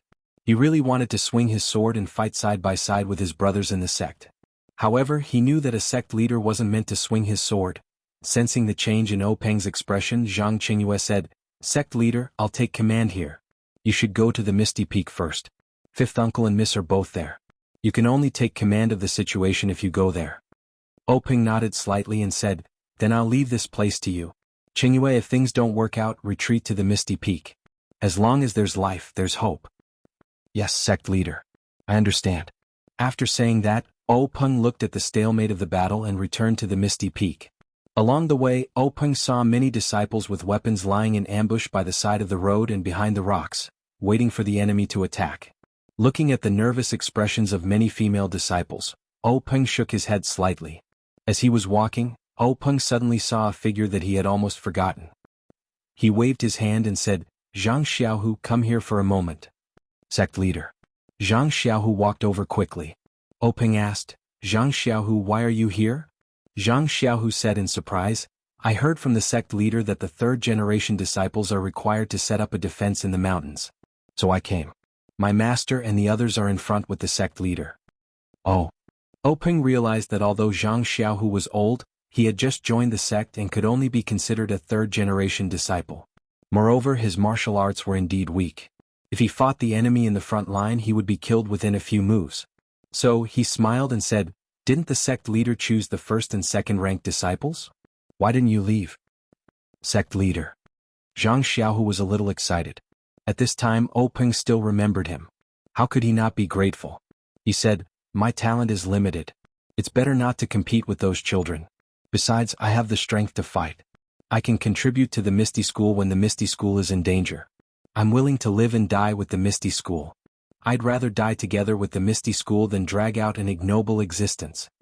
Peng nodded and patted him on the shoulder, saying, "Good. However, your martial arts are indeed weak and you're dragging out an ignoble existence. It's not necessarily a bad thing for a hero."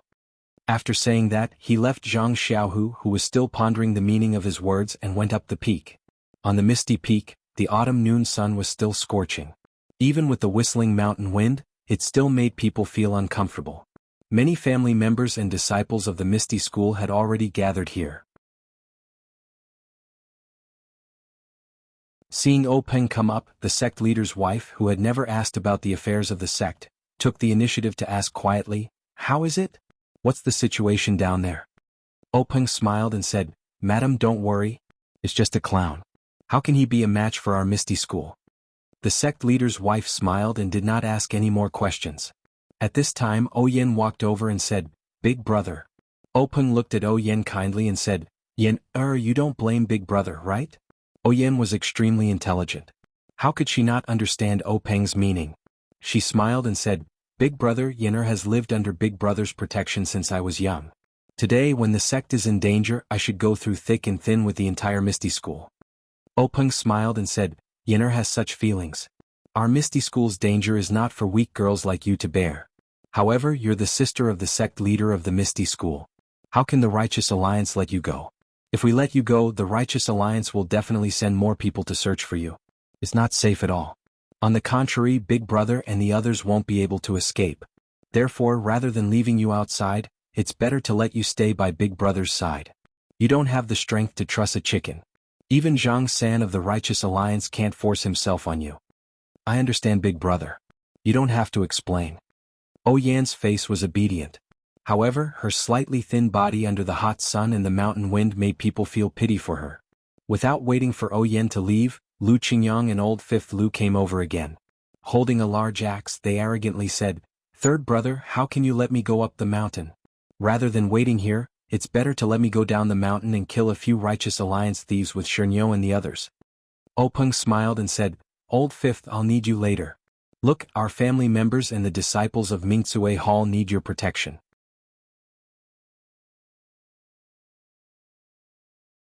If it weren't for the fact that your martial arts are much better than Shernyo's, how could I let you take on such a heavy responsibility?" Old Fifth Lu opened his mouth and said, "I knew third brother wouldn't be biased. Don't worry. As long as I'm here with this pair of axes, that Zhang San won't be able to take even half a step into Misty Peak." After saying that, he carried his axe and walked to the mountain path, making a one man can hold back 10,000 men stance.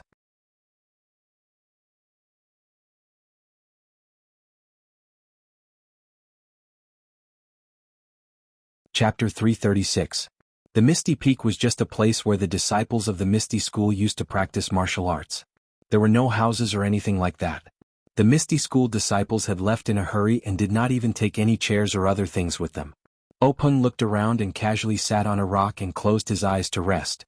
Not long after, a few more disciples came up from the bottom of the mountain and reported their battle results. It was the news that the disciples of the Misty School were retreating in defeat.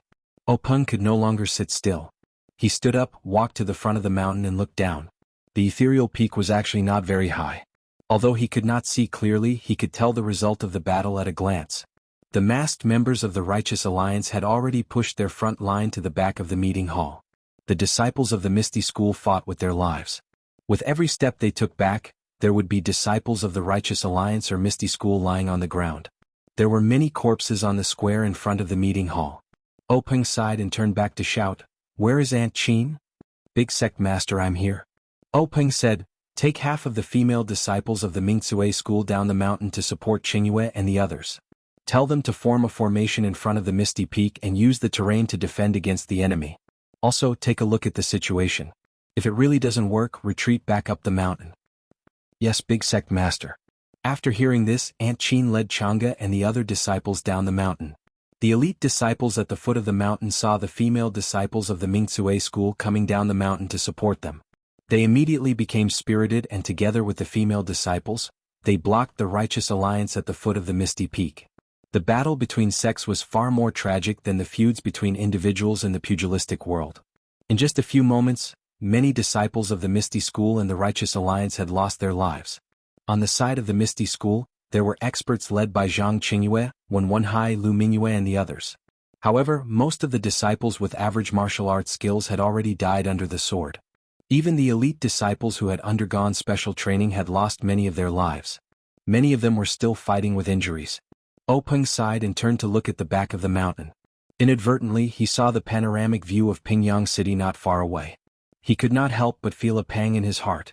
Back then, his younger senior brothers loved to watch the lights of Pingyang City at night when they were not practicing martial arts. In the blink of an eye, decades had passed. Everything seemed to have happened just last night. Today he was separated from his two brothers by life and death. The changes in the world and the cycle of heaven were truly unpredictable. The back of the mountain was peaceful. There were almost no signs of fighting. The main focus of the Righteous Alliance must be in front of the Misty School. The back of the mountain was just to prevent the disciples of the Misty School from escaping. Openg estimated that Hu Yuni should have led a group of disciples through the secret passage by now. Perhaps they would be lucky enough to avoid the disciples of the Righteous Alliance. Unfortunately, just as he was thinking, he saw a commotion in the back of the mountain. The faint sound of swords clashing could be heard. Wasn't it the direction of the exit of the secret passage? Could it be that the Righteous Alliance knew about the exit of the Misty School's secret passage? However, before Openg could think further, a whistling arrow was heard from the secret passage. Openg was shocked. He hurriedly ran to the front of the mountain. When he looked down, from afar, from the direction of Pingyang City, there were many blurry figures leaping over like bullets. A long howl was heard from one of the figures in front. The sound was so loud that it shook the surroundings. It showed that the person's inner strength was extremely profound. Hearing this long howl, Peng's eyes flashed fiercely. His entire person exuded a shocking murderous aura. At the same time he circulated his qi in his dantian. A purple color flashed across his face. He also let out a long howl. His aura was not inferior to the former's. After the two long howls, the blurry figures were much closer. There were about 4 or 5 of them in front. They were approaching the main road of the ethereal villa. One look and one could tell that they were people with superb qigong. Seeing this, Peng felt much more at ease. The person who let out the long howl was the leader of the Righteous Alliance, Zhang San. The few behind him must be the deputy leaders of the Righteous Alliance. Since the main characters had appeared, the ending had to begin. Everything would come to an end. Not long after, Zhang San and the others had arrived at the entrance of the ethereal villa. Zhang San was an old man with a yellow face. He was dressed in hemp clothes. He was not in a hurry to enter the Misty School. Instead, he stopped at the foot of the archway and stared at the two majestic words. After staring for a long time, he waved his hand and led the 4 deputy leaders behind him into the ethereal villa. Ever since Zhang San's roar sounded out, the Righteous Alliance's attacks had also increased, and the number of casualties on both sides had increased by quite a bit. Seeing that the two sides were either fighting one-on-one or ganging up on several people, Zhang San frowned slightly. Soon after, he increased his speed and passed through the intense battle, completely ignoring the Righteous Alliance disciples who were still at a disadvantage. That was soldiers against soldiers, generals against generals. Peng would not brandish his sword here. It was even more impossible for Zhang San to do so. The disciples of the Misty School did not even look at the people who had just entered. Although they had a slight advantage, they did not have the extra energy to deal with other people, not to mention the leaders of the sections. Only when they were going up the mountain did a few low-level disciples try to attack the leaders of the Righteous Alliance with their weapons. However, before the weapons could even reach them, the figures of the leaders had already disappeared. The difference between them was too great. Fortunately, these old men would not lower themselves to the same level as them. After dodging the weapons, they ran away and did not retaliate at all. On the peak of the Misty Peak, Lu Qingyang held 2 broad axes in his hands and stood proudly. Seeing Zhang San approaching, he shouted, "Old Zhang, eat this axe of yours." After he finished speaking, he raised his arm and chopped down with the wheel-sized axe.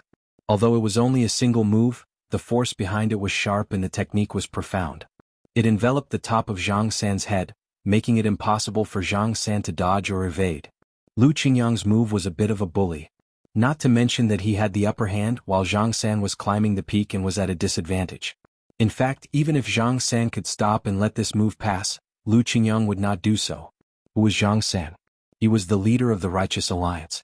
When he did not show his face, his howl could shake the entire place. But when he just showed his face, he was suppressed by others. How could he dare to let others do this? He was indeed a top expert in the Jianghu. When Zhang San saw the broad axe chopping down, he was not nervous at all. He laughed and said, "Leader O, is this how your Misty School treats its guests?" While laughing, his body did not slow down. He stretched out his fan-like right hand and reached up like lightning. He found the right opportunity and slapped to the side. Clang! A muffled sound was heard. It was like an axe hitting a wooden board. Old Fifth Lu's broad axe was slapped to the side by Zhang San's palm. Old Fifth Lu was furious. He did not care about his unstable body. He raised his other hand and was about to chop down. But at this time Zhang San had already jumped to the peak. He laughed coldly and slapped towards Old Fifth Lu's chest. If this universal hand hit him, wouldn't Old Fifth Lu be the same as the other 2 brothers? Although Old Fifth Lu was reckless, he had also fought in life-and-death situations. He hurriedly blocked the broad axe in front of his chest. Seeing this, Zhang San did not change his move. He directly slapped the broad axe. With the same muffled sound, a huge force penetrated Old Fifth Lu's arm. Old Fifth Lu's body was already unstable. At this moment, his lower body was unstable. He was sent flying back by Zhang San's slap.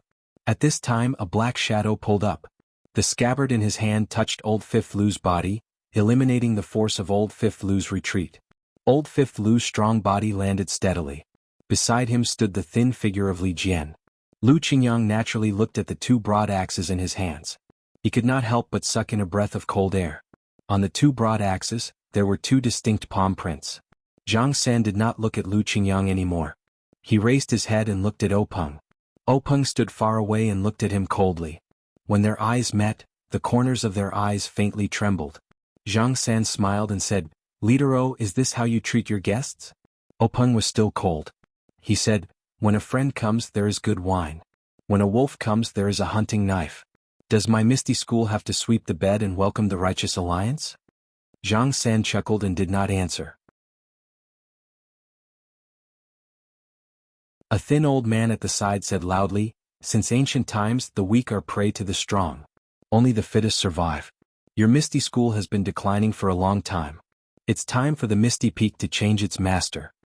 Openg glanced at the old man and said, so it's the first deputy leader of the Righteous Alliance, Old Master Chai. Every word you say is true. You are right. In this Jianghu, it has always been a place where fists speak. Old Master Chai's intention is to decide the fate of our Misty School? Old Master Chai, Chai Qingrong said proudly, that's my intention. If you want to speak, you need to have the strength to speak. This humble one wants to see if Old Master Chai has the ability to speak. A cold voice sounded. It was the black-clothed Li Jian. Chai Qingrong drew his sword from his waist and sneered, this Chai has long heard of the Misty Seven Swords. Today is the right time. Why not let this Chai broaden his horizons? As you wish, there is no need to invite. After saying that, Li Jian threw away his scabbard and stabbed out with his sword. Chai Qingrong saw this and laughed angrily, good. The waves of the river will surpass one another. The long sword in his hand was also thrust out. The two immediately began to fight. Lu Qingyang saw this and waved the axe in his hand. He said loudly, which boy will fight with this grandpa? The several deputy leaders of the Righteous Alliance looked at each other. None of them wanted to go forward. Of course, whoever went forward would have to call the other grandpa. A moment later, a black-faced rough man stepped out from the crowd. He held a copper staff and shouted like thunder, you brute, don't try to take advantage of me with your mouth. Your grandpa me will teach you a lesson. Old Fifth Lu looked over and saw that it was the Righteous Alliance's fifth deputy leader, Mi Kong. He couldn't help but sneer, I was wondering who it was. Isn't it the Mi Kong from a few years ago who fought to a draw with me? Come. Let me see if you have improved in these few years.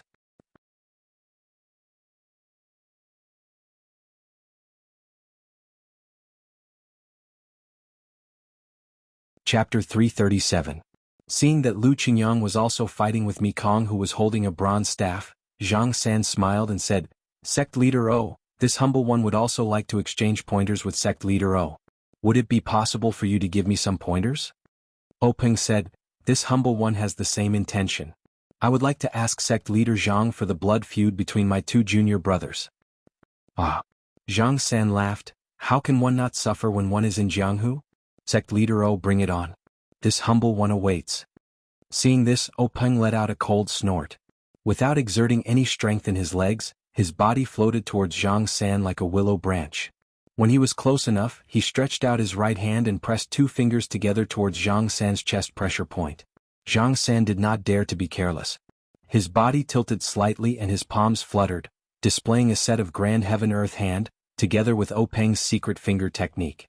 The group of 5 from the Righteous Tao Alliance had only ascended the Misty Peak for a short while when 3 of them entered and stood together with the 3 from the Misty Sect. The 6 people who were fighting in the Misty Peak were the leaders of the 2 sects and were also the top experts in the pugilistic world. The battle on the Misty Peak was not only a test of individual martial arts but also the survival of the sect. Who would dare to hold back? The 6 people were all showing off what they had learned, displaying all sorts of strange and wonderful moves. In a short while, danger was everywhere, and there was no longer the usual restraint of a martial arts exchange. Although there were many disciples from the Misty School on the peak, they were all people with low martial arts skills. There were also many women, and they knew the key to this battle. Although they were very worried, they did not dare to get close. They all retreated far away, fearing that they would affect the situation. After the time it took to drink a cup of tea, there did not seem to be any changes in the situation. They were evenly matched, but even so, it was enough to show the strength of the Misty School. After all, the 3 leaders of the Righteous Alliance except for Mi Kong were all old men. The cultivation of internal energy could not be forced, and there were very few shortcuts. The older one was, the more refined the cultivation of internal energy. The 3 from the Misty School were all in their 40s, much younger than their opponents. Even if they were young and vigorous, they could not make up for the lack of internal energy.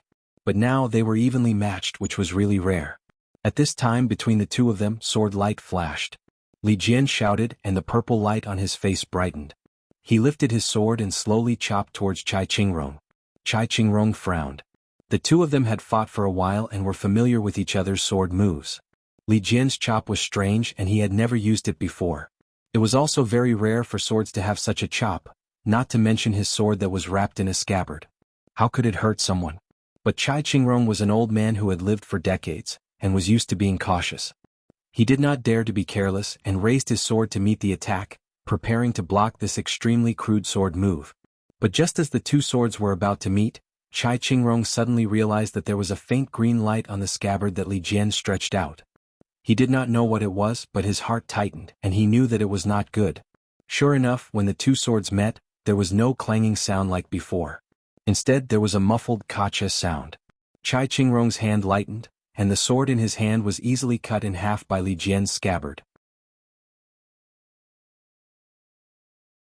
Chai Qingrong was greatly shocked and he suddenly shouted, "Sword light!" At this time, the sword in Li Jian's hand did not decrease in power, and the sword light in the scabbard became even brighter. It actually spat out more than half a foot, and directly chopped towards Chai Qingrong's face.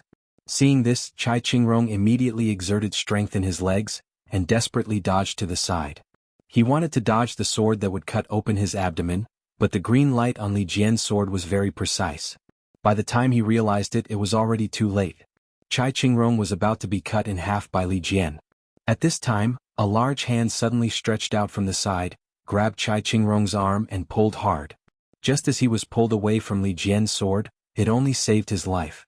Chai Qingrong's entire right arm was easily cut off by Li Jian's sword light.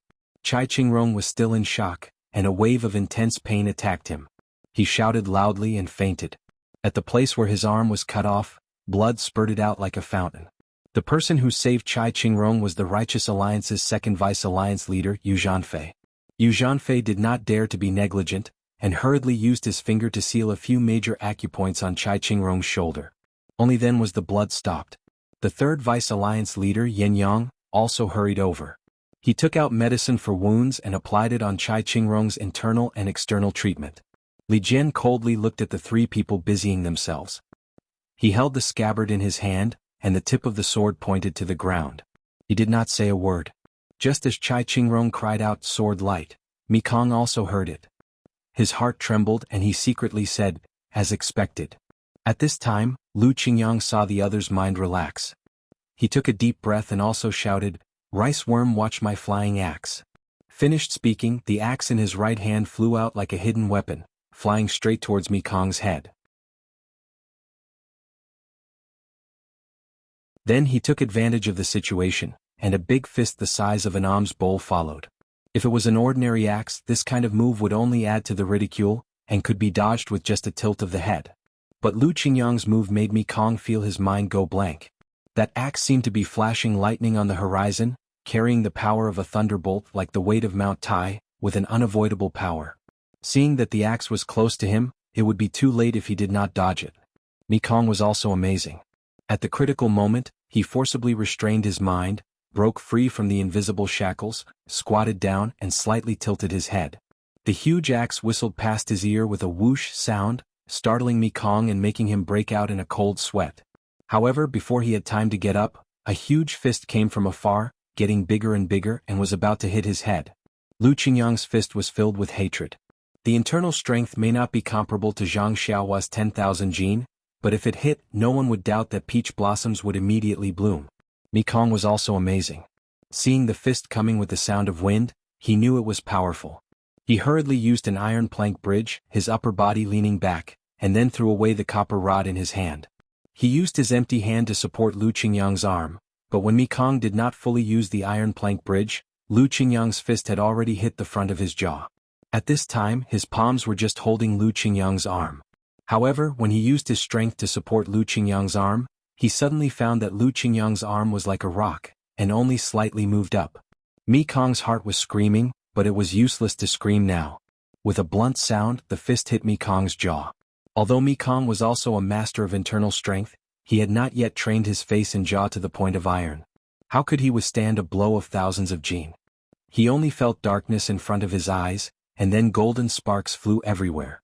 He fainted. and his body also fell far away with the momentum of the fist. If it was flat ground it would be fine, but it was the top of Piaomiao Peak. The place where Mekong fell was empty. He rolled down the mountain path, and whether he was dead or alive was unknown. Yu Zhanfei, who had just sealed Chai Qingrong's acupoints, also paid some attention to this. Seeing this, he left Chai Qingrong to Yen Yang, and hurriedly used his Qinggong to catch up. He wanted to save the unconscious Mekong.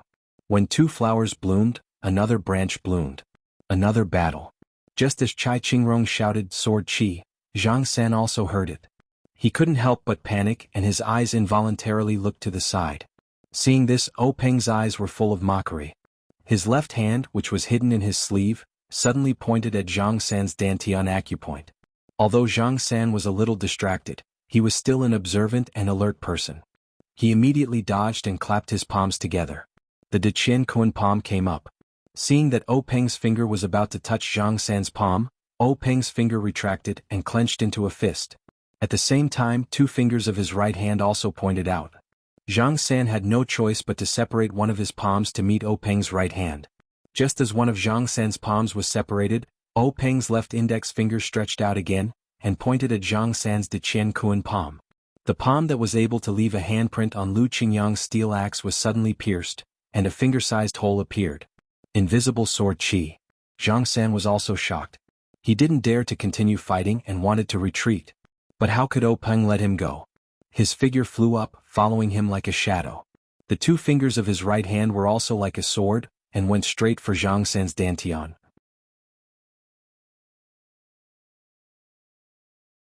Zhang San didn't dare to let him hit. The dantian acupoint was the essence of internal strength.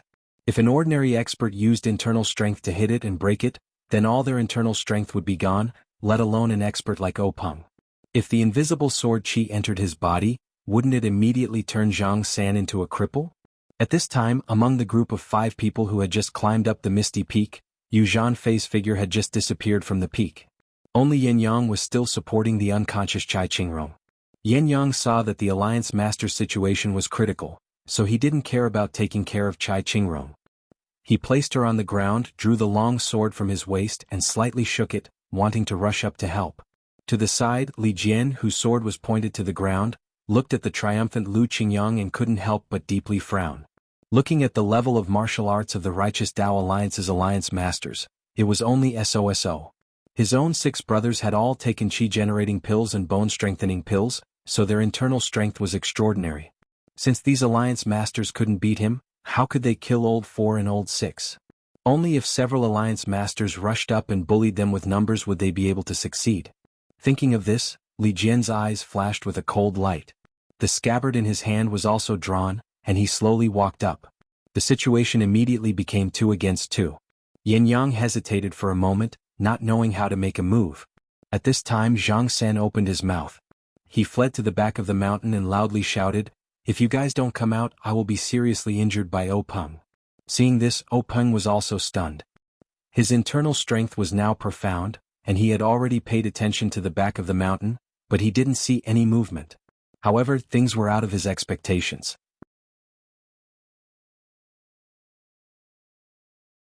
Following Zhang San's cry for help from the back of the misty peak, several people jumped up.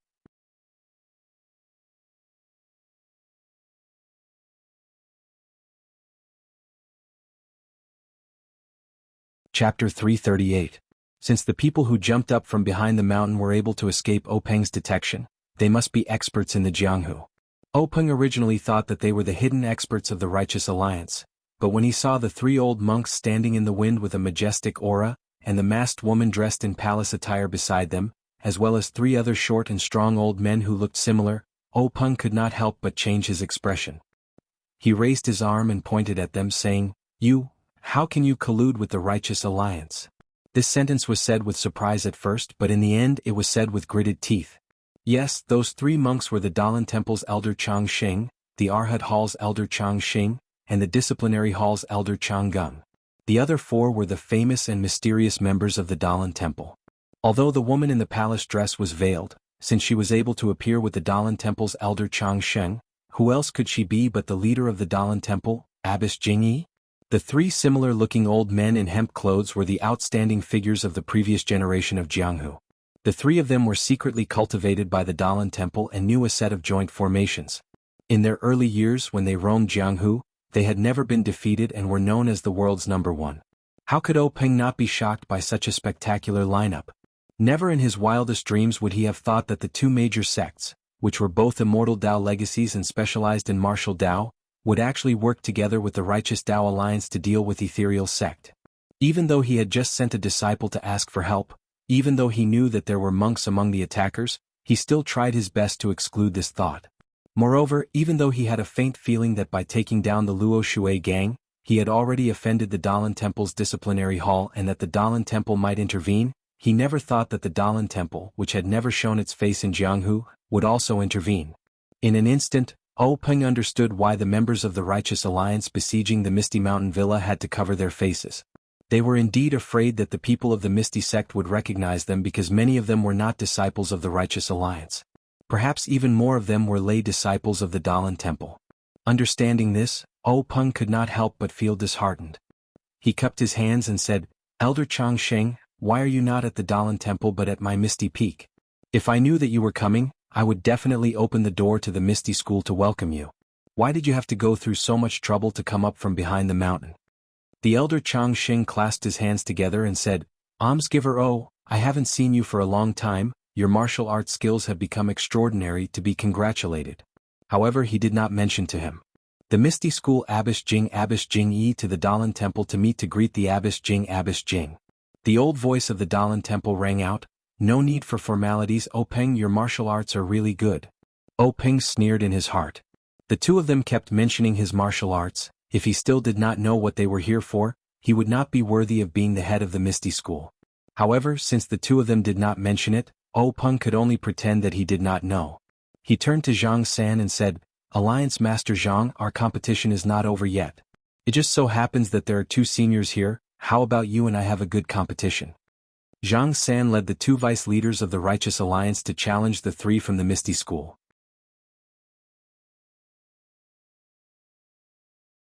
He originally wanted to test them, but he did not expect to go for wool and come home shorn. The leaders of the two super sects did not appear in time, causing one of his vice leaders to become a cripple and the other to be injured or dead. He himself also almost died at Peng's hands. Now that he saw Peng challenge him again, how could he still participate?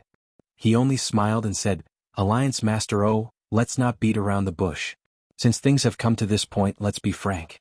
Alliance Master's Misty School's strength has increased too quickly in the past few years. Even Alliance Master and the Misty School's 6 tigers have high martial arts. Don't you think you should give us an explanation?" Peng said, "This is the result of my Misty School's hard work. If Alliance Master Zhang is interested, you can join our Misty School and experience it for yourself." Zhang San sneered and said, "Hee Peng, you're still stubborn. The secret plains matter has long been spread from Wanjian Peak. Do you know where the other vice leaders of the Righteous Alliance, the other elders of the Dalan Temple, and the other leaders of the Fragrance Cult went?" Peng sneered and said, "Could it be that they also went to Wanjian Peak to destroy the sect?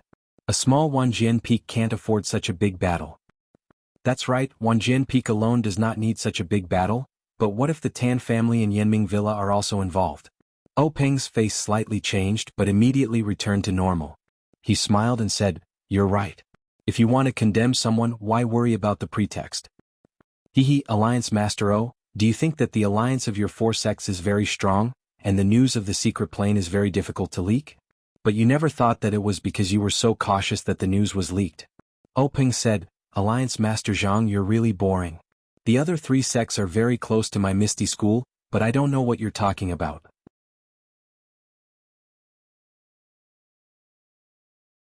Zhang San shook his head and said, "Alliance Master you don't have to deny it.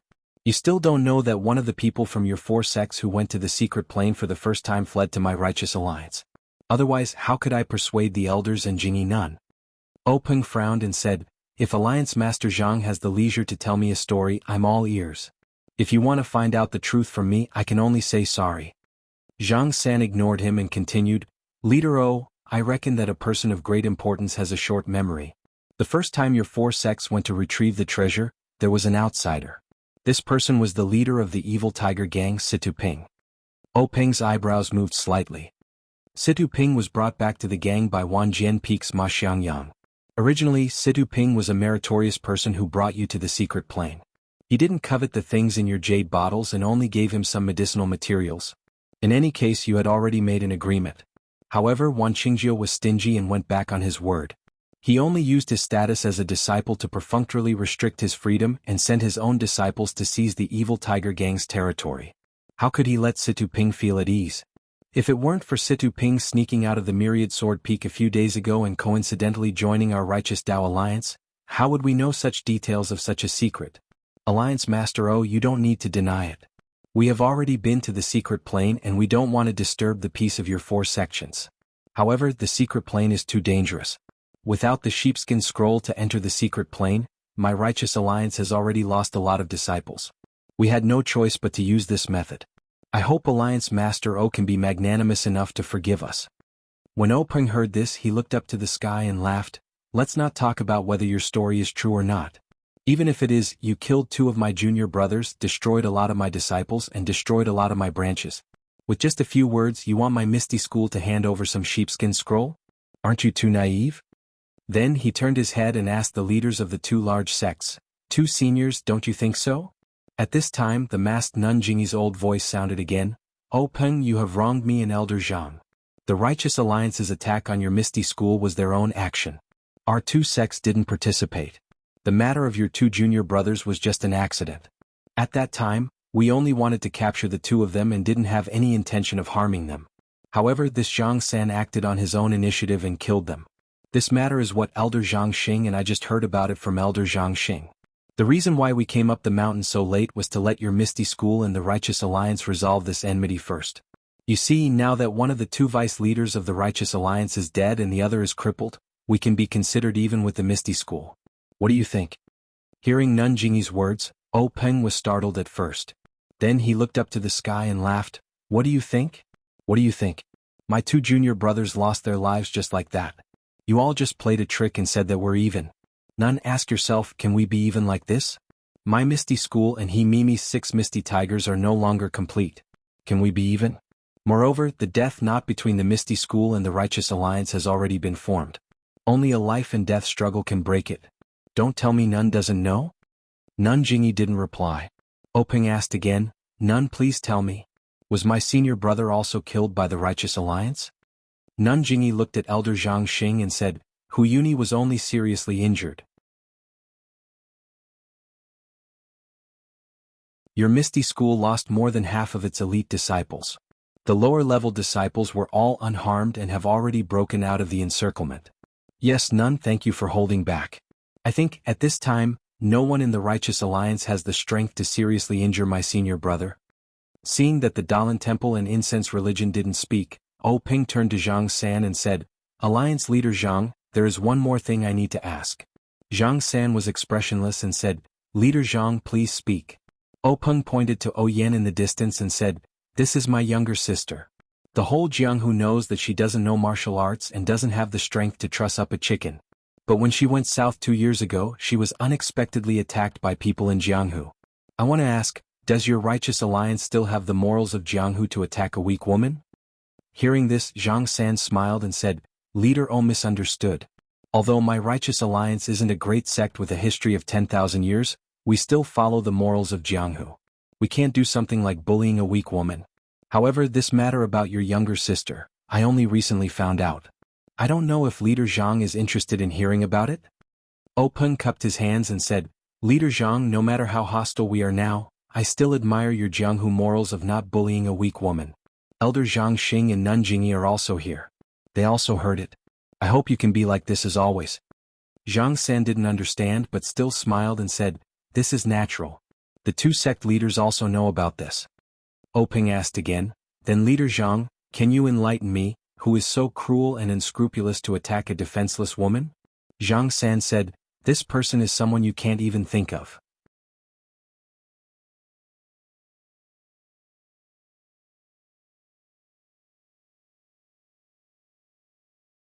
Chapter 339. I didn't even think about it. Peng was surprised and was about to speak when he heard a noise at the foot of the misty peak. He looked up and saw Zhang Qingyue, who was covered in blood, holding a long sword and leading disciples who were also covered in blood back to the top of the mountain. Peng glanced around and found that most of the disciples who came back were female disciples of Mingcue Hall. Shi Niu, Wen Wenhai and Lu Yueming were not among them. Even Shi Yuquan and other hall masters were not there. Peng's heart skipped a beat. Zhang Qingyue's pale and tired face was full of doubts, but when he saw the 3 bald monks and the woman in the palace dress, he immediately understood.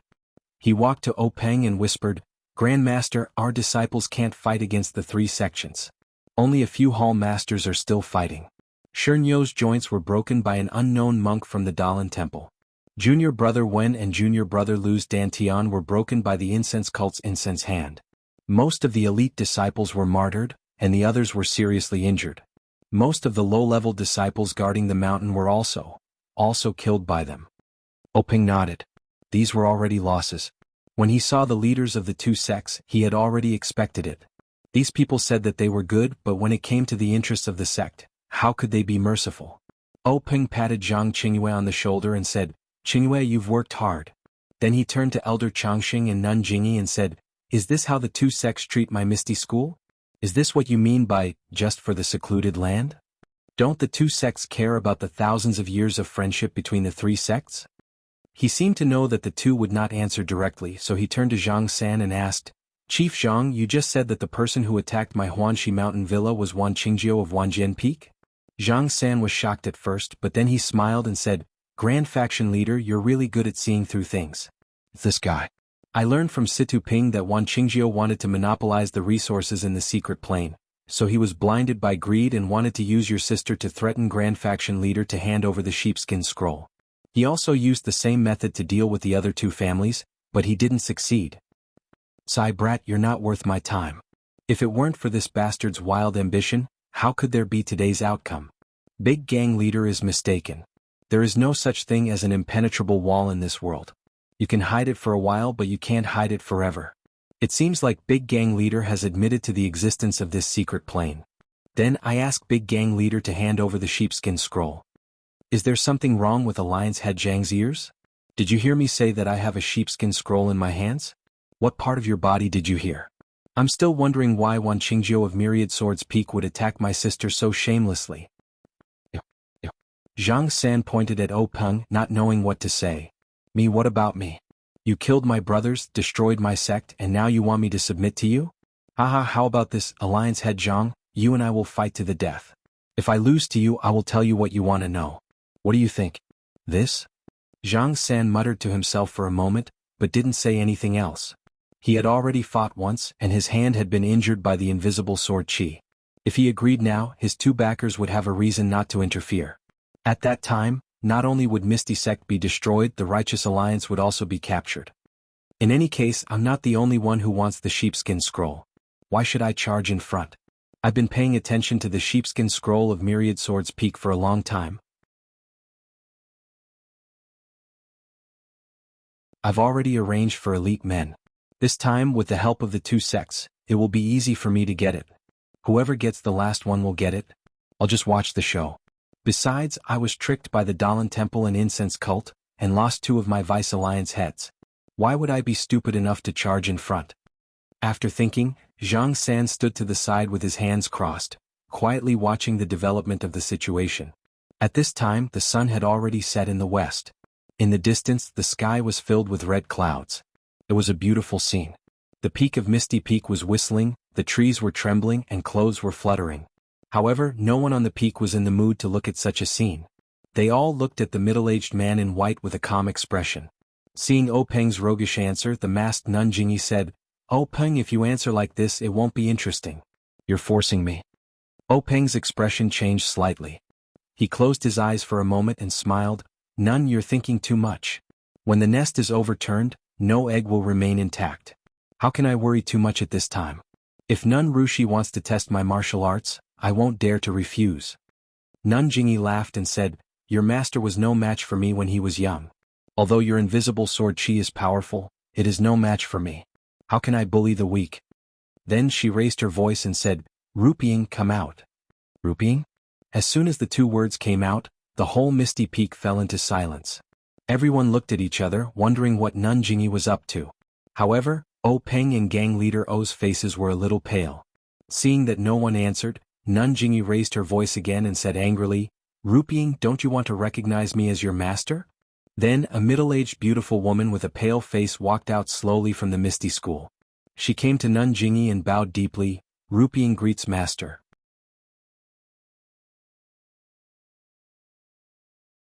In an instant, the whole misty peak fell into silence.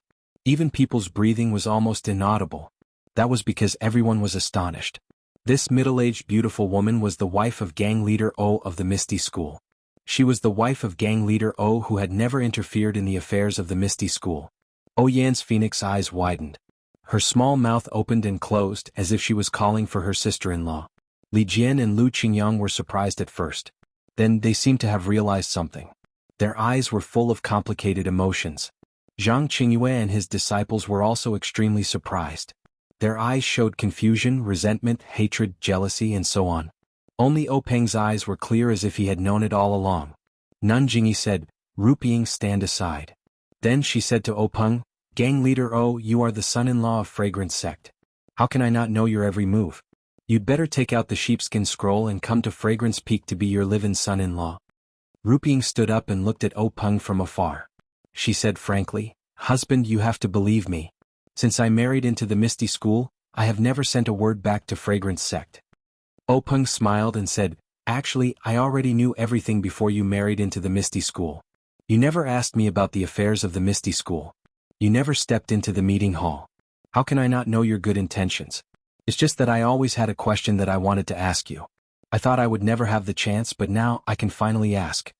Ruping's face turned a little red. She asked, "You and I are husband and wife. Why can't we be honest with each other? Husband, just say it."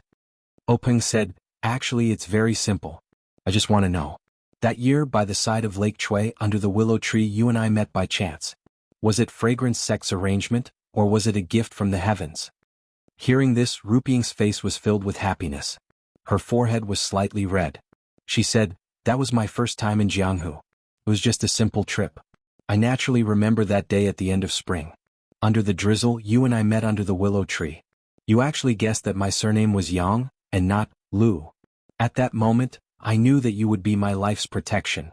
It was only after that that I told my master. If husband doesn't believe me, you can ask me face to face." Before Peng could speak, Nanjingyi snorted and said, "This old woman also didn't expect that my most beloved disciple would be able to catch the rich husband of the Misty School on her first trip.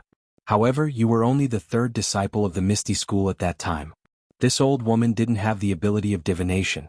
How would I know that you would become the head of the Misty School? A married daughter is like spilled water. The saying is right. Ruping's elbow has always been towards your Misty School. Unexpectedly, you didn't even send a single message back to your sect. It's a waste of my love for you." Young Ruping whispered, "Master, since I'm married to my husband, I naturally have to prioritize him. As for the matter of the sect, I've already made it clear before I left. If I know of it, I will definitely report it. If I don't know, how can I report it? AI, you little girl. How can I not know what you're thinking? If it wasn't for this today, why would I call you out? You two are a happy couple. As your master, I'm also happy to see you too."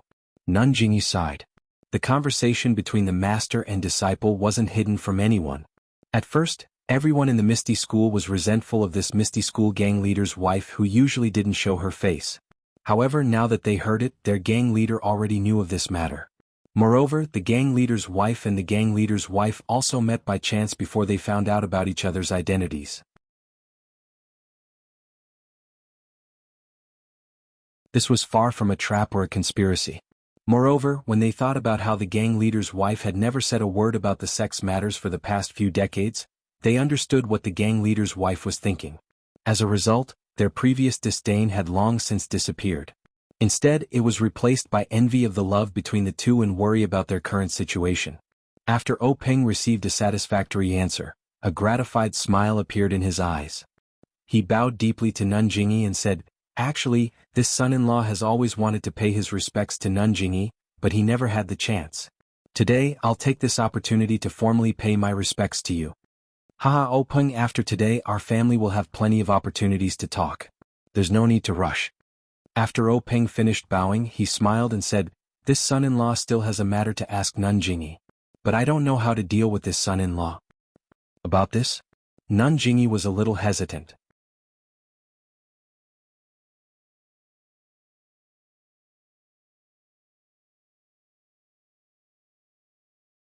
Chapter 340. At this time, the elder next to him put his palms together and said in a low voice, Leader O, since things have already come to this, there is no point in saying more. Earlier, Nanjingyi has already said a lot of good things about the Misty School. My Dalan Temple and the Righteous Alliance have also made a lot of concessions. However, since the Misty School has already come to this point, do you think it still has any meaning to exist? In fact, Nanjingyi and I don't want the Misty School to bleed too much. We also don't want to take too many lives.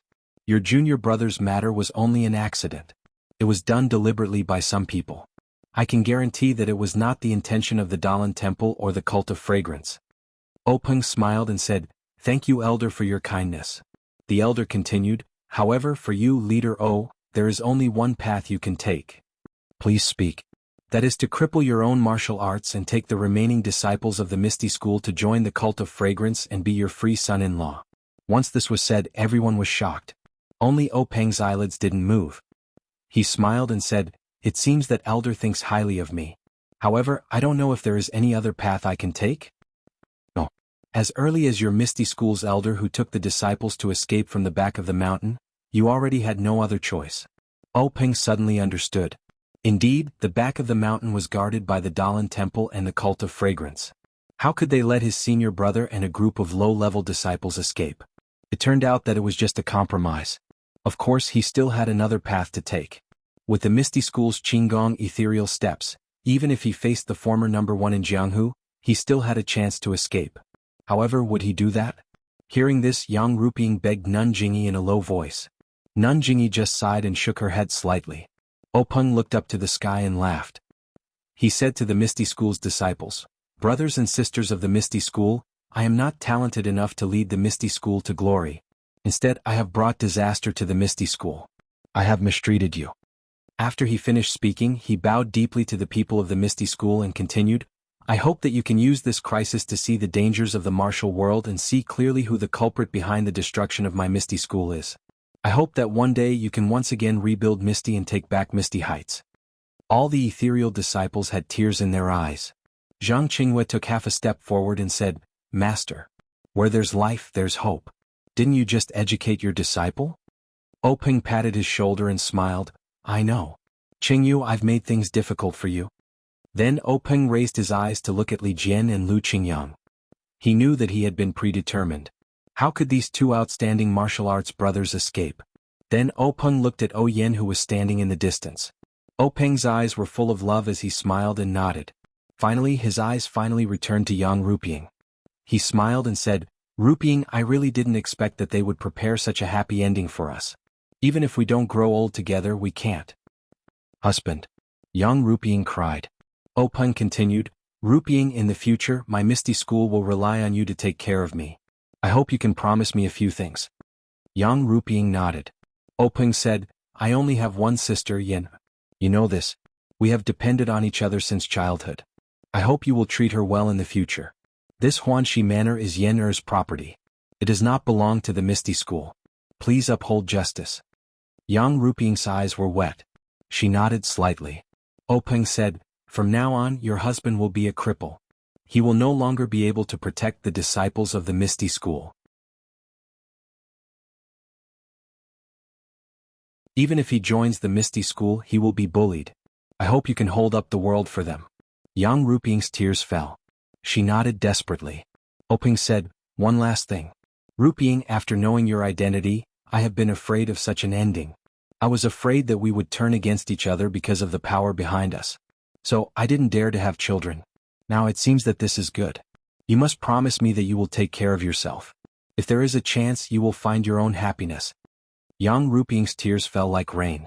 She shook her head desperately and shouted, Husband, don't think too much. After saying that, she rushed over recklessly. However, it was too late. O Peng's mouth was already bleeding. When Yang Ruping ran to the front of O Peng, She only heard Peng's last words in this world. I have guessed the process and the ending, but this ending came too early. Ruping, it's good to meet you. After that, he closed his eyes.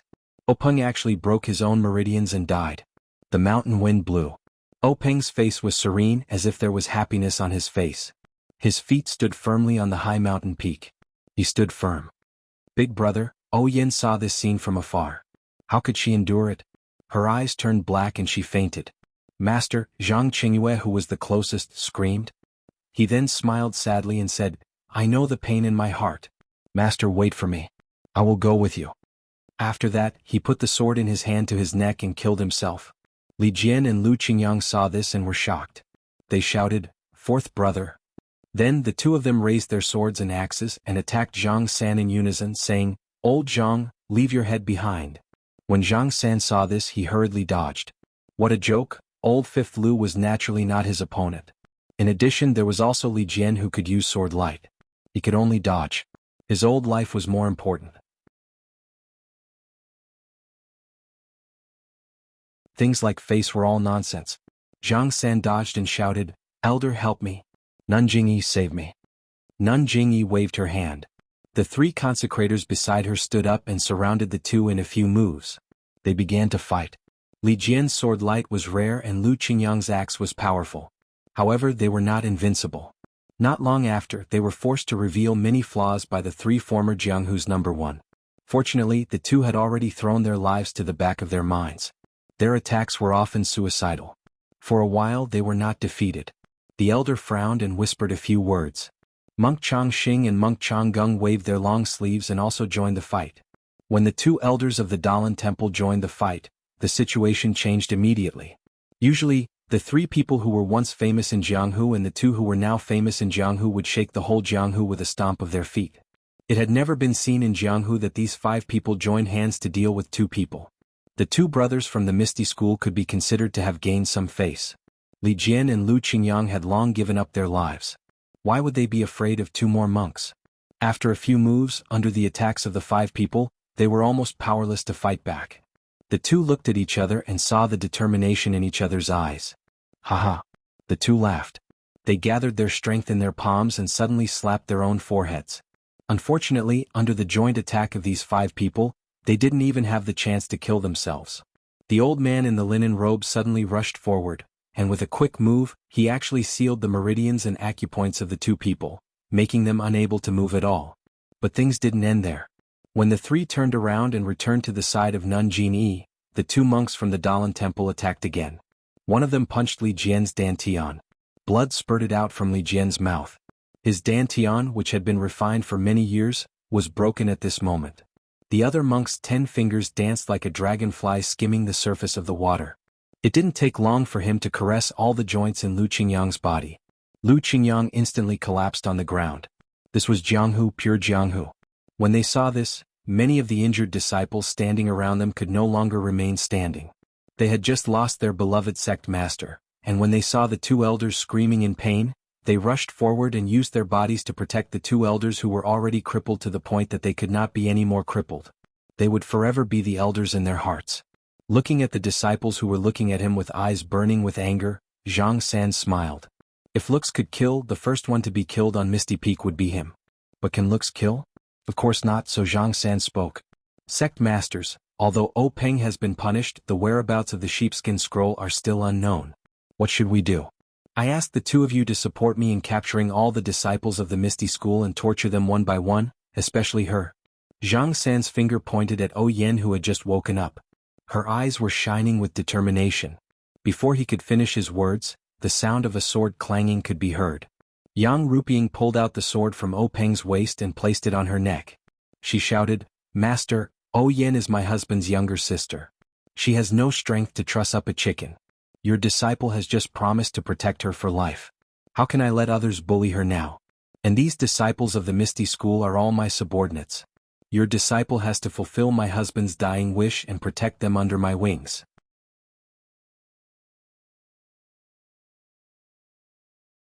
If Master agrees to this bastard's unreasonable request, your disciple will not be able to face my husband who has just closed his eyes. Only by following my husband can I be at ease. With the sword on her neck, Yang Ruping's left hand held onto O Peng's body, which was gradually turning cold. Her right hand was incomparably firm. The sharp edge of the sword had already left a bloody mark on her skin. No one doubted her words. If she didn't get a definite answer, she would definitely not hesitate to fulfill her promise. That promise was, willing to be lovebirds in heaven, willing to be intertwined branches on earth? That promise was, hand in hand and grow old together? That promise was, live on the same bed and die in the same cave? A simple sword could be fulfilled. But a simple sword, could it solve all the problems? Nun Jingyi seemed to care a lot about her last disciple. She said hurriedly, Ruping, don't be so impulsive. I will also listen to O Peng's words. Don't worry, I will make the decision for you. Hearing this, Yang Ruping was slightly relieved. She took down the sword but did not return it to the sheath. She still held it in her hand. Zhang San was still unwilling. He asked, Nun Jingyi, what do you think we should do? Nun Jingyi did not answer him directly. Instead, she asked softly, Oh Yin, you don't have to be afraid. Let me ask you, do you know about the sheepskin scroll in your brother's hands?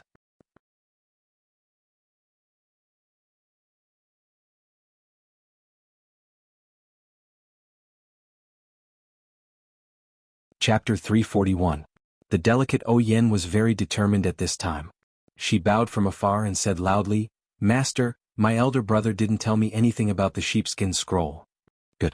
Master Jingyi nodded and turned to Zhang San. Leader Zhang, did you hear that clearly? I understand. Master, O Peng must be afraid of implicating his sister, so he may not give the sheepskin scroll to O Yen for safekeeping. However, I think O Peng just said something about the Huanxi Mountain Villa. Do you think you will put the sheepskin scroll there? Yang Ruping said angrily, Leader Zhang, my husband said very clearly just now that the Huanxi Mountain Villa belongs to O Yen, not the Misty School. I will protect my sister and won't let you harass the Huanxi Mountain Villa. In addition, you keep saying that the Misty School has a sheepskin scroll in their hands and that it was a message from Situ Ping of the evil tiger gang. Where is this so-called Situ Ping? Zhang San said, This? Situ Ping's matter is absolutely true, but she suddenly disappeared some time ago. Our righteous alliance has sent many disciples, but we haven't received any news yet. What? Alliance Master Zhang, why didn't you inform us earlier about what we were waiting for? Nun Jingyi and the elders were both angry. Please calm down. It's not that I didn't want to report it, but the arrow has already been knocked. I'm afraid that we won't act according to the plan? Alliance head Zhang, you're too scheming. Nun Jingyi said coldly. I don't dare.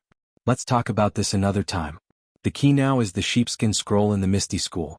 Master, we can't guarantee that the sheepskin scroll is hidden in O Peng's body. You. Yang Ruping raised her sword and pointed it at Zhang San. If there was an invisible sword chi, it would have already pierced through him. Nun Jingyi thought for a while and said, Ruping, don't let your emotions affect your decisions. I will help you.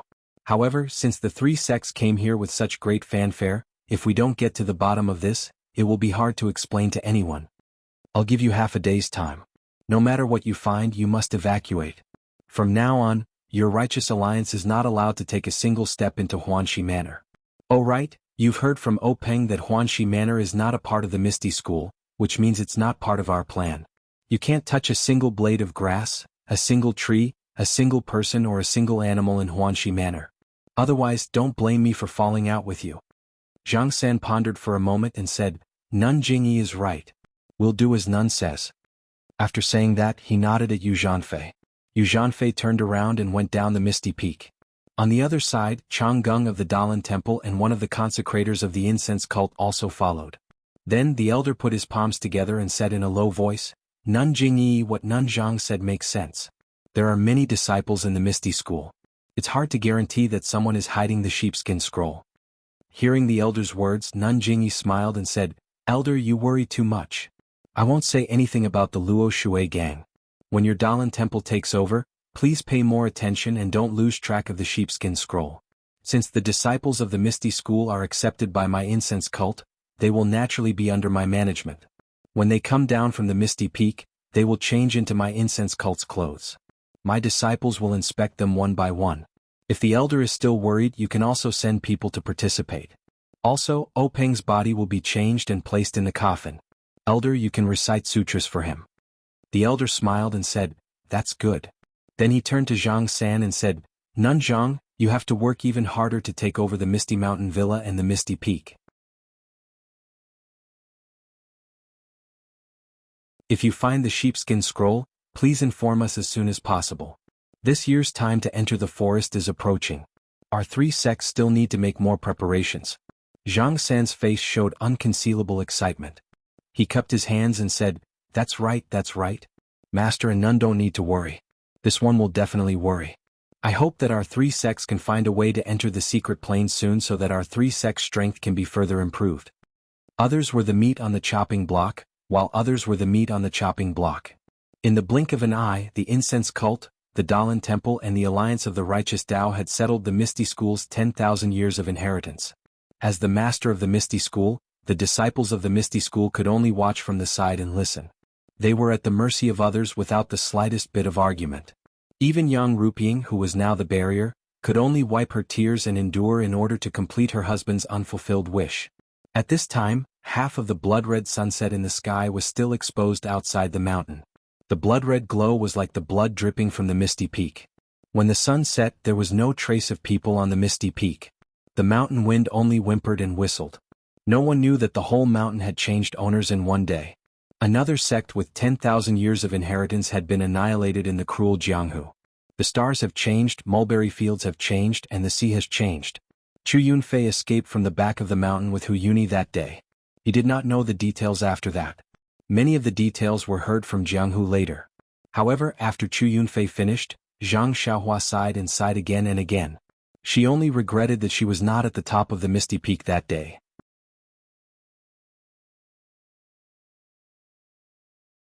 But he forgot that at that time, no matter how good his martial arts were now, he only knew that at that time he could be beaten from the top to the bottom of the mountain with one punch. How could he have a chance to stand out? Everything had to be done with strength. Courage and hot-bloodedness were the only things that mattered. Under the bright moonlight, Zhang Xiaohua played with a small sword in her hand. She asked with concern, what about the surviving Misty School disciples? Chu Yunfei looked at the moon hanging in the sky and said, I heard that they went with the wife of the first sect master to the incense cult. A new Misty Hall was added to the incense cult. The wife of the first sect master became the hall master and protected all the Misty Hall disciples. Wife of the first sect master? Do you still recognize her as the wife of the first sect master? Yes, of course. She and the first sect master are in love. She did not marry into the Misty School for the benefit of the sect. She even protected the surviving disciples when the Misty School was in danger. Why don't we respect her? Even the great elder said the same thing. First elder? Alright, it's Elder Hu. I seem to have vaguely seen him before. Is he alright? Alas, the first elder was seriously injured and almost lost his cultivation. Otherwise, how could the Dalan Temple and the incense cult let him go? Now he is barely holding on. He is afraid that if something happens to him, the Misty School's disciples outside will be scattered. Alas, the Misty School is already like this. Do you still think that you are from the Misty School? Although the Misty School is no longer in the Misty Peak and the Misty Heights, the Misty School will always be in our hearts. We will always be the disciples of the Misty School. Zhang Xiaohua sighed. She also had deep feelings for the Misty School. Thinking of Peng's words, it seemed like it was only yesterday. Unfortunately, now they were separated by life and death and could never see each other again. Even Zhang Qingyue, who was very good to her, had already entered the Yellow Springs. Zhang Xiaohua could not help but think of the scene when he gave her the banknotes. By the way, I forgot to ask. What's the situation in the Huanxi Villa? No one in the Huanxi Villa has moved. Even the guards are still the same. But the incense cult has taken over. Everything is the same as before. Alas, is Miss O still in the villa? How is that possible? Although the Huanxi Villa is still Miss O's, how can she establish herself in the villa without the protection of the Grand Master? She is now following the Grand Master's wife in the incense cult. Then what about Qiu Tong? Brother Zhang, it seems that you are really from the Huanxi Villa. You are so familiar with it. Nonsense. It's the real deal. I guarantee it's genuine. Except for Miss O, I don't know about the others. Qiu Tong may be in the Huanxi Villa or in the incense cult. After talking for so long, where are you hiding now? In? Speaking of this, Chu Yunfei glanced at Zhang Xiaohua vigilantly. Zhang Xiaohua was stunned and then understood. She hurriedly waved her hand and said, Alas, Brother Chu, I was wrong. You don't need to answer me. I'm not the Righteous Alliance. Where you are has nothing to do with me. By the way, I want to ask you, where is the incense cult? Or where is the Misty Hall? Brother Zhang, I'm sorry. You saved my life, so I shouldn't hide anything from you. But after all, this is related to the survival of the Misty School. Please forgive me. It doesn't matter. I was just asking. Zhang Xiaohua looked up at the moon. It was getting late. She got up and said, Brother Chu, I want to ask you one last question. Chu Yunfei smiled and said, just say it. Do you know where the incense cult is? Well? Chu Yunfei bitterly smiled and said, the incense cult has always been mysterious. They rarely appear in Jianghu. How would I know where they are? Even Zhang San of the Righteous Alliance wouldn't know. Ah. Zhang Xiaohua was surprised. Is the Misty School and the incense cult so complicated that you don't know where they are? Chu Yunfei bitterly smiled. I'm just an ordinary disciple. How would I know? Maybe the Grand Elder would know. All right, there's a rumor in Jianghu that the incense cult is on the moon. I don't know where this came from. On the moon? Zhang Xiaohua looked up at the moon and smiled. She was already at the 6th level of qi refining and could be considered a member of the immortal sect. But she still couldn't fly. How could the incense cult be on the moon? However, if she wanted to find her second brother, she had to find the incense cult. The only person who might know the location of the incense cult was the Misty School's Grand Elder Hu Yuni. What should I do? If Chu Yunfei doesn't let down his guard, how can I find Grand Elder Hu? But I can't tell anyone about my background, so it's difficult. Suddenly Zhang Xiaohua's eyes lit up. She smiled and said, Senior Chu, there's something I need to trouble you with. Tell me, I'll listen first. I would like to trouble you to go back and ask Great Elder Hu if he knows the address of the fragrant religion. If he knows, can I trouble Senior Chu to tell me the address? You want to go to the incense cult? Is that Zhang Xiaohu your brother? Yes, Zhang Xiaohu is my brother. We haven't seen each other for 4 or 5 years. I want to see the incense cult with my own eyes. What if you can't find it? Chu Yunfei frowned. Zhang Xiaohua had a harmless look on his face. He shrugged his shoulders and spread out his hands. A debt of blood must be paid in blood. Please vote for me. Thank you. Qidian website welcomes all readers to read. The newest, fastest, and most popular series is Qidian's original.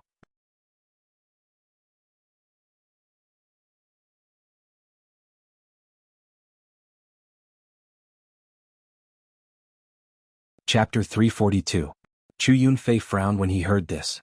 He thought that Zhang Xiaohua would gnash his teeth or even fly into a rage, but Zhang Xiaohua's reaction was far beyond his imagination. Could it be? Chu Yunfei was a little hesitant.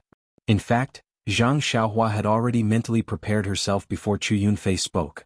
After talking for so long, she already had a plan in mind. Moreover, Zhang Xiaohua had lived alone on the deserted island for 4 years and had matured a long time ago. It would be strange if she was still so hot-blooded. Since Chu Yunfei did not want to tell Zhang Xiaohua where the Misty School was hiding, and Zhang Xiaohua did not want others to know where her home was, of course she had to find another place.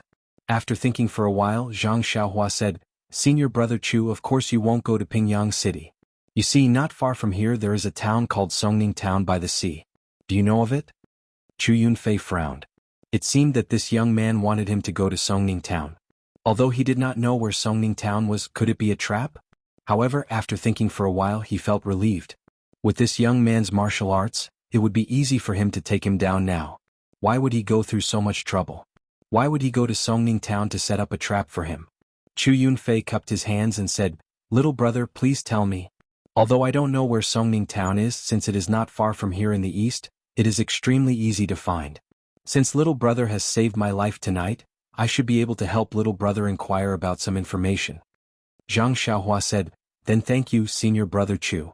If you can get the address of the fragrant cult from Elder Hu, please go to the south of Songning Town and find a scabby boy. His family is very poor and doesn't live well. It should be easy to find him.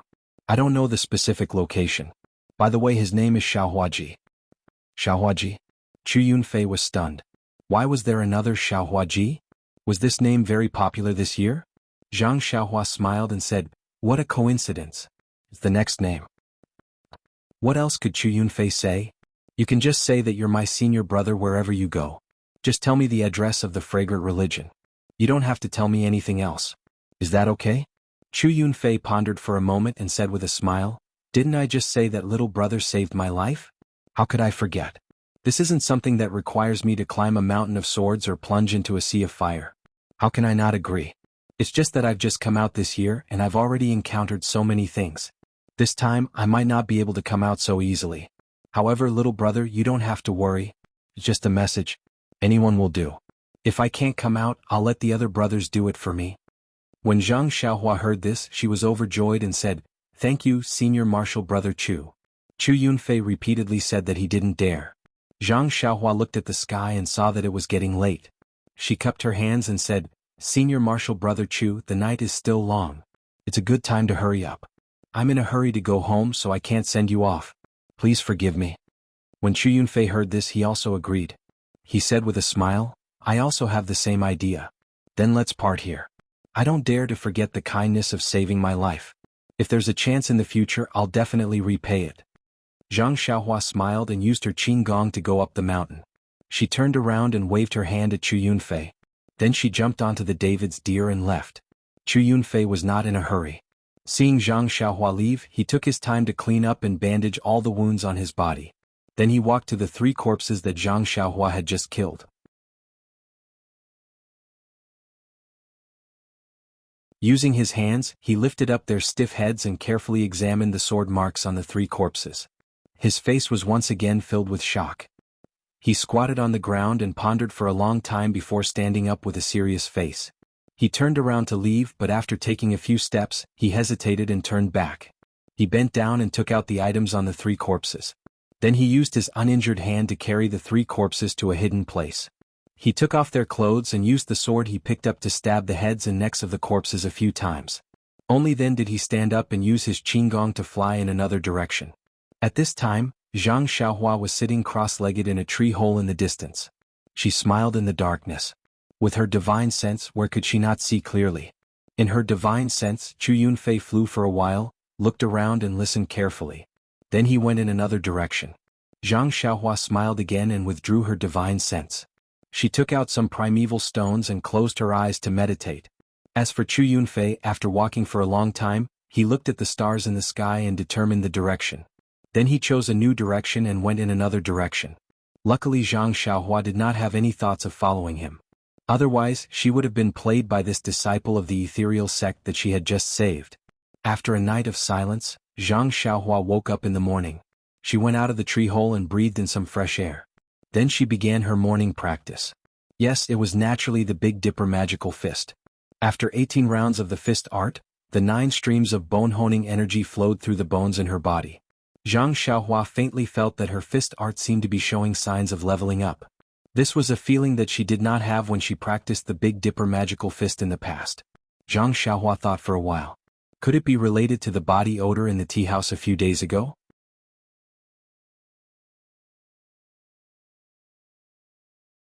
Since she could not think of a reason, she could only scratch her head. However, wasn't it a good thing to be able to improve? Zhang Xiaohua grinned. She lifted her leg and got on the David's deer. Without waiting for him to speak, the David's deer galloped forward. Ha ha ha. Zhang Xiaohua laughed like a happy person. Her laughter shocked many birds that had gone to look for insects to eat. In the next few days there was nothing much to talk about. Zhang Xiaohua was in a hurry. However, there were a few things that were quite troublesome. You say this person is too much. I'm just traveling alone. I don't have any bags with me and I don't wear any gorgeous clothes. Why would someone want to take advantage of me? Zhang Xiaohua thought about this from time to time. Although the route map that Ji Xiaohua gave him was basically the official road, there were still some secluded places on the official road. There were still some unsafe factors. In Zhang Xiaohua's opinion, he was just an ordinary country boy. Yes, he was riding a mule. How could he be liked by people? However, there were still a few ignorant boorish people who actually asked him to pay for the road. They even took a fancy to Huan Huan and wanted to sell it or kill it to eat. Zhang Xiaohua did not know whether to laugh or cry. It was not worth it to smash them into meat paste. However, if he let them go like this, who knew if they would rob ordinary passers-by like him in the future? By the way, who knew if they had done such things like robbing and killing before? There were too many injustices in this world. Of course, Zhang Xiaohua could not care less about all of them. However, since they dared to bully him, how could he let them go? Therefore, whenever he encountered such a situation, Zhang Xiaohua would give them 2 tight slaps. First, he would slap the teeth out of their mouths. Regardless of whether they had any difficulties or not, Would they have a reason to rob you? Then he carefully looked at this person's face. He looked passable and seemed like a kind person. All right, brother, take out the money and other things from your pocket, and this young master will spare your life. Then make a vicious oath, and if this young master hears it, well, I will kick you away. Next time don't mess around. Even if you want to rob, find a fat head with big ears, or a corrupt official or something like that. You still dare to argue saying that this person has bodyguards? You only know how to bully the weak. I will teach you a lesson. Let's see if you still dare to go down the wrong path. If you look at him, he doesn't look like a kind person. Moreover, his actions are also vicious. Well, brother, first take out the money and other things in your arms. Then if you want me to spare your life, well, no problem. Kacha, I will use a small sword to cut off your thumbs. Let's see if you have any way to raise a sword in the future. Cough cough. Although it was said that one could not judge a book by its cover, perhaps there were people who were wicked beyond redemption who had a likable face. However, I don't have the time to distinguish between them, right? Sorry, I only judge a book by its cover. Zhang Xiaohua could only comfort herself like this. When it came to judging a book by its cover, not only was Zhang Xiaohua like this, but other people were also like this. What? Wasn't it because of the mule that Zhang Xiaohua was riding on that had a lot of its fur rotted? When it came to using a mule to carry things or drive a carriage, people had seen many of them. However, people who traveled on horseback were all riding horses. Even if a shepherd boy rode an ox, this person was just herding the ox. Moreover, the shepherd boy looked childish and cute. Riding on him would make people feel comfortable. This country boy was not young anymore. He actually rode an ugly mule on the road and swaggered through the streets with his head held high.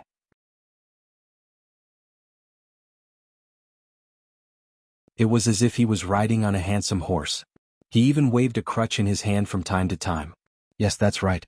He was also holding a small stone in his hand. Please, he was not small anymore. Was he still playing with stones? With such an image, how could it not attract people's attention? In the beginning, Zhang Xiaohua still felt awkward. That's right.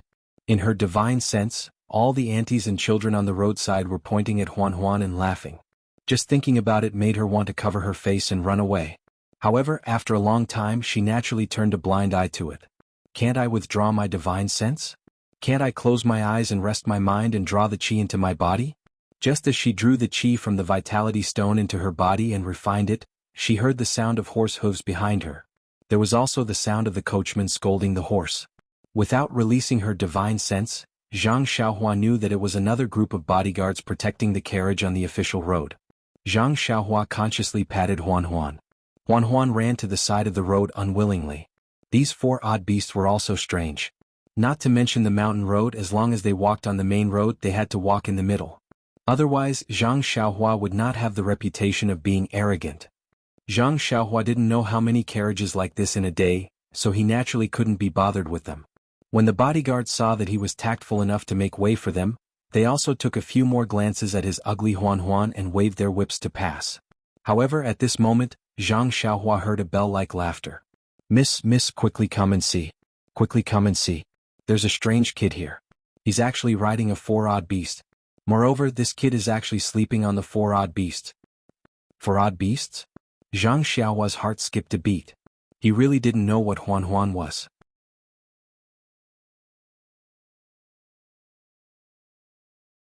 He only thought that it didn't look like a cow, a deer, a horse, or a donkey. Zhang Xiaohua casually called it a four odd beasts.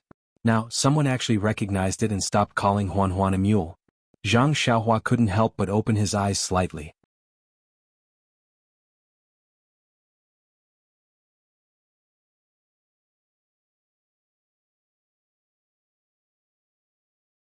Chapter 343. The carriage that sped past Zhang Xiaohua was a rather luxurious one. It was only slightly inferior to the one that Yan used to sit in. With a single glance, one could tell that it belonged to someone of status. There were 8 bodyguards in the front, back, left, and right of the carriage. They were all riding horses of different colors. All of them were very handsome. They looked 100 times better than Zhang Xiaohua. The carriage was running very fast. However, the odd beast that Zhang Xiaohua was riding was not slow either. Therefore, Zhang Xiaohua could still see everything clearly. The curtain on the carriage was lifted up slightly. A round baby face peeked out from the curtain.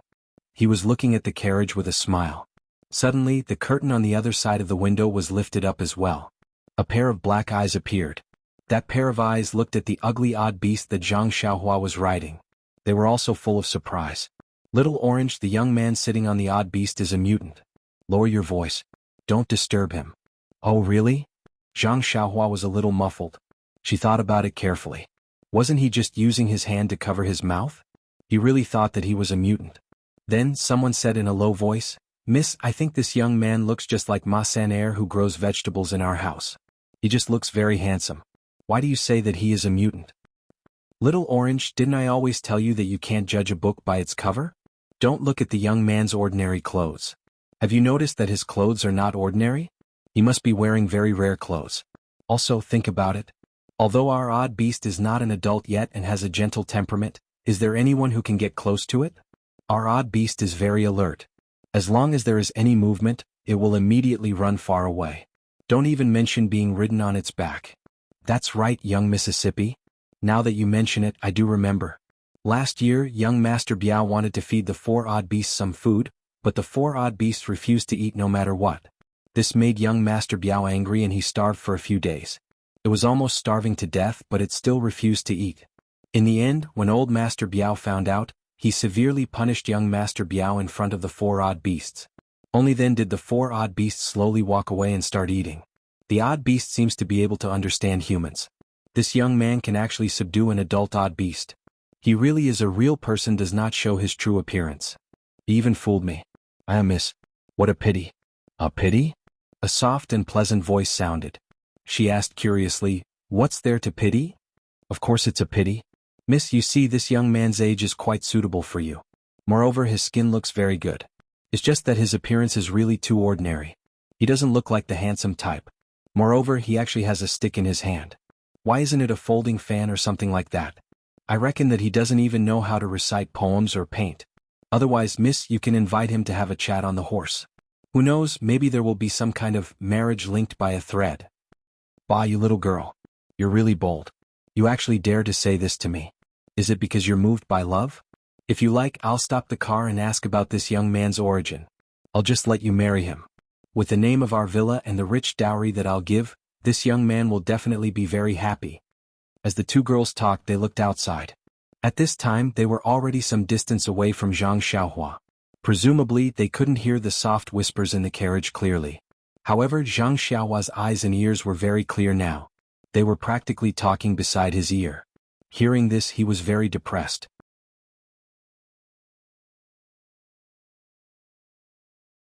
He really wanted to find a ditch and see which part of him was not handsome.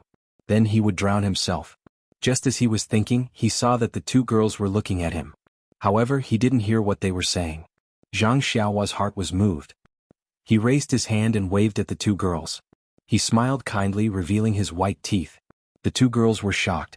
They hurriedly put down the curtain. Moreover, there was a light bang sound and the sound of someone crying out in pain. Presumably, someone hit their head. Could it be that this person actually heard us talking? The soft voice in the carriage said timidly. Behind the carriage, on the side of the official road, Zhang Xiaohua, who was riding on the odd beast, was very pleased with himself. However, not long after he was pleased with himself, he saw the carriage gradually moving away. He suddenly patted his head and shouted, "Oh, I forgot one thing." After saying that, he patted Huanhuan's head. The odd beast immediately sped up and chased after them. Huanhuan's feet didn't have horseshoes, so she ran very lightly. It wasn't until she was about to catch up with the carriage that the bodyguards behind them noticed. Seeing that the young man they had just seen had caught up, the bodyguards all showed vigilant expressions. When Zhang Xiaohua saw this, he called out loudly, "Miss on the carriage, greetings. I have a question to ask. Please stop for a moment and let's talk." "Oh miss, that young man really caught up with us. How did he know that we were sitting in the carriage? Oh, he really heard us talking. It's all your fault. What should we do? Could it be that he's here to judge?" The girl was anxious. Hearing this, Zhang Xiaohua didn't know whether to laugh or cry. Do I have to? He really wanted to release his divine senses to take a look inside the carriage, but after all, there were 2 girls sitting in it. No matter what, he had to avoid some taboos, right? Even thieves have morals.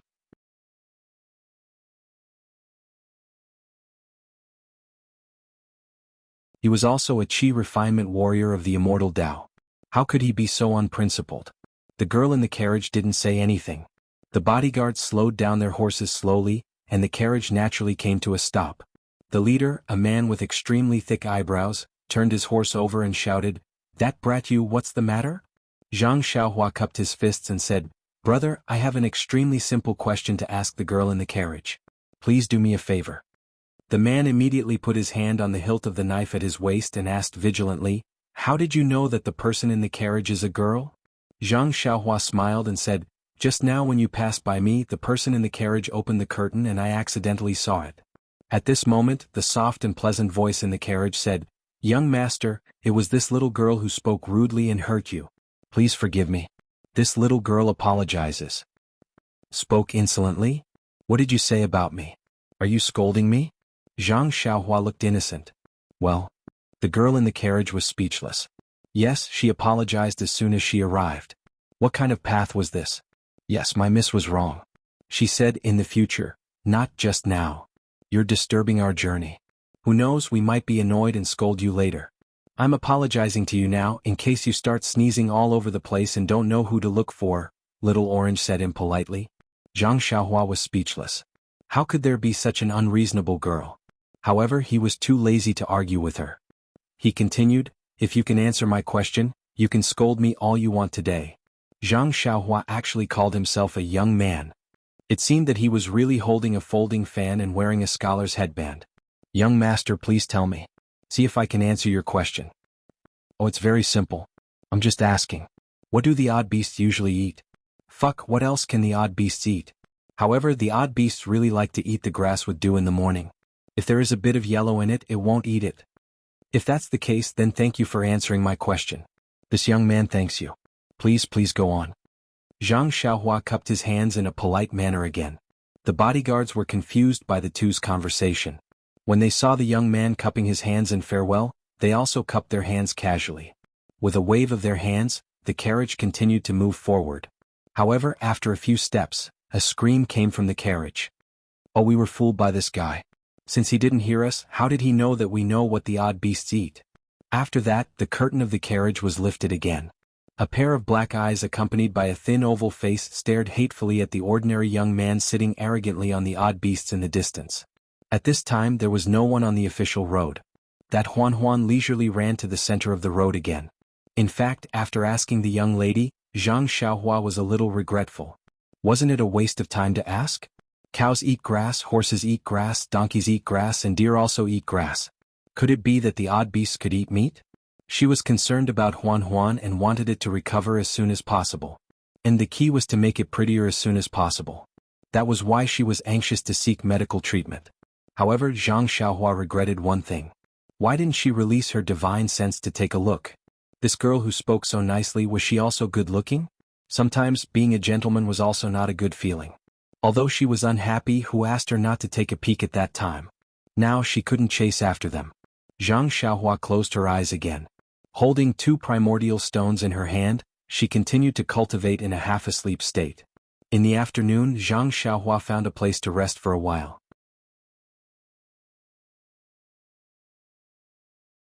She let Huan rest and drink some water before continuing on the road. Not long after they walked along the main road, they heard the sound of hurried horse hooves behind them. It was actually louder than the sound of the carriage in the morning. This time, without Zhang Xiaohua's signal, Huan took the initiative to move to the side. Alas, this beast also knew how to bully the weak and fear the strong. Sure enough, just as Huan moved to the side, about 20 burly men dressed in the same clothes and riding horses rushed over from the main road. Zhang Xiaohua scanned with her divine sense and found that there were actually a few people with bulging temples. They were actually inner force experts. This group of people hurriedly passed by. The few people in the lead didn't look at Zhang Xiaohua and only treated him as a youth from the countryside. The last few people stared at him fiercely for a long time as if trying to find a flaw. However, Zhang Xiaohua closed her eyes and looked like she was sleeping. She only released her divine sense and looked at them coldly. Those few people only retracted their gazes when they saw that there was nothing unusual and left on their horses.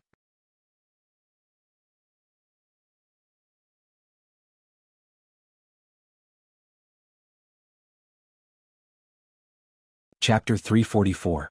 Zhang Xiaohua didn't withdraw her divine sense after the group of people walked away. She just followed them from a distance, wanting to see what they wanted to do. "Yeah, I just walked my own path and didn't provoke anyone. How dare you stare at me so fiercely? Do you think I'm not pleasing to your eyes and want to cut me down? Really, I just want to go home. Why is it so difficult? If I'm not being robbed, I'm being molested. How dare you guys stare at me? Is this Jianghu? A place where you have to draw your sword if you don't like it? A place where you have to kill and rob for some benefits? A place where there's blood everywhere and where you can only protect yourself with your fists? A series of self-questioning made Zhang Xiaohua confused. Was this the Jianghu that she had painstakingly found after leaving the Guizhuang house? In fact, it was normal. It wasn't as good as the ancients said, people in the city want to go out and people outside the city want to come in. People in the city and outside the city were always envious of each other and desperately wanted to live the life of the other. The life that they hadn't experienced was always full of novelty and temptation. When she finally lived that kind of life after racking her brains, she found that the taste of it was far from what she had imagined. The price she had to pay was far from what she could bear. Thinking about the years she had spent in Jianghu, she had experienced a lot of conspiracy, darkness, and killing. Oyan's attack, the destruction of the Misty School, the evil deeds in Shizue Mountain, and the murder of the Righteous Alliance. But there were also a lot of kinship, love, justice, and axioms. The loyal love of Aunt Qin in Mingcue Hall and the loyalty of Master O and his wife in the Misty School all left a deep impression on her. Especially if she hadn't been in Jianghu, how could she have met her dream? Thinking about this girl made her feel sweet in her heart. Moreover, if he hadn't come out of the Guizhuang house, how could he have had these opportunities? How could he have learned the immortal Dao cultivation method and learned the mystical magic? In an instant, Zhang Xiaohua smiled. The road was under her feet, and it was up to her to decide where she wanted to go. Since she had already stepped into Jianghu, she had to get used to the rules of Jianghu. If she didn't want to get used to other people's rules, she had to be strong enough to establish her own order and make others follow her rules. Just like just now, if Zhang Xiaohua hadn't stepped out of the Guizhuang house, the other party wouldn't even look at her. She was just a chicken or a kitten, and the other party could kill her with a wave of his saber. If it was the Zhang Xiaohua from 4 years ago, the other party would certainly stare at her and might even dismount to chop her, but what kind of temper could she have? You should have used your Qinggong to escape. Fortunately, you still know ethereal steps. But what about now? Although they would glare at you, although they would dismount and chop you down, would you be afraid? Don't you want to give it a try? Don't you want them to dismount and chop you down? Don't you want to go on a killing spree and leave behind all these things that you don't like? Even when the other party had already run far away, you still used your divine sense to chase after them, trying to figure out their background. What did this mean? With strong martial strength you would have the right to speak. You would have the right to control the fate of others, and you would have ambitions and desires that were different from ordinary people. This Jianghu is no longer the Jianghu of the past.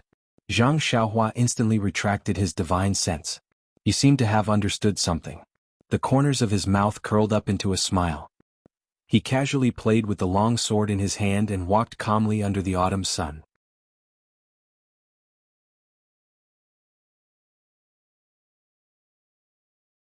Winter was always poetic, and the afternoon sun was always very long. Zhang Xiaohua, who had not enjoyed such peace for a long time, felt tranquil in his heart. He seemed to have entered a state of being unperturbed. He was very satisfied with his current life. It was as if this boring road was very charming. He did not feel that the long journey was far. Even when the sun set, Zhang Xiaohua and Huanhuan's shadows were elongated. When the sun set, the moon peeked out and the stars in the sky shone brightly. Zhang Xiaohua did not open his narrowed eyes. However, at this moment, a clanging sound of weapons clashing sounded from afar. It completely disrupted the tranquil mountain and the tranquil night sky. Zhang Xiaohua opened his eyes abruptly. There was anger in his eyes. Could it be that he was in the mood to relax but was disturbed? He was very unhappy. He looked far ahead and saw some smoke rising in the night sky. Wasn't that the place where the clanging sound came from? If it were not for the silence of the mountain, the sound would not have spread so far. However, when Zhang Xiaohua released his divine sense and saw the situation over there, guess what? Zhang Xiaohua was sick of it. Almost instantly, a voice sounded from the bottom of his heart, as if a small hand was trying to reach out from his throat. Zhang Xiaohua looked up at the sky and shouted, "God, you're not playing with me, are you? Why am I met with an assassination again? What's wrong with this world?" Yes, in his divine sense, far away next to a few bonfires, the gorgeous carriage that he had met earlier was parked there alone. The horse pulling the carriage had been cut down. He did not know if the coachman was dead or had run away. The 8 arrogant bodyguards were being beaten up by dozens of uniformed men. Weren't these men the ones that Zhang Xiaohua had met in the afternoon? This is Jianghu. Zhang Xiaohua could not help but think of his previous experience.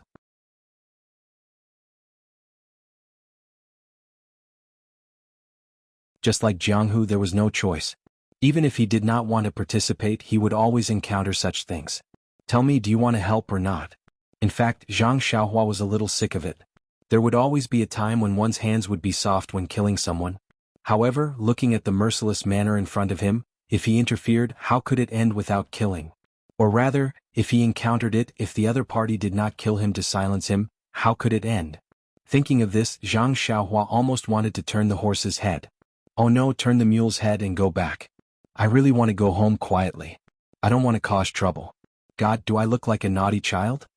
However, in front of him was the road that he had to pass. Who knew if that group of bad guys, yes, let's call them bad guys for the time being. Who knew who was right and who was wrong? Who knew which direction they would go after they finished their evil deeds? If nothing goes wrong, they will definitely turn back. At that time, won't I have to meet them head-on? Bumping into him head-on? And the direction I'm going is the direction they are killing people in. How could they let me go? Hide to the side. Hide underground? A few ideas flashed through Zhang Xiaohua's mind. However, they were immediately rejected by Zhang Xiaohua. That's right, who am I now? I am an immortal cultivator. Why would I be afraid of you martial arts clowns? Look at you guys. You guys are nothing more than trash and you still want me to hide from you guys? It's not that I don't want to care. It's just that I have met too many of such people along the way. I can't be bothered. However, if I continue to hide like this, wouldn't I be throwing the face of the immortal cultivators? If Venerable Fiery Dragon knew about this, wouldn't he jump out from the underworld and scold me? Sighing slightly, Zhang Xiaohua could only temporarily and unwillingly accept the mission given to her by the heavens. She released her divine sense and sat on the back of the 4 odd beasts. She continued to move forward at her original speed. It's best that you guys play your own vendetta and quickly finish it. After that, you guys can go on your own way. When I'm there, you guys will have left too. That's what Zhang Xiaohua thought. However, the 8 bodyguards were actually quite skilled in martial arts. They carried Zhang Xiaohua for a long time before they reluctantly left this world. At this moment, the curtain of the luxurious carriage had already been lifted, revealing the timid little orange who had long been frightened by the bloody scene in front of her. This lively little girl's body was trembling violently, as if she was sifting chaff. Even so, she still stood strong in front of an even weaker little girl. Her skin was also dark and she still looked like a silly little girl. The girl behind her had a skinny oval face. Her lacquered eyes were unusually clear. There was only a slight hint of panic in her eyes. She did not have the fear and terror that little orange had. Looking at the 2 girls through her divine sense, Zhang Xiaohua was stunned. It seemed like this little girl was not simple. Under the watchful eyes of so many tigers and wolves, she could still be so shocked. Her background was definitely not simple. Wasn't that a little too unethical? Zhang Xiaohua smiled bitterly. She allowed Huan Huan to jog forward while she took out a small sword from her bosom. With a wave of her hand, the small sword whistled through the air like a cheerful cry and shot towards the scene. Next to the carriage, a group of bad guys tidied up the place a little. Like a pack of wolves, they surrounded the 2 little girls who were not wearing red hats. Miss Nya, I'm really sorry for interrupting your progress, the man said fiercely. I'm sure you know what we're going to do. I can guarantee that if you hand over the item, we'll leave right away.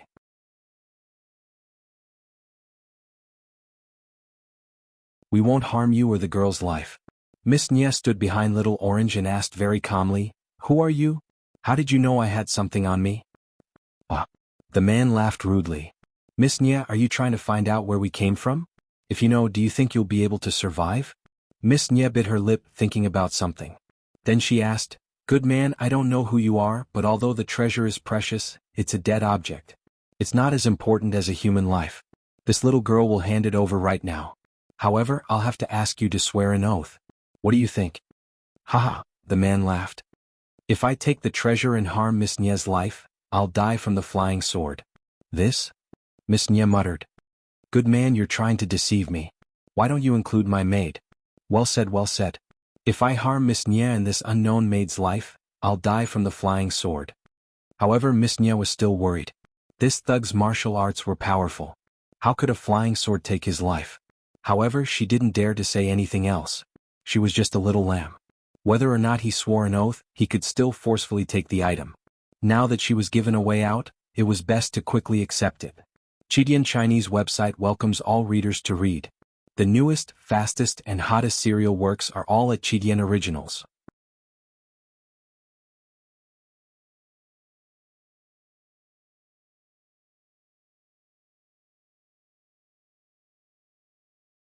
Chapter 345. With that thought, Miss Nye bit her lip and was about to walk into the carriage when Little Orange suddenly said in a trembling voice, "Miss, you mustn't trust them. These people have always been untrustworthy. If you give them the item and they go back on their word, what will we do?" Miss Nye smiled bitterly. "Little Orange, you think I don't know? But look, even if we don't give them the item, they can still find it if they kill us, right? If we know what's good for us, maybe they'll spare our lives on account of our straightforwardness." Then, without waiting for Little Orange to say anything else, she lowered her head and entered the carriage. After a while, she hid one hand in her sleeve and held a small brocade box in the other. Standing on the carriage, she raised her voice and said, "Hero, this item is for you. Please be magnanimous and spare us two defenseless girls." Then she threw the brocade box to the man. Seeing this, the evil man rejoiced in his heart. He raised his hand and carefully caught it. Then he carefully opened it to take a look. After confirming that there was nothing wrong with it, he put it away. He did not think that he would be able to get it so easily. For a moment he did not know what to do. After thinking for a while, he waved his hand and turned his horse around to go back. At this time a man with a scar on his face said, "Vice Hall Master, we're going back now?" "Nonsense, we're done here. Why wouldn't we go back? But how should we deal with these two girls?" "Chem? How to deal with them? Didn't we just talk about it? Let them live. Since they're so straightforward, we can't just let them do the same. But if we don't kill them and they find out who we are, it won't be good. After all, we're not masked today." "But didn't I swear to the heavens just now? Do you want me to die a horrible death?" "No, Hall Master. How could I dare to curse you like that?" "It's just that." "It's just what?" "I'll be frank with you. I just feel that it's a pity to let these two girls go like this." What? The so-called Vice Hall Master looked at the two thin and weak little girls under the night sky. How could he have any appetite? Then, he turned to look at the lecherous light in the eyes of the scarred man. He smiled and said, "Thief, I didn't expect you to like this." Scarface waved his hand and said shyly, "Hall Master, you're so naughty." To each his own. The so-called Vice Hall Master immediately had goosebumps all over his body. He shrunk his neck in fear and said, "That's good. Later, if you have any goods you don't like, leave them for this Hall Master. That's right, remember not to take their lives. This Hall Master has already promised. In addition, after you're done, remember to sell them to a brothel far away. I seem to have only promised to take their lives. After today, I won't care so much." After saying that, he laughed and stood to the side as if he was waiting to watch a good show. At this time, many of the men next to him looked at Scarface with resentment and jealousy. Why didn't they think of that? When Little Orange in the carriage heard this, his face turned ashen. He had already lost his mind. He just hugged his chest and trembled non-stop. Miss Nye clenched her teeth and flames of anger appeared in her eyes. Yes, she was really too naive. He said that he wouldn't take her life, so he naturally had many methods to deal with her. How could these men who were old enough to be her elders, be so filthy? Suddenly, the hand hidden in her sleeve reached out. There was a small knife in her hand. She resolutely put it to her neck and looked at the moon in the distance. The sky was full of stars. Under such a beautiful night sky, such a shameless scene was still playing out. She then looked in a certain direction. There seemed to be endless longing. Then, her eyes flashed with determination. She waved her arm and was about to commit suicide.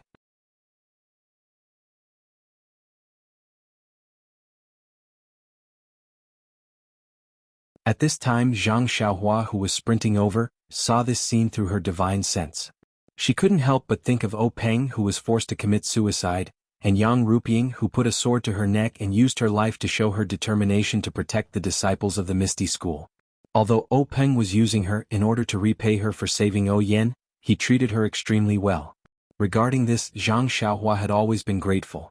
And Yang Ruping used her life to protect the disciples of the Misty School, including her second brother, Zhang Xiaohu. This couldn't help but be said to have touched Zhang Xiaohua greatly. And now, a dark and thin girl actually had such determination and decisiveness. How could it not resonate with Zhang Xiaohua? With a thought, The small sword circling in the air was about to strike down Miss Nie's knife like lightning. However, someone was even faster. Scarface casually threw an iron ball in front of her and hit Miss Nie's wrist with great force. Ouch! The knife fell to the ground. Her wrist went limp and tilted. Miss Nie held her wrist in extreme pain. Tears streamed down her face. Her wrist was actually broken. She heard Scarface say with a lewd smile, "Little girl, this uncle has long been guarding against this move of yours. Who knows how many little fellows have the same idea as you. Seeing you in pain, this uncle's heart feels so good." His howl, like a hungry wolf, traveled far into the night sky. Speaking of which, Zhang Xiaohua had already arrived. Naturally, she heard those words. Her heart was filled with anger. "If you guys want to rob me, then just take it.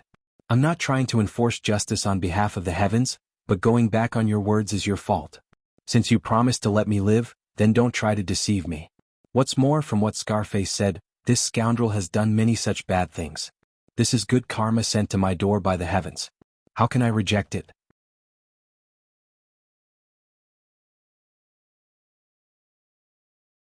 Having made up her mind, Zhang Xiaohua stopped moving forward. She jumped down from Huanhuan's back and found a big tree. She floated up and sat cross-legged. Releasing her powerful divine sense, the small sword that had stopped in midair suddenly sped up. Like lightning, it streaked across the night sky and directly stabbed into Scarface's throat. Scarface was proudly taking off his shirt and walking around happily. The lightning came so fast that he didn't have any time to react.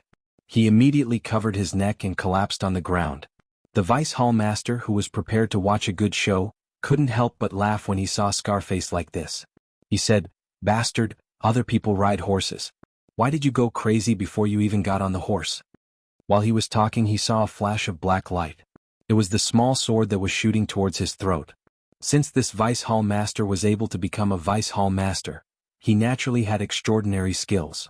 Although he was in a dangerous situation, he wasn't in a hurry. Seeing that it was too late to pull out the long sword from his waist, he boldly grabbed it with his hand. Seeing that he was about to grab it, the Vice Hall Master was prepared for his hand to bleed. At least it wouldn't be cheaper than having his throat pierced. However, at that moment, the small sword that the Vice Hall Master regarded as a hidden weapon rose up and avoided his hand. Like a snake, it quickly moved towards his throat. Flying sword. The Vice Hall Master cried out in horror. Then, the small sword lightly touched his throat, like a dragonfly skimming the surface of water, and flew away. The Vice Hall Master was like a piece of rotten wood. With a plop, he fell off his horse. Before he died, he only had one thought: there are gods 3 feet above my head. Heaven is watching everything that I do. Why would I make such a vicious oath when I have nothing better to do? If what? Who knows? Maybe if I don't do evil anymore and take the things and leave? Maybe if there's a next time, I swear that I'll be struck by lightning and die a horrible death? No one paid attention to Scarface's fall, but the Vice Hall Master's fall attracted the attention of the people who were always trying to flatter him. A few people immediately jumped off their horses and rushed to help the Vice Hall Master up. However, before they could express their loyalty, there were a series of people who fell off their horses. Someone with sharp eyes immediately saw the small sword flying in the crowd and shouted, "Be careful of hidden weapons." The rest of the people immediately drew their long swords from their waists and were carefully on guard. At this time, someone finally saw that the Vice Hall Master was dead and there was blood in his throat. Flying sword. The legendary flying sword. The Vice Hall Master actually summoned the legendary flying sword. Before he could finish his sentence, another one was killed and fell off his horse with a plop. The rest of the people didn't dare to stand there in a daze. What a joke. Although the immortal Tao had been lost for 10,000 years, the legends of the immortal Tao had not been lost. The flying sword was already a magical power that people in the Jianghu dreamed of having. Now that they suddenly saw it was their own chasing sword, how could they not tremble in fear? These well-trained people actually scattered like birds and beasts, fleeing in all directions. There were originally about 20 people in this group of bad guys. In the battle with the bodyguards, a few of them had died. Just now, the small sword had killed a few more, so there were only about 10 left. They all turned their horses around and fled in all directions. In an instant, there were only a few batches of horses without masters left in the field. There were also corpses on the ground and 2 dumbfounded little girls who couldn't believe their eyes.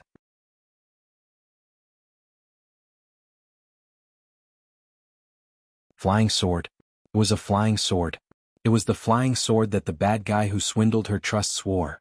Although her martial arts were low and she couldn't see clearly, from the moment the evil man who was about to humiliate her fell to the ground, to the moment the bad guys inexplicably fell off their horses and didn't get up again, to the moment the bad guys fled in panic while shouting, how could she not know that this really was a flying sword? Although Miss Nie's wrist hurt terribly, she endured it and put her palms together to thank the heavens. When Little Orange saw that the bad guys had scattered, her body stopped trembling and her face was no longer pale. She scolded Miss Nie. Miss, why are you thanking the heavens? You should be thanking our Grandpa Immortal. If you want to thank the heavens, you should wait until you meet your Mr. Right. Fortunately, Zhang Xiaohua was far away and couldn't hear her. Otherwise she would have fallen off the tree.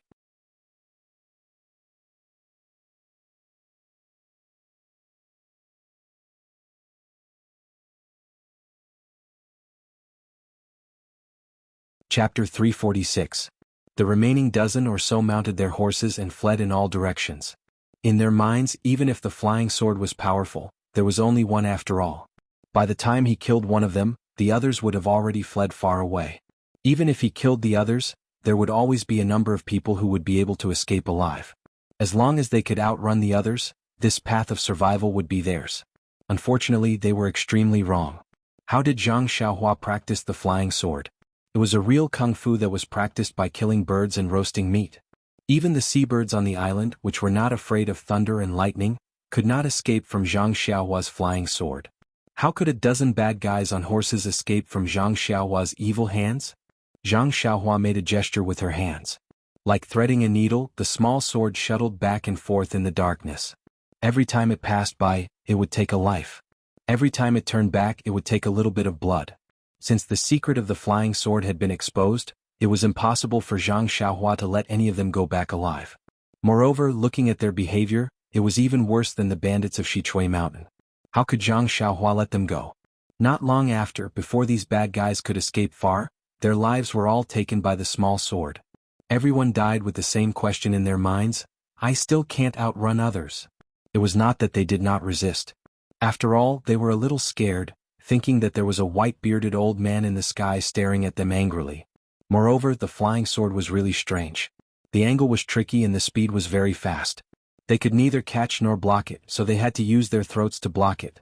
The flying sword completed its heroic feat of saving the beauty and flew back happily. Zhang Xiaohua reached out and caught it.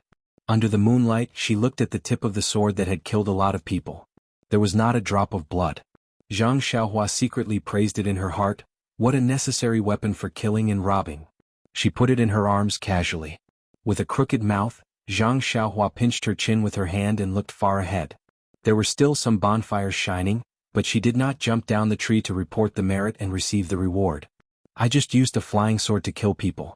If I go down now, wouldn't I be putting a label on my forehead saying that I know how to use a flying sword? I can't kill these two little girls to silence them, so why should I go down? A hero saving a damsel in distress? Am I a hero? The two little girls aren't beauties, so there's no need for me to go down. Even if the young lady is a beauty, she's still too young. I really don't dare to be interested. Moreover, I'm not the type that she likes. Why should I ask her to marry me? It's better not to go down. God, I really don't want to cause any trouble. I just want to go home quietly and not cause any trouble. You saw what happened today. You forced me to be a chivalrous person and I satisfied your curiosity. Please let me go. It's already late and it's not good to sleep in the wild. The ground is full of corpses. I'm sure the two girls will be scared. They will drive the carriage away by themselves in a while. I won't go down to greet them. Anyway, we will have to part, so why do we have to meet them? It's already late. If I go down now and see them, I won't be able to talk much to them. How rude would it be if I go down now? Moreover, where do I sleep? How can they sleep? Men and women shouldn't touch each other. I still have this bit of manners. Forget it, I'll sleep on the tree branch. I won't go down. Zhang Xiaohua found countless excuses to hide herself between the branches of the big tree. It seemed that she wanted to escape from something. Sure enough, not long after, night fell.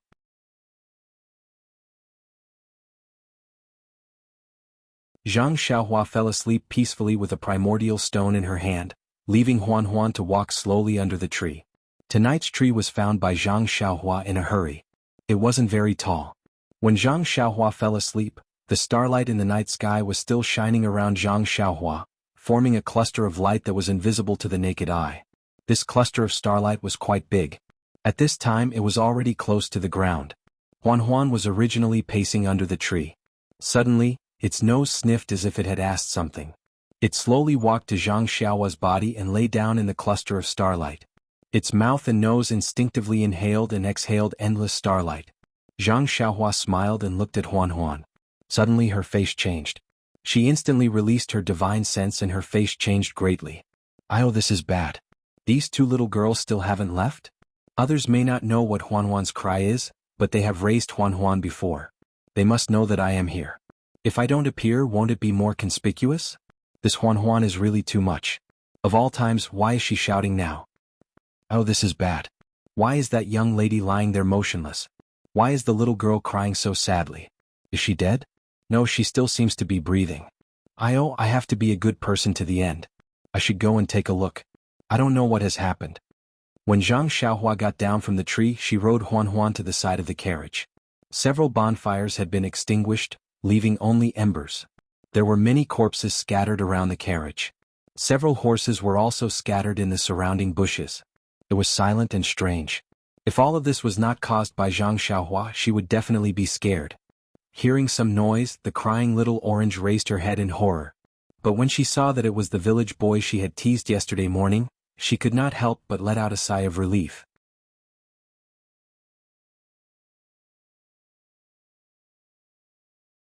However, she was also slightly disappointed.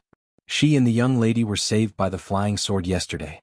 They thought that a godlike person would appear and tell them something. But when it was late at night and the bonfires were extinguished, he did not appear. It was very different from the plot in the novel. And in such a dark night, the two of them really did not know where to go. Should they drive the carriage forward?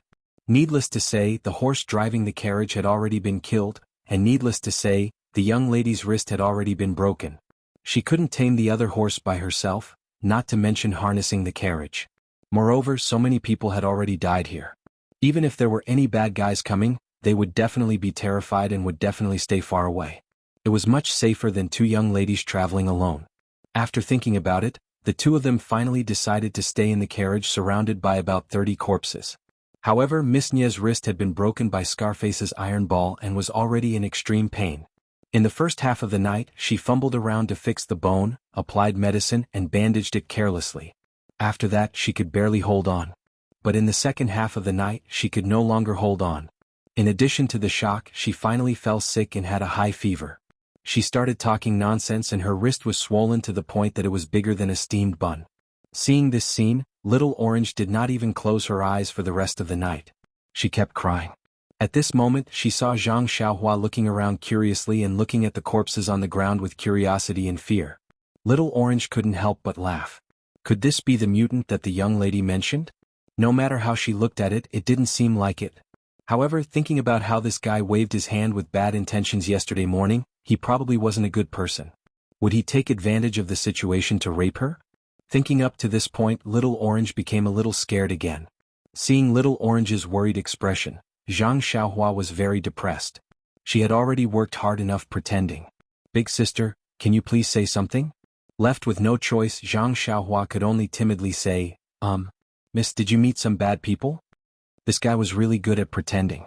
Little Orange immediately threw her fear to the back of her head and said while crying, Young master has good eyesight.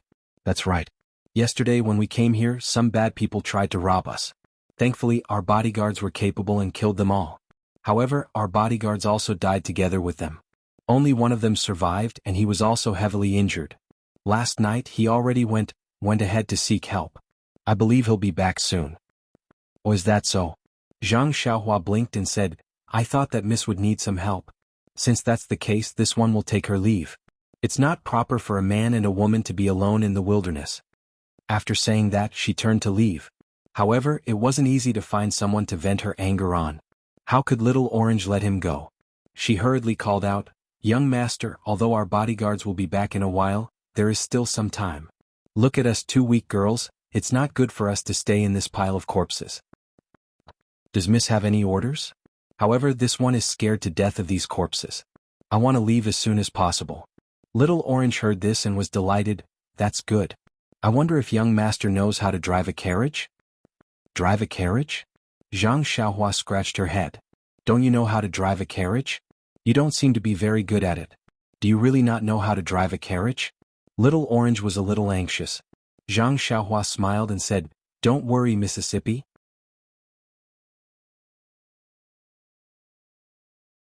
It's not that I don't know how to drive a carriage. It's just that the teacher who taught me said that since I've already started studying, it's best to forget about the past. I naturally know how to drive a carriage. But I've already started reading the sage's books. Why do I have to go back to the past and drive a carriage? Looking at Zhang Xiaohua in front of her, Little Orange really didn't know what to say. She turned around and looked at the unconscious Mississippi. She couldn't help but feel sad and started crying loudly. Seeing this, Zhang Xiaohua asked, Miss, why are you crying? Could it be that you're moved to tears by seeing a village boy go from being ignorant to being knowledgeable? Little Orange heard this and cried even harder. She choked and pointed at the carriage and said, You'll know when you come over. Don't, Mississippi. See no evil, see no evil. Zhang Xiaohua waved her hands. Little Orange was anxious and jumped down from the carriage. She grabbed Zhang Xiaohua's hand and said, Come over, come over. You'll know when you come over. Zhang Xiaohua covered her face and said, A gentleman uses his mouth, not his fists. See no evil. Sigh, this guy is really good at acting.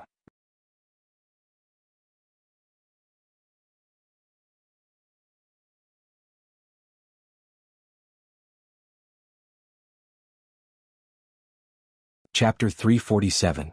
Little Orange was still the generous one. She pulled off the sleeve that was covering Zhang Xiaohua's face and said with a sobbing tone, My miss is already so sick. What's there to molest? Zhang Xiaohua pursed his lips and thought to himself, She's just a silly little girl. She's not worthy of my molestation.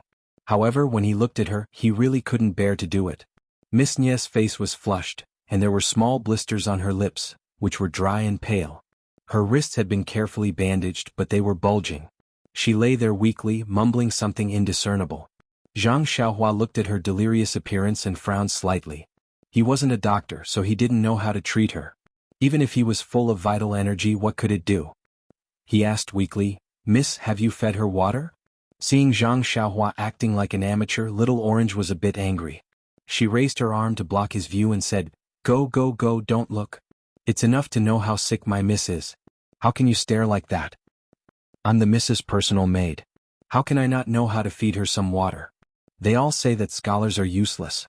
It's true. Zhang Xiaohua defended himself. Miss, you're wrong. I've just entered the school and can't be considered a scholar. However, if you think I'm a scholar, I'm very happy. I didn't waste my 2 months of studying the 3-character classic. Little Orange's sadness almost turned into joy. This guy was too funny. She said, You've only been studying the 3-character classic for 2 months. You don't recognize many words, but you've learned the tone of a bookworm. You're a genius. Miss, you have sharp eyes. My master also said the same thing. I'm very proud of you. Oh, by the way, miss, your bodyguard should be here soon. Since I'm useless, I'll take my leave now. I still have to go home and study the 3-character classic. Don't go. You're also someone who's read the books. Why don't you know that saving a life is better than building a 7-floor pagoda? Huh? Big sister, you must be joking. Didn't I just say that I'm reading the 3-character classic? Is there such a sentence in the 3-character classic? Let me count, it's about 10 words now. By the way, this sentence sounds familiar to me. It seems that an old monk in my village who always asks people to give alms often said this. This.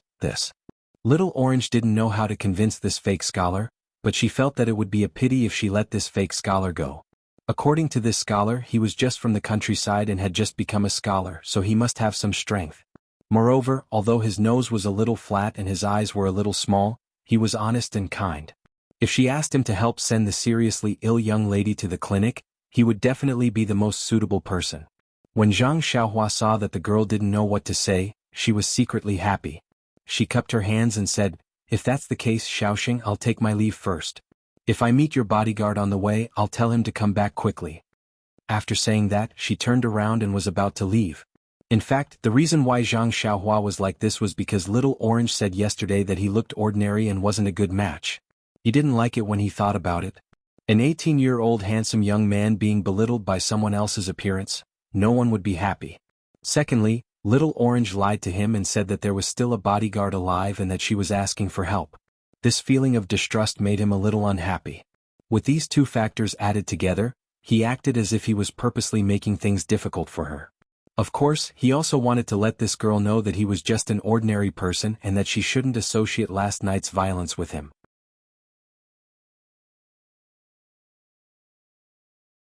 When he turned around, he saw Little Orange biting her lips and tears flowing down her eyes. She looked like she was in a difficult situation. He couldn't bear to see her like this. I forget it. What kind of act was he putting on this time? If he looked ordinary, then so be it. Why would he be afraid of others talking about him? She had just suffered a great disaster, so she naturally had to be careful. Didn't he often lie to others like this? But after all, he was a young man in his prime. Since he had already turned around, how could he put down his pride and stop? He could only pray inwardly, "Hurry and beg me to stop. Hurry and beg me to stop." However, when he turned around, he didn't hear Little Orange's pleas for help.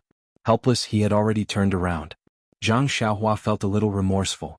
Right at this moment, a moan came from the carriage. Don't kill me, ouch." Miss Nye, who was in the carriage, moved and suddenly clutched Little Orange's hand tightly. The last cry of pain must have come from Little Orange touching her wrist again. Sigh. Zhang Xiaohua sighed. In the end, he still couldn't bear to take the first step. When he turned around again, he saw Little Orange also clutching Miss Nye's hand tightly, tears streaming down her face. That's right, she was just a little girl. How could she have encountered such a situation? It wasn't easy for her to meet a somewhat pleasing fake scholar, but he didn't give her any face. What opinions could she have? Zhang Xiaohua looked around and randomly picked a horse from the scattered horses. He found a water sack on the horse's back and uncorked it to take a look. He walked over with it and raised his hand to hand it to Little Orange. Little Orange was crying inwardly when she suddenly saw a large object being handed to her. She really jumped in fright and looked up in panic. When she saw it was Zhang Xiaohua, she opened her mouth wanting to say something, but no words came out.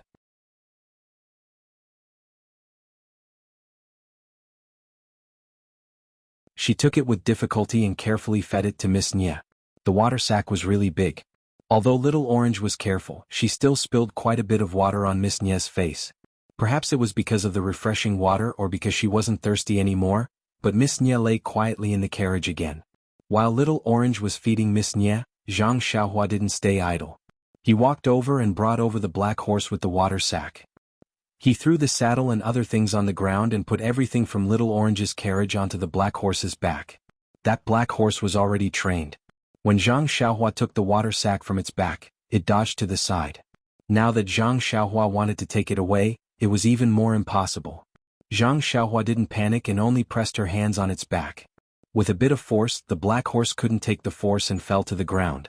When Zhang Xiaohua let go, the black horse used all of its strength to stand up. The horse's eyes were filled with fear. Seeing this, Zhang Xiaohua didn't waste any time and easily dragged it to the side of the carriage. That black horse was very docile and obedient to Zhang Xiaohua's manipulation. It was as if Zhang Xiaohua had been training it. At this time, Little Orange was shocked and looked at Zhang Xiaohua's somewhat clumsy but very easy movements. Little Orange had seen the David's deer before and naturally had seen horses.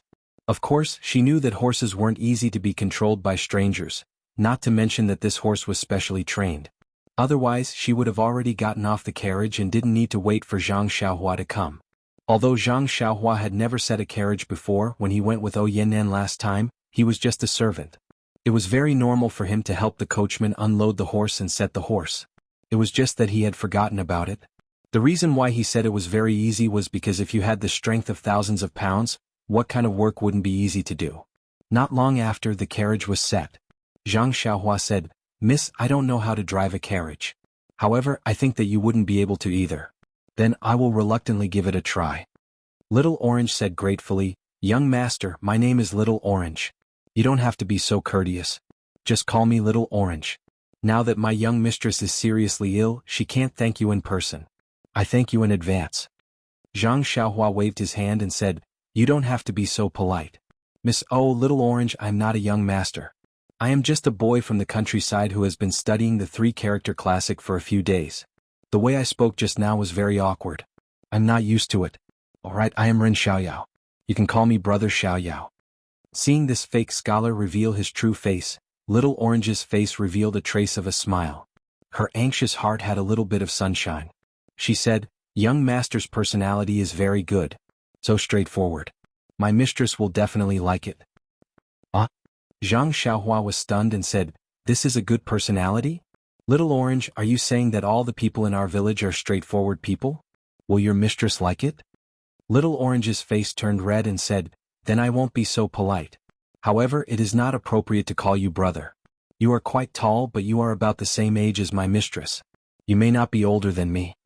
Zhang Xiaohua smiled and said, "Then you can call me Ren Xiaoyao." "Then okay, Ren Xiaoyao." Little Orange finished talking to Zhang Xiaohua and looked at the sleeping mistress. She said, "If it is possible, please drive the carriage to the town in front as soon as possible so that you can treat my mistress." Zhang Xiaohua said, "That is exactly what I was thinking."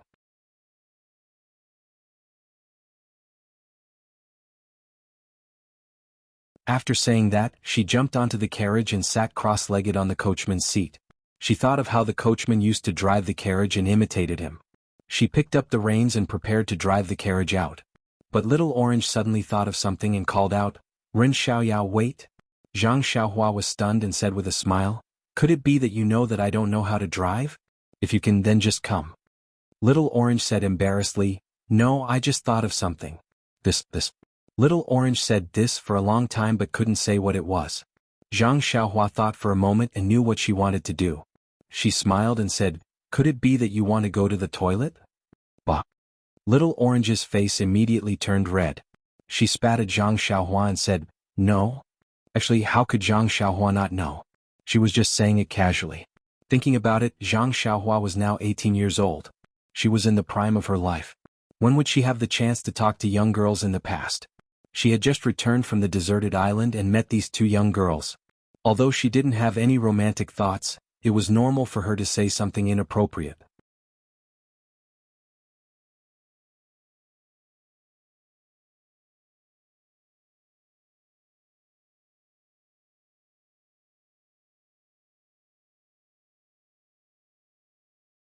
Chapter 348. Seeing that Zhang Xiaohua had misunderstood her, Little Orange thought about it, then gritted her teeth and said, "Yes, you guessed right. Ren Xiaoyao, I do want to pee, so please, can you hide behind the carriage?" Zhang Xiaohua was startled, then smiled, revealing her white teeth. "Of course, I'll go right now." Then she jumped off the carriage and walked to the other side.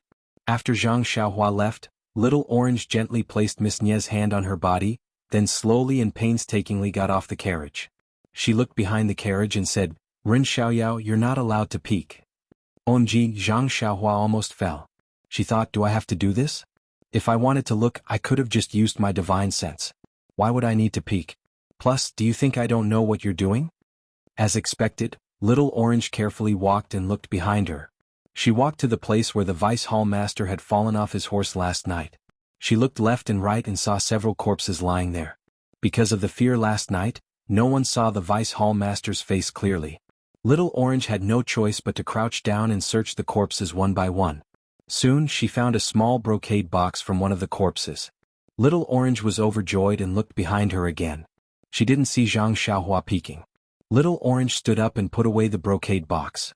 She was about to go back, but her brows furrowed slightly and she finally walked behind a small tree with a red face. She only came out after a while. After she left, some strange sounds entered Zhang Xiaohua's ears. Zhang Xiaohua also blushed a bit and muttered in her heart, "Io, luckily I knew what she was going to do, so I didn't release my divine sense. Otherwise." However, Zhang Xiaohua now had a good impression of this bold and scheming little girl. She no longer criticized her like she did when they first met. When Little Orange got onto the carriage, she called for Zhang Xiaohua to come out. Zhang Xiaohua tactfully didn't ask anything. She got onto the carriage, shook the reins and imitated the coachman, shouting, "Hiya!" The black horse was very obedient. It exerted force with its 4 hooves and slowly pulled the carriage forward. However, the many corpses in the field also tested Zhang Xiaohua's skills. There were several times when she had to get out of the car and drag the corpses to the side. Huan had been standing quietly by the side of the road, occasionally eating the weeds on the side of the road. Now that it saw Zhang Xiaohua driving over, it also screamed happily and followed her. There was no need for Zhang Xiaohua to call out to it. Little Orange, who was in the carriage, was very surprised. She originally wanted to ask out of curiosity, but looking at the young miss lying on the sickbed next to her, how could she still be in the mood? At this time Zhang Xiaohua asked, Little Orange, do you think we should go forward or back? Little Orange said, of course we're going forward. But I remember that there's a village not too far behind us. Maybe there's a doctor there. Let's go forward. Our escorts are supposed to go forward. Maybe we'll meet them after we walk for a while. Little Orange said it like it was real. In fact, she had neglected one point. Zhang Xiaohua had seen their 8 escorts before. If Zhang Xiaohua had looked carefully at the corpses, she would definitely have seen them at the scene. How could there be an extra bodyguard? But in Little Orange's eyes, Zhang Xiaohua was just a young man from the countryside. How could he be so scheming? So she directly ignored him. Zhang Xiaohua didn't want to expose her lie. In his heart, he had only met these 2 girls by chance. It was just in life or on this journey. He wouldn't have any interactions with them at all. All he had to do was help them drive the carriage to the town ahead.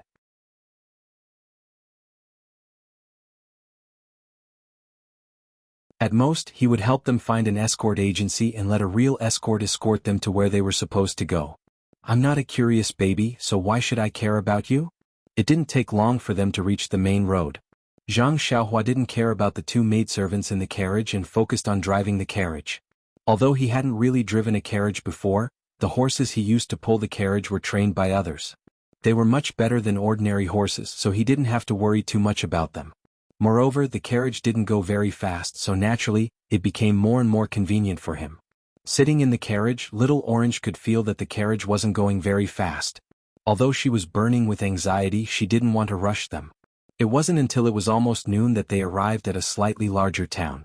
The first thing Zhang Xiaohua did when he entered the town was to find out if there were any escort agencies or medical centers in the town. Unfortunately, the town was too small, so no escort agencies were interested in this place. Fortunately, there were still medical centers around.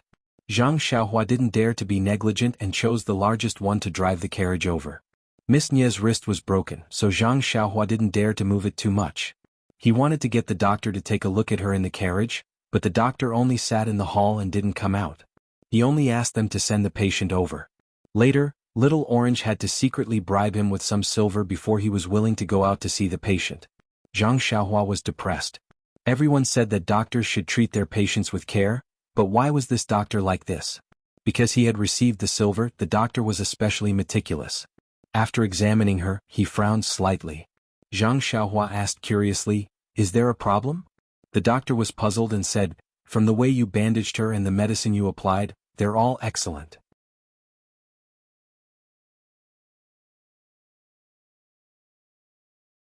It looks like you're only slightly worse than me, so how did you get a fever and faint?" Zhang Xiaohua's heart skipped a beat. She smiled and said, "I just met a wandering doctor on the side of the road and treated him carelessly. I only rushed over because I didn't know that you're a skilled doctor." The doctor was very pleased and said with a smile, "I was wondering why it was like this. It turns out that you didn't treat her properly and didn't use any professional tools to fix her wrist. This is simple and is just a small test for me. Please wait a moment." The doctor was also very professional. Not long after, he fixed Miss Nie's wrist and wrote a prescription with a stroke of his pen. He then asked the medical center's staff to brew the medicine according to the prescription. Little Orange was still worried, so he carefully read the prescription before agreeing to brew the medicine. After the medicine was brewed, Little Orange carefully fed it to Miss Nie. Zhang Xiaohua carried a lot of medicine bags and put them on the carriage before driving the carriage away from the medical center. When they reached the side of the road, Zhang Xiaohua asked, "Little Orange, do you think we should continue to walk forward or?" He didn't finish his sentence and wanted to let Little Orange choose to go forward. However, Little Orange had his own ideas and said with difficulty, "Ren Xiaoyao, can I trouble you to find an inn first? It's not good for Miss Nie's health if she continues to travel like this." Zhang Xiaohua sighed. Why didn't he know that patients needed rest the most? However, he was also in a hurry to go home. His family in the Guizhuang house hadn't heard from him for 4 years.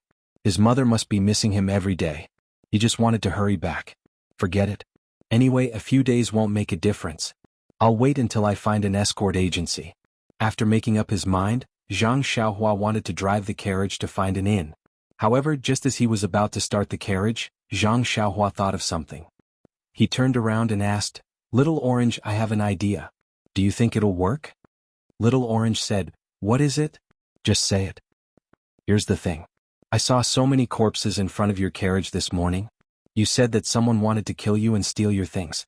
Do Do you think they will send people to chase you again? That's right. Little Orange heard this and his expression changed greatly. He said, Ren Xiaoyao, you're right. They will definitely send people to kill us again. What do you think we should do? Zhang Xiaohua was speechless. How would I know? This has nothing to do with me at all. I don't know where you guys are from or where the people who want to kill you are from. I can't even tell who's good and who's evil.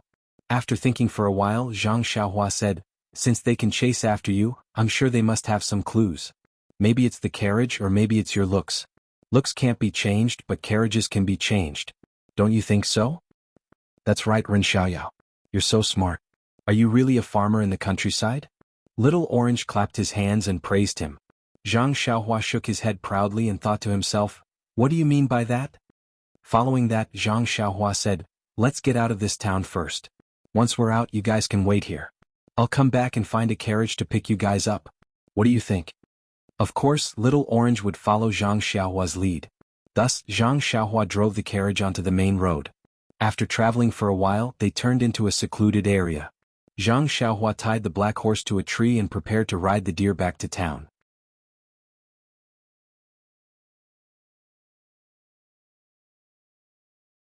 At this moment, Little Orange stuck his head out of the carriage and called out, Ren Xiaoyao you, Zhang Xiaohua asked curiously, is there something else?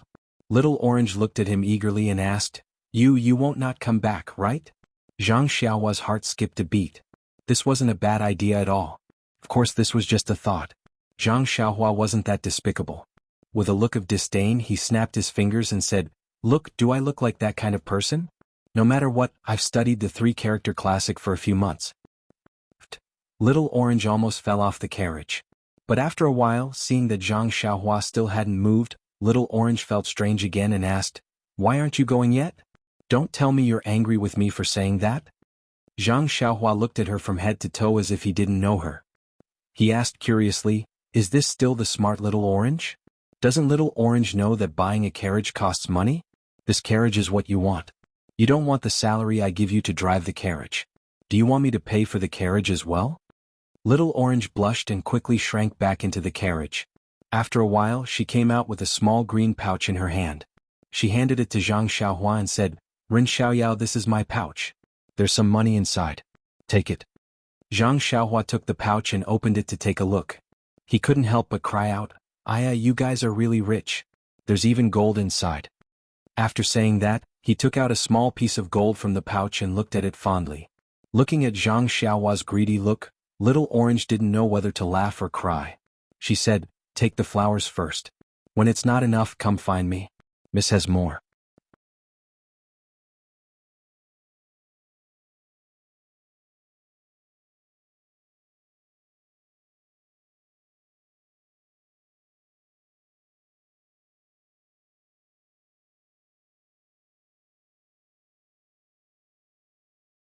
Chapter 349. Is that so? Zhang Xiaohua looked at Little Orange maliciously and said, Aren't you afraid that I will rob you? Little Orange's face was also full of fear. She trembled and said, Young master, may I ask, are you going to rape me? Zhang Xiaohua's face immediately turned red. She slapped the head of the deer and ran away. I was teased. Zhang Xiaohua thought as she ran away. Seeing Zhang Xiaohua gradually disappear into the distance, Little Orange's mouth revealed a smile. But when she looked at the young miss next to her, her face became a little worried. At this time, Zhang Xiaohua's voice came from not far away, Little Orange, tidy up the things in the carriage. Wait for me to come back and rob you. This guy, Little Orange said as she stood up. Yes, there were a lot of things in this luxurious carriage. There was still a long way to the young Mrs. Villa. If she didn't tidy it up properly, what would she use in the future? Fortunately, Little Orange was a servant girl. Tidying up was her job. In a short while, she tidied up everything neatly and waited for Zhang Xiaohua's carriage to pick her up. But after waiting for a long time, there was still no sign of her. Little Orange couldn't help but feel her heart beat faster. Could it be that her good eye for people was not accurate? Could it be that this seemingly honest young man from the countryside took the money and ran away? Moreover, when she thought of the assassin that could appear at any time, her heart was in her throat. Just as Little Orange was about to get out of the carriage and draw circles on the ground to curse Zhang Xiaohua, he heard the sound of a carriage not far away. He looked up and saw a worn-out carriage being pulled by Huan Huan, the four odd beasts. Gila Gila, the carriage was slowly moving towards them. In an instant, the cold of early winter disappeared. Little Orange had the urge to jump up. Huan Huan pulled the carriage very slowly as if it was very unwilling. Zhang Xiaohua was not in a hurry. She sat cross-legged and let it do as it wished. When they arrived, Zhang Xiaohua jumped down from the carriage and smiled. "Little Orange, you must have been waiting for a long time." "Yeah, you're dead. Where did you go?" Little Orange immediately realized that something was wrong and quickly changed his words. He looked down at the ground and squinted at Zhang Xiaohua. "What took you so long?" Zhang Xiaohua didn't seem to hear anything and said embarrassedly, "I'm not very familiar with this place, so I asked a few people. Moreover, there are no places that sell carriages, so I had to look for several places before I found a seller and bought this carriage. Look, isn't it very inconspicuous?" Little Orange was still thinking about its slip of the tongue and did not notice this. It just nodded randomly. Zhang Xiaohua continued, "Besides, Huan Huan is supposed to pull firewood. Now that it's pulling the cart, it's not happy. That's why it's walking a little slow." "Oh, is that so? Huan Huan? Who is Huan Huan?" Little Orange answered casually but suddenly froze. Huan Huan, who was beside it, did not agree. It hissed in a low voice and said, "Please, I've already condescended to pull your cart, but you don't even know my name?" Alas, this animal was just like a human. It had just left Songning town and it was already tired of pulling carriages. Little Orange finally understood that this animal's name was Huan Huan. If it was any other day, it would have jumped over to look at it. However, last night's incident seemed to be a catalyst that made her mature. He smiled and said, "Then I'll have to trouble your mount. When we go back, I'll find something it likes to eat as compensation." Zhang Xiaohua heard this and said happily, "That's great. Huan Huan, aren't you going to thank Little Orange?"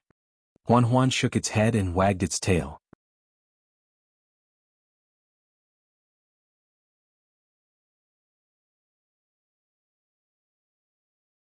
It stuck out its big head and stuck out its big red tongue to lick Little Orange's face. Little Orange was scared and quickly hid. Huan Huan hissed in a low voice and said, "This girl doesn't give me any face." Zhang Xiaohua saw this and laughed in her heart. She said, "Also, when I was looking for a carriage, I found a decent inn. I used the money you gave me to reserve a small courtyard. We can go there later." Little Orange heard this and was very happy. He praised, "Ren Xiaoyao, you're so thoughtful. Miss will probably need to recuperate for a while. It won't do if she doesn't have a secluded courtyard." "What do you mean she needs to recuperate for a while?" Zhang Xiaohua was a little surprised and disappointed. Little Orange said curiously, "It takes 100 days to recover from a serious injury. How can she not recuperate?"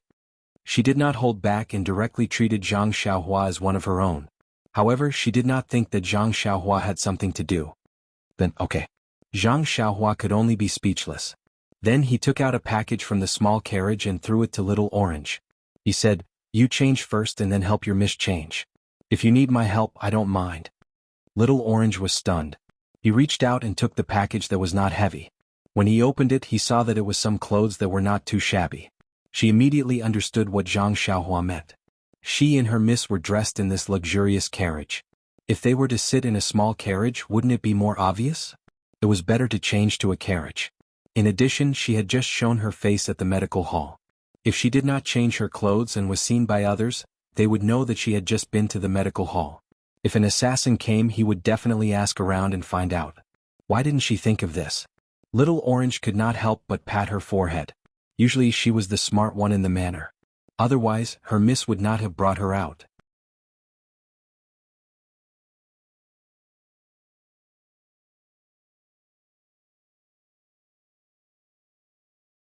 Why was it that in front of this Ren Xiaoyao her cleverness disappeared?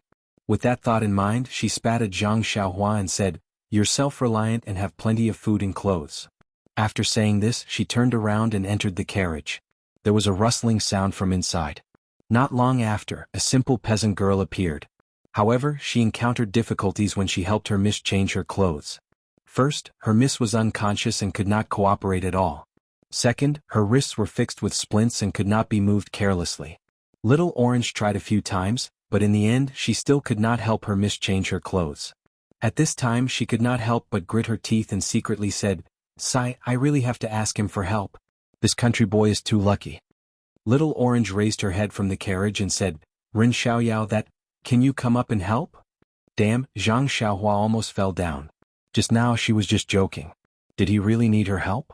Although she did not know how the servants of the rich young masters served their young masters and young mistresses, but helping the young mistress change her clothes should be the most basic skill. Moreover, she heard that when the rich young masters were drunk, their servants would help them bathe and dress them. Just thinking about it made her drool. Was this little orange a fake? Did she not know how to dress people? Of course, Zhang Xiaohua was not stupid enough to think that little orange wanted him to help her dress. However, Zhang Xiaohua was puzzled and was about to walk over. Little orange frowned and shouted, "But Ren Xiaoyao, you have to close your eyes." Close my eyes? Then how can I help? Zhang Xiaohua understood. This help was still very thought-provoking. Very naturally, Zhang Xiaohua asked, "Does your miss not wear underwear?" Bah! Little orange glared and scolded, "You don't wear underwear. Why are you talking nonsense? If someone else heard you, wouldn't it damage my miss reputation? Even if I don't wear underwear, you won't know." Zhang Xiaohua thought viciously. Even if she wears underwear, if a man like you sees it, my miss reputation will be ruined. So even if I ask for your help, you can't look. Little Orange explained. So troublesome, but there's no one around. What are you afraid of? Zhang Xiaohua said with a smile. Miss always told us that God is watching what we do. No matter what you do, you don't have to care if there's anyone around or if anyone is looking. The most important thing is to stay true to your heart. It's best to have a clear conscience. It was as if a spark had ignited something in Zhang Xiaohua's heart. At that moment, Zhang Xiaohua's state of mind was growing at a perceptible speed. That's right, when she saw Little Orange and the others being hunted down last night, Zhang Xiaohua felt extremely repulsed. If it wasn't for something in her heart, or if it wasn't for the fact that the bad guys left without killing anyone, Zhang Xiaohua might not have done anything. This was all because Zhang Xiaohua was afraid of getting into trouble and delaying her journey. But now Little Orange's words reminded her. If she really didn't do anything last night, how could she face her own conscience? She was afraid that many times in the future she would think about this matter and ask herself, that night, why didn't I do anything? I wonder what happened to those two pitiful girls in the end? Luckily I did do something last night and I did my best. Zhang Xiaohua thought to himself with a smile. At this moment, he felt that his cultivation that had been loosening up had improved again. What are you laughing at? Forget it, you should just stay aside, I'll do it myself. Little Orange saw Zhang Xiaohua suddenly smile and thought that he had thought of something. She blushed and said angrily.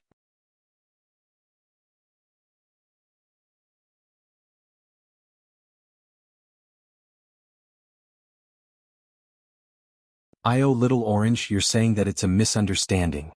Zhang Xiaohua realized that Little Orange had misunderstood and quickly explained, I heard you say that your miss was scolding you, and I thought of something that a friend of mine from the academy told me. Is that true? Don't lie to me. Little Orange did not believe her at all. It's true. I once knew a scholar who loved to read books. He read a lot of miscellaneous journals, travelogues, supernatural novels, and so on. But one day he suddenly wanted to write a book of his own. So he started writing excitedly. Who would have thought that after writing for almost 10 months and writing 1.2 million words, not many people would read it? But he didn't know how to revise it or change to a new topic. So one day I asked him, you've worked so hard for so long but no one applauded you, so what's the point of doing so? Can you guess what he said? What did he say? Could it be that he is as smart as my miss? How can you say something so philosophical? Zhang Xiaohua clapped and praised, yes, that's right. That scholar smiled and said, no matter what others think, I have kept my heart and wrote down the story that I wanted to tell. I feel that it does not lose to any book and it is their loss if they don't read it. See, isn't he as smart as your miss? That's true. Such an amazing person, I wonder when I can meet him? Little Orange looked forward to it. Zhang Xiaohua looked into the distance as if he had seen through endless time and space and smiled, you will, that day will come.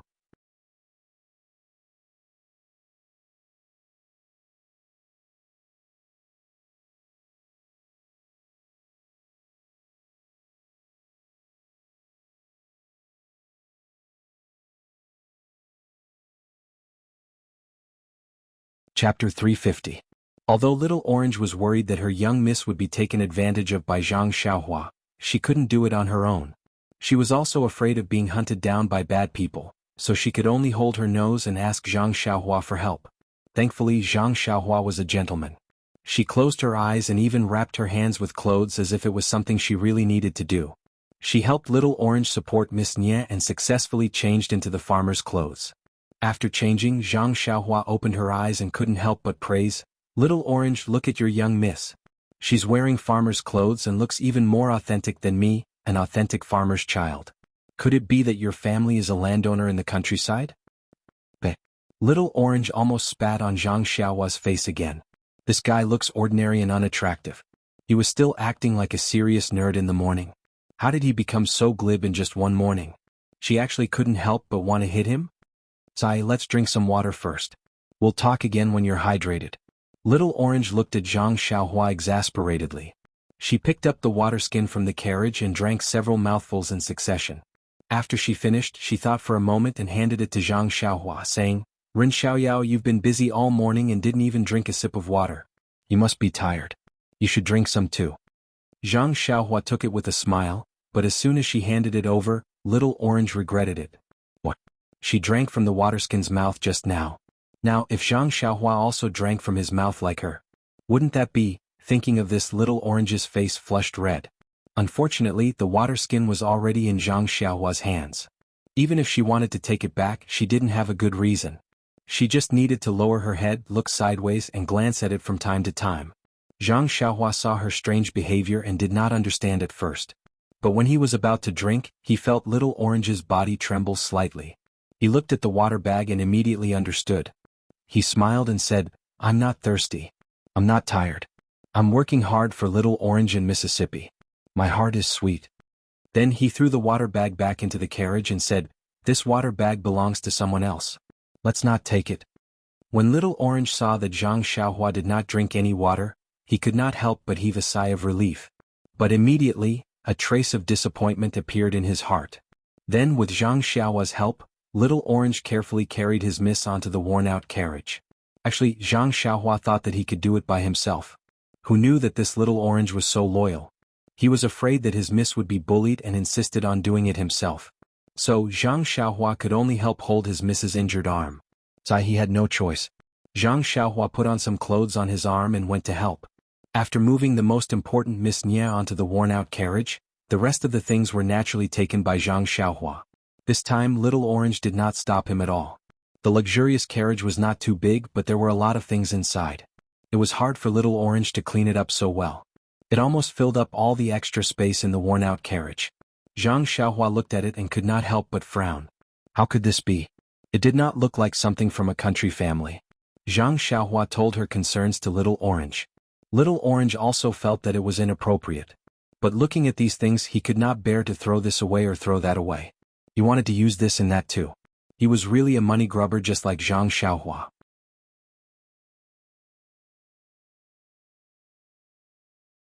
In the end, Zhang Xiaohua had no choice but to coax and scare him to throw a small portion of the things that were not too valuable and took up a lot of space back into the luxurious carriage. As for the rest, she covered it with a worn-out felt cloth to hide it. Zhang Xiaohua led the black horse and drove the luxurious carriage onto the main road. She walked forward a bit, looked around and saw that there was no one around. Then she slapped the black horse's butt.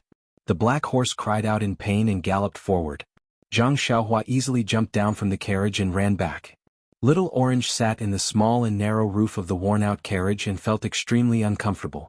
When he saw Zhang Xiaohua coming back, he asked, "Ren Xiaoyao, why didn't you find a slightly bigger carriage?" Zhang Xiaohua shrugged and said, "This is already not bad. This town isn't big, so there aren't any places that specialize in selling carriages.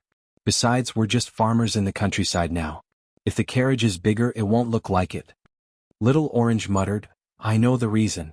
I'm just afraid that Miss won't be used to it when she wakes up and will blame me. Alright, I even threw Mrs. Carriage away. Do you think Miss will scold me?" After Miss Nye finished taking the medicine from the medical hall, her complexion looked better and her fever gradually subsided. Therefore Little Orange's heart, which had been on edge all this time, finally returned to its original position. He also had the leisure to think about other things. Zhang Xiaohua looked at Little Orange strangely and said, "You're your Miss maidservant." "I'm not. How would I know your Miss temper? Who knows if she'll blame you or not?" Alright, forget it. Hurry up and drive the carriage. Don't let the bad guys catch up to us." In fact, Zhang Xiaohua knew very well that the news of all the bad guys being wiped out would probably only be sent back this afternoon. The next time they would send someone over would probably be tomorrow. That was not including the time they would have to study it. Therefore he had plenty of time to spare.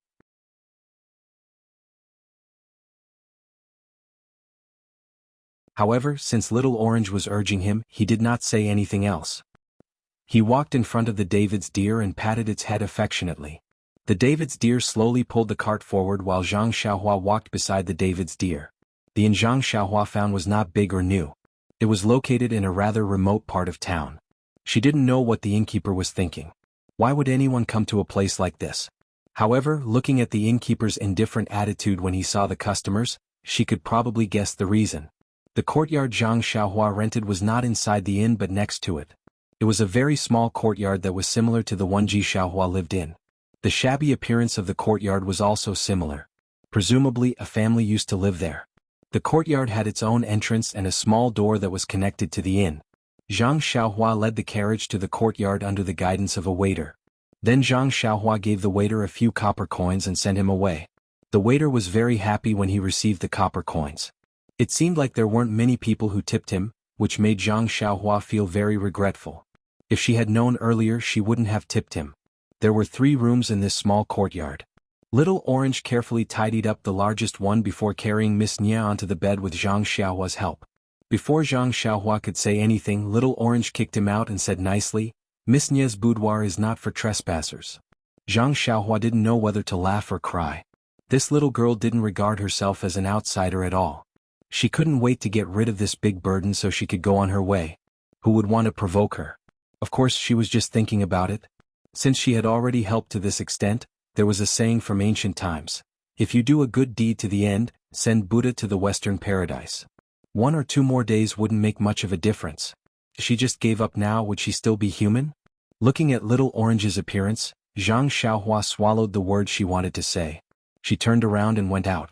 She untied Huan Huan from the carriage and casually threw the broken carriage in a corner. Then she found a small room nearby and pushed the door open. This small room was clean and tidy, but it was a small town after all. The room emitted an indescribable smell of soil. Zhang Xiaohua felt very comfortable when she smelled it. She couldn't help but think of her own Guizhuang house. Didn't it have the same smell? Sigh. Zhang Xiaohua sighed. She wished she could grow wings and fly back home to Guizhuang house. But now she had to wait for Miss Nia's body to recover. Then Zhang Xiaohua took out a primeval stone and sat cross-legged. Just as she was about to cultivate the Carefree Heart Sutra, a thought suddenly entered her mind. Grow wings? If she could obtain the cultivation method after the ethereal steps, perhaps she could fly into the sky? Wasn't the Misty School already destroyed? When she had the opportunity, she should go to the Misty Mountain Villa to take a look. Their restriction must have some immortal Tao items. If there were some suitable cultivation methods inside, then she would be rich. Hee hee. Thinking about it, Zhang Xiaohua couldn't help but reveal a trace of a smile. What would it be like to fly into the sky? That day at the tea house in Songning Town, I felt like I was flying into the sky. I flew higher and higher. That shouldn't be my divine sense. Then what could it be? Could it be my consciousness? During this period of time, I was in a hurry to return home and didn't properly comprehend what I learned that day. The comprehension of flying into the sky isn't something that can be obtained easily. Moreover, I risked the danger of my consciousness drifting away to obtain it.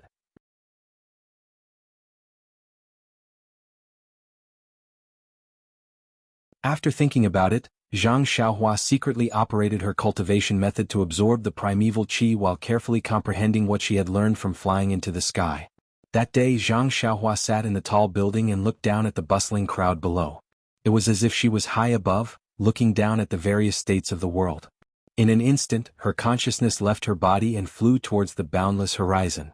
It was similar to the unity of heaven and man realm in the immortal Tao cultivation.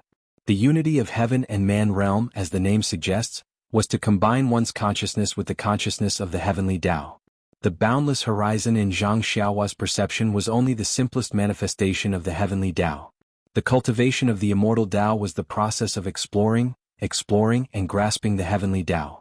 This unity of heaven and man realm was a shortcut to integrate the essence or meaning of the heavenly Tao into one's consciousness.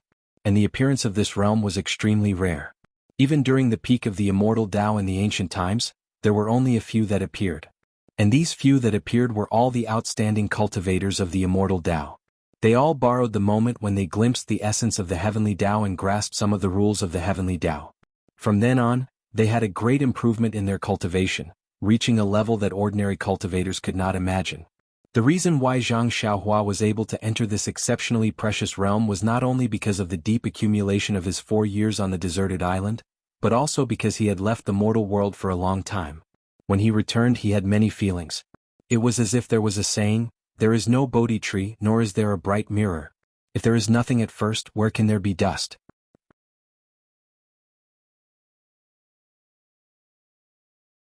The moment Zhang Xiaohua's clean mirror came into contact with the mortal world, everything in the world became so clear.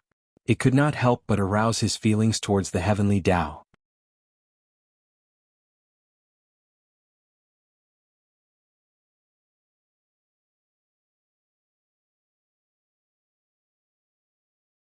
Chapter 351. Of course, the appearance of the realm of being one with the world was not based on one's level of cultivation. Sometimes, when one had just entered the first layer of Qi practitioner, they might encounter it by chance.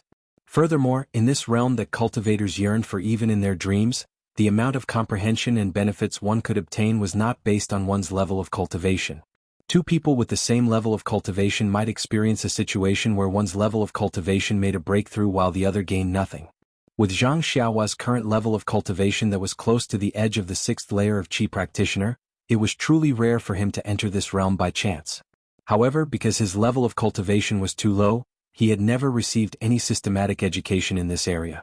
As a result, as soon as he entered the realm of being one with the world, he flew towards the horizon uncontrollably without comprehending the mysteries of the realm in detail. As his consciousness drifted away, some comprehensions that he was unaware of were deeply engraved into his mind. However, the greater danger was that his consciousness would expand endlessly and draw closer to the boundless heavenly way. In the end, it would dissipate into the horizon, and his body sitting in the tea house would become an idiot. As a result, although Zhang Xiaohua was unaware of the danger he was in, he could faintly sense that Ji Xiaohua's shout was of great help to him. At that time, Zhang Xiaohua's consciousness had entered the realm of being one with the world. Various mysteries of the heavenly way had opened a blurry door to him. Some indescribable things were deeply engraved into his mind. He had never been able to calm down and comprehend them. Today, in this tiny town, in a small hut, he finally had the leisure to immerse himself in the memories of that day and carefully comprehend the heavenly way that was as vast as the starry sky. That's right. Even if it was only a fledgling form of the heavenly way, it was as vast as the sea before Zhang Xiaohua. However, since he had the outline of the starry sky in his mind, didn't that mean he had a direction to comprehend it in? Wasn't this countless times better than being illusory and unfathomable? As long as he continued to comprehend it, the mysteries of the starry sky would be completely comprehended one day. Didn't that mean that the heavenly way was within his reach? At this moment, the droplet of essence in Zhang Xiaohua's dantian suddenly trembled, like the ripples of a drop of water falling into water. A black dot faintly appeared in the center of the essence. Afterwards, the essence began to tremble in a profound manner and slowly revolved. It was so slow that it was almost imperceptible. Perhaps only in this nameless town, in this inconspicuous hut, did Zhang Xiaohua truly see the essence of cultivation and take the first step into it. Meanwhile, in the tea house of Songning town, the curtains to Zhang Xiaohua's cultivation began. After an indeterminate amount of time, perhaps an instant or perhaps an entire afternoon, Zhang Xiaohua felt some changes in the true qi in her meridians when she was meditating. It rapidly revolved and charged towards the bottleneck of the 6th layer of qi refining. As a result, Zhang Xiaohua temporarily stopped her comprehension of the heavenly way and increased her absorption of the spiritual energy of heaven and earth. The accumulated true qi finally broke through the final barrier after several collisions and created new meridians in Zhang Xiaohua's body. Zhang Xiaohua finally broke through to the 6th layer of qi refining. Zhang Xiaohua suppressed the joy in her heart and slowly circulated her true qi according to the 6th layer of the Carefree Heart Sutra.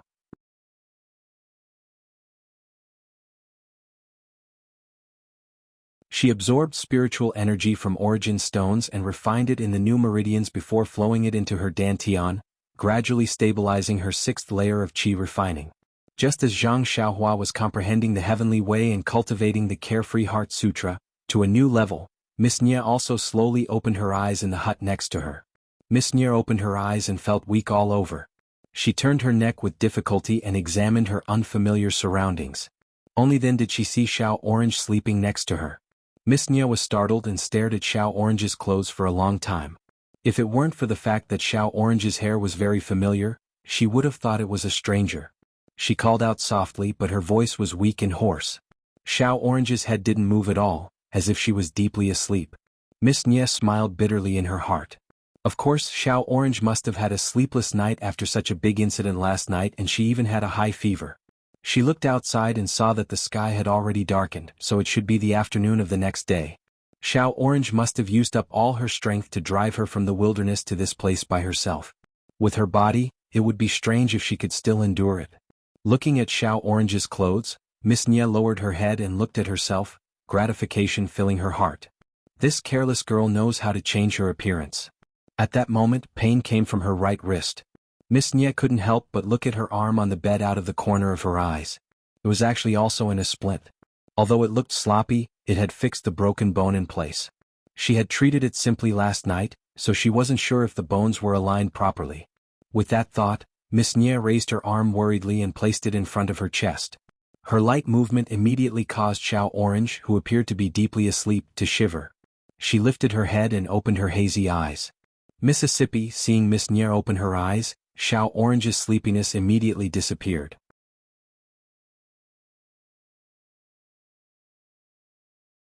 She cried excitedly, "Miss, you scared me to death. You're finally awake." Then she placed her hand on Miss Nier's forehead and tested it. "Miss, your head still has a bit of a fever." Seeing Xiao Orange wake up, Miss Nier smiled weakly and said, "Give me some water to drink." Xiao Orange quickly stood up and poured some water from the teapot on the table. She lifted Miss Nier's head and fed her the water. Miss Nier gulped down the entire teacup, then licked her lips and said, "What's the taste of this water? It doesn't taste good." "Alright, Xiao Orange, where are we?" Xiao Orange placed the teacup on the table and helped Miss Nier lie down. Then she recounted the morning's events in detail. When Miss Nier heard about Zhang Xiaohua's appearance, a strange light flashed through her dim eyes. She said in a low voice, "Eccentric, he really is an eccentric." "What?" Xiao Orange smiled. "Miss, you're wrong this time. No matter how I look at him, he's just a normal country bumpkin who can't be normal." "Why do you say that?" Miss Nier was confused. "Oh, miss, you didn't see him. He's petty and rustic. He wants to speak like a scholar, but he can't. He's neither fish nor fowl. No matter how I look at him, I don't find it strange." "Oh? It's only been half a day and you've already figured him out so thoroughly?" "Well, you'll know when you see him later. He's definitely not one of our people from last night." "Alas, I didn't say that he was our man last night. Last night, the man didn't show up, but he killed more than a dozen people with the legendary flying sword skill. This kind of skill can't be practiced without decades of hard work and excellent talent. It's estimated that a senior master was playing in the world and happened to meet him, so he helped him. Although this man named Ren Xiaoyao is tall, he seems to be 14 or 15 years old. Even if he practiced martial arts since he was born, he may not have such skill." "Yes, miss, I think so too. But haven't you thought about it? Why did he appear in the suburbs so early in the morning? When he saw the corpses all over the ground, he didn't panic or run away. Instead, he came up to ask you and helped you drive the carriage to this town?" "No, Mississippi. He wanted to leave, but in the end maybe he found his conscience and stayed to help." "Well, let's not talk about that for now. Then he helped us buy clothes from the countryside, bought a broken carriage and let our carriage and black horse go. Are these ideas something a youth from the countryside could think of? Why wouldn't it be possible? I think I can think of these things too. It doesn't mean he's a superhuman. Alright, whether he's a superhuman or not, I feel that he's not a simple country bumpkin. By the way, miss, what do you think this is?" After saying that, Little Orange took out a small brocade box and handed it to Miss Nier. He said, "I sent Ren Xiaoyao away and took this from the corpses. If he's a superhuman, he would have known. Why would he fall for my trick?" Thinking of the method he used to send Zhang Xiaohua away, Little Orange's face heated up. Miss Nier looked at it and said uninterestedly, "Maybe." "And miss, you don't seem very happy. Aren't you excited that you can keep the treasure? What's there to be excited about? Didn't I say that treasures are dead and people are alive? With this treasure in our hands, bad people will come looking for us sooner or later." "Ah yes, Mississippi. Let's take it one step at a time. You should keep this treasure well. It's not safe with me." Miss Nier smiled. What's not safe about it? You should keep it. If bad people come looking for you, they'll only come looking for me. Of course, Little Orange wasn't willing to take it. He put the brocade box on Miss Nia's uninjured left hand. Miss, you should keep it well. The two of us are very safe together. Miss Nia smiled and put it in her pocket.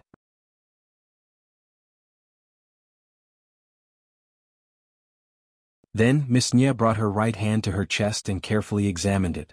She smiled and said, the doctors here are average, but their basic skills are solid. When they put the splint on, they actually didn't open my set bone. Yes, Mississippi. You still have a fever. Shouldn't you change your medicine? Yes, let me take a look at the prescription the doctor gave this morning. Little Orange thought about it and went out. He rummaged through the small carriage and brought the prescription and herbs into the room. Miss Nia took a look and said with a smile, this prescription is a bit lacking. It's harmful to the body and can't treat my illness. Bring me the brush, ink, paper, and inkstone. I'll make some changes. Hearing this, Little Orange was a little embarrassed and said, Miss, in order to avoid being noticed, I also sat in a carriage to come to this inn. I'm not familiar with the road. I think I'd better call Rin Xiaoyao and ask him to help us.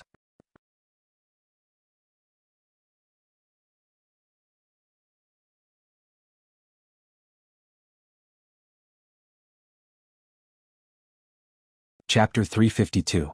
Miss Nia and Little Orange had completely different attitudes toward Zhang Xiaohua's identity. Miss Nia felt that Zhang Xiaohua should be an otherworldly mutant. Just the way he pretended to be deep in thought while sitting on the deer was enough to make people ponder deeply. Of course, this was also because Miss Nia knew and understood the habits of animals like the deer. If it was anyone else, they would just think this guy was a mule-riding brat. Speaking of brats, Miss Nia was a bit hesitant because of Zhang Xiaohua's age. Although Zhang Xiaohua's height was basically all grown up, his facial features weren't much different from a few years ago. It was just that the shape of his face was slightly longer, shedding the childishness of a youth and replacing it with the vitality of a youth. The youthful aura that assaulted her face all indicated that the young man in front of her was in his prime during the rainy season. This puzzled Miss Nia. How could a mutant be so young? However, Miss Nia, who had a good eye for people, could read a certain depth in Zhang Xiaohua's seemingly normal eyes that she had never seen before. This was the key to why she kept saying that Zhang Xiaohua was a mutant. However, she couldn't explain what that depth was. It's just a woman's sixth sense. Miss Nia said. You're the only one who's a woman. I'm not a woman. Little Orange pursed his lips and said in his mind. That's right, in Little Orange's eyes, wasn't it normal to wake up early in the wilderness? He heard that the farmers outside the farms worked at sunrise and went to bed at sunset. It was extremely easy for a young man in the countryside to wake up so early. Wasn't he afraid of corpses? Nonsense, he was a man. What was a man? A careless guy. As long as he was a man with a bit of courage, he shouldn't be afraid of corpses. Most importantly, if he was a mutant, how could he talk to a girl like that? Thinking about those details, Little Orange's face heated up. That guy definitely wasn't a mutant. Little Orange had already decided on Zhang Xiaohua's character. It had to be said that first impressions were truly too important. Zhang Xiaohua was a classic example. So when Little Orange was about to order Zhang Xiaohua to do something without hesitation, Miss Nia was a bit hesitant. She asked, Is this appropriate? Little Orange snickered in his heart and cursed, Miss, while you were unconscious, I wonder how many things you had that guy do. However, she also had a contemplative look on her face. After a long while she probed, It should be possible. Young miss, look at his honest face, and the way he speaks is also amiable. Even if he's a mutant, he should be approachable. Moreover, this kind of thing that men like to do the most to help beautiful women. I guess they can't wait to do it. Bah. Miss Nia spat at Little Orange and said with a smile, I'd believe you if you said you were a beauty, but how am I?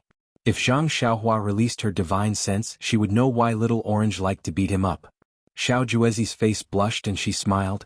Everyone judges a book by its cover, but they don't know how much beauty you have in your heart. Not only do I not dare to look up to you, even ordinary men cannot compare to you. Miss Nia rolled her eyes in boredom and said, Little Orange, why are you blushing? Normally you're always so proud of yourself when you praise yourself. Why is it different now? Could it be? Little Orange's face became even more embarrassed. She rolled her eyes and changed the topic. Oh miss, it's really a pity to talk about this prescription. If you didn't give all the pills you brought with you to that injured heroine last time, we probably wouldn't have to go to the pharmacy to sell medicine right now. Plus, we'd have to trouble the mutant in your heart. Hearing this, Miss Nia's interest was piqued, and a trace of redness appeared on her pale face.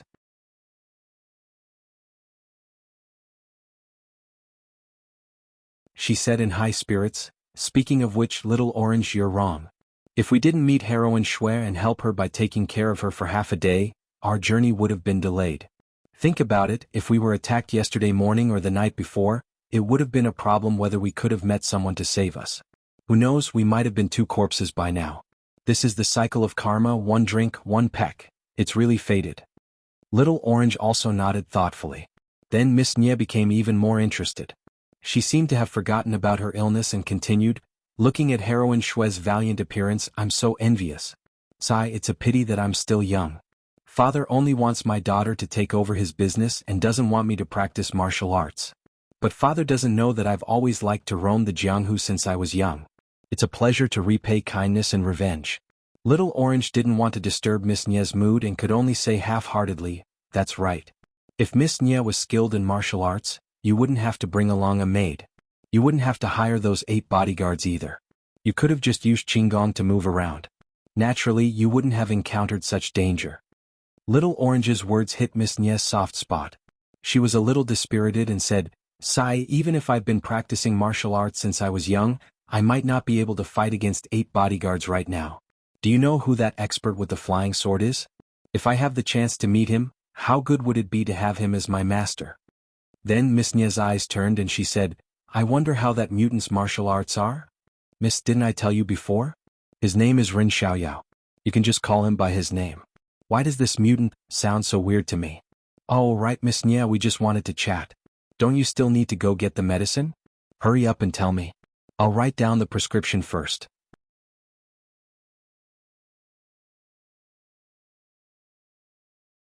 "Later I'll ask your mutant to go get the medicine for us." Miss Nye was also speechless.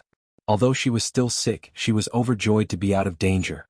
She couldn't help but chat a little more with Little Orange, tossing the matter of getting the medicine to the back of her mind. Little Orange looked up and saw that there was no writing brush, ink, paper, or inkstone in this simple inn. He had no choice but to stand up and say, "Miss, I'll go find the inn's manager and get some writing brush and ink." As soon as Little Orange got up, he looked at the sky and shouted, "Oh miss, it's almost dark. Are you hungry?" When he said hungry, there was a rumbling sound from their stomachs. Both of them blushed. It had been almost a day and night since the attack last night. They only drank a little water and didn't eat a single grain of rice. How could they not be hungry? Little Orange stomped his foot and said, "This Ren Xiaoyao, why didn't we see him for the whole afternoon? He must have fallen asleep. Why didn't he wake us up for lunch?" Looking at her angry and energetic appearance, she didn't look like someone who was looking for a mutant at all. On the other hand, Zhang Xiaohua in the small hut had already stabilized her 6th level of qi refining. The speed at which she absorbed the qi of heaven and earth had increased a lot, and the range of her spiritual sense had also expanded. In her spiritual sense, she had a clearer understanding of heaven and earth. At the same time, Zhang Xiaohua was absorbing as much qi as she could from the vitality stones and circulating it through her meridians to familiarize herself with the 6th level of qi. Although Little Orange came out in a huff when he went out, he became gentle. He looked at the closed door of the small hut and walked over slowly. He raised his small hand and knocked on the door. Although Zhang Xiaohua didn't release her spiritual sense, her eyes and ears were still very sharp. At this time she wasn't comprehending the Carefree Heart Sutra, nor was she comprehending the laws of heaven. When Little Orange came to the door, she already knew. When the knocking sound came, Zhang Xiaohua raised her voice and said, "Who is it? Please wait." Then he stood up and opened the door. When he saw Little Orange, he pretended to be surprised and said, "Oh, Little Orange, did you call me to eat?" When Little Orange saw this, he couldn't help but be angry and said, "You little brat, now you know how to eat. Why didn't you call us when you were staying at the inn earlier? Now Miss is so hungry that she's sticking to her back." "Your Miss is already awake?" Zhang Xiaohua asked. "When I put Miss down earlier, I wanted to ask you if you needed anything, but you kicked me out.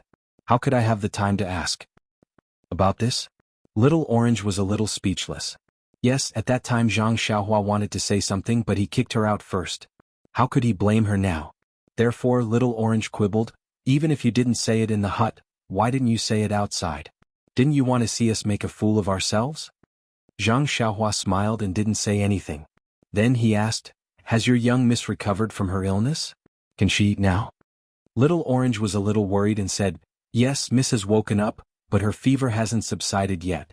Our Miss wrote a prescription herself, so I'll have to trouble you to go to the pharmacy and get some medicine for her."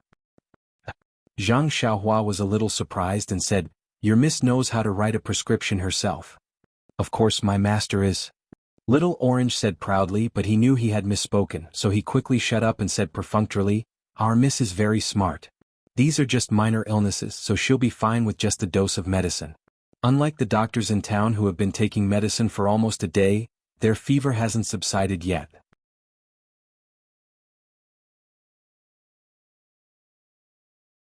"Is that so?" Zhang Xiaohua thought for a while and said, "Then what medicine do you need me to get?" "Oh, go to the inn and get some brush and ink. When Miss tells me, I'll write it down for you." When Zhang Xiaohua heard that, she nodded and turned around to leave. "Also," Little Orange added, "don't forget it's getting late, so it's time for dinner." Zhang Xiaohua chuckled. How could he not know?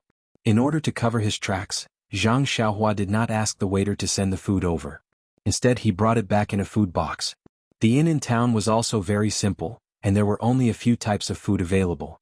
Zhang Xiaohua took the food box, brush, ink and other things to the cottage where Little Orange and the others were staying. He gently knocked on the door and Little Orange happily opened it. Just as Zhang Xiaohua was about to pass the things to him and go back into the cottage, he heard a soft and hoarse voice from inside. "Hero Ren, please come in too." When Zhang Xiaohua heard this, he was shocked. "Please add it to your collection, please tip it, thank you."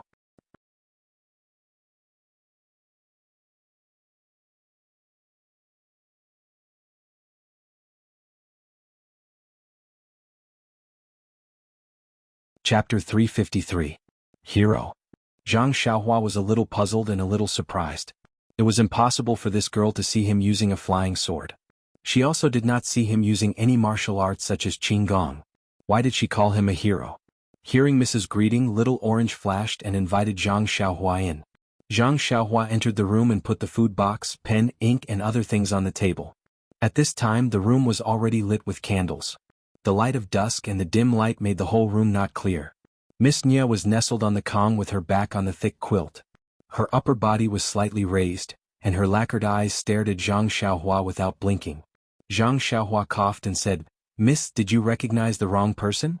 My name is Ren Xiaoyao. I'm not a hero." Little Orange heard and hurried over to introduce. "By the way, Ren Xiaoyao, I haven't introduced my family's miss to you. Her surname is Nia."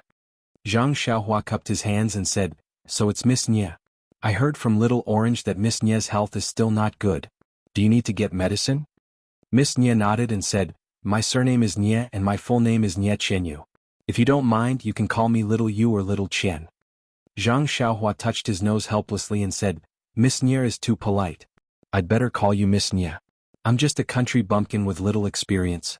You're a girl from a big family, so I don't dare to be so close to you." Zhang Xiaohua kept saying, afraid that Nia Qinyu would put the hat of a hero on him. But the more humble he was, the more Nia Qinyu felt that this person had the attitude of a master. Nia Qinyu said, "Hero?"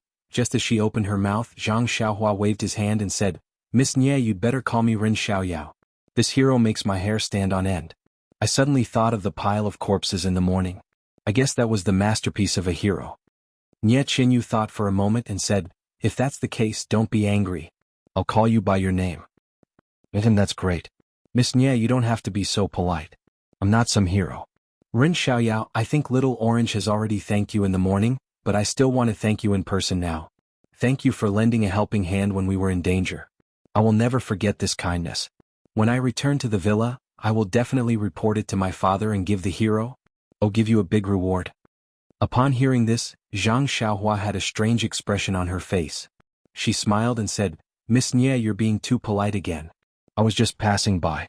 It was a piece of cake for me to bring you and Little Orange to this town, so how could I owe you a favor? If you think highly of me, just give me some gold and silver. I don't dare to covet your rewards." "Well?" Nia Qinyu looked embarrassed and said, "I didn't bring any extra gold and silver with me when I came out. If we return to the villa, I can still take it out. But now I'm just saying it without any evidence. Please don't laugh at me." Zhang Xiaohua laughed in her heart, but she didn't say it out loud. She pretended to be surprised and said, "I see. Miss Nia, Little Orange gave me a lot of money earlier. I bought your carriage, medicine, and paid for the inn. There's still a lot left. You don't know, right? I'll give it to you now. Nie Qinyu's eyes flashed with surprise. She thought to herself, that counts as money? Seeing that Zhang Xiaohua was about to take something out of her pocket, she quickly stopped her and said, Ren Xiaoyao, there's no need to take it out. You should keep the money. Don't you still need to buy medicine later? We'll need money on the way. I'll have Little Orange give you some later.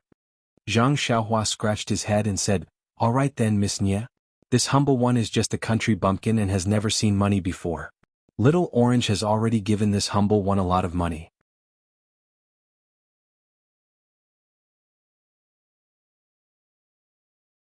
When this humble one leaves, you can just give this humble one a little bit. If it's too much, this humble one won't be able to accept it. Leave? Miss Nie and Little Orange both called out in a low voice. Miss Nie looked at Little Orange and asked Zhang Xiaohua, Ren Xiaoyao, from what you said, are you leaving soon? Zhang Xiaohua smiled and said, That's right, Miss Nie. I still have my own matters to attend to. After I escort you to a bigger town, I'll find an escort agency and an escort. Naturally, I'll get them to escort you home. How can I escort you home? Is that so? Miss Nie and Little Orange looked at each other with disappointment in their eyes. Yes, they were wrong. They had always thought that since Zhang Xiaohua had lent a helping hand and brought them back to town from the wilderness, she would definitely protect them all the way and escort them safely back home. But who knew that she didn't have that intention at all? Zhang Xiaohua didn't seem to notice their disappointment and only said, Unfortunately, this town is still too small and doesn't even have an escort agency. So I can only send you two back.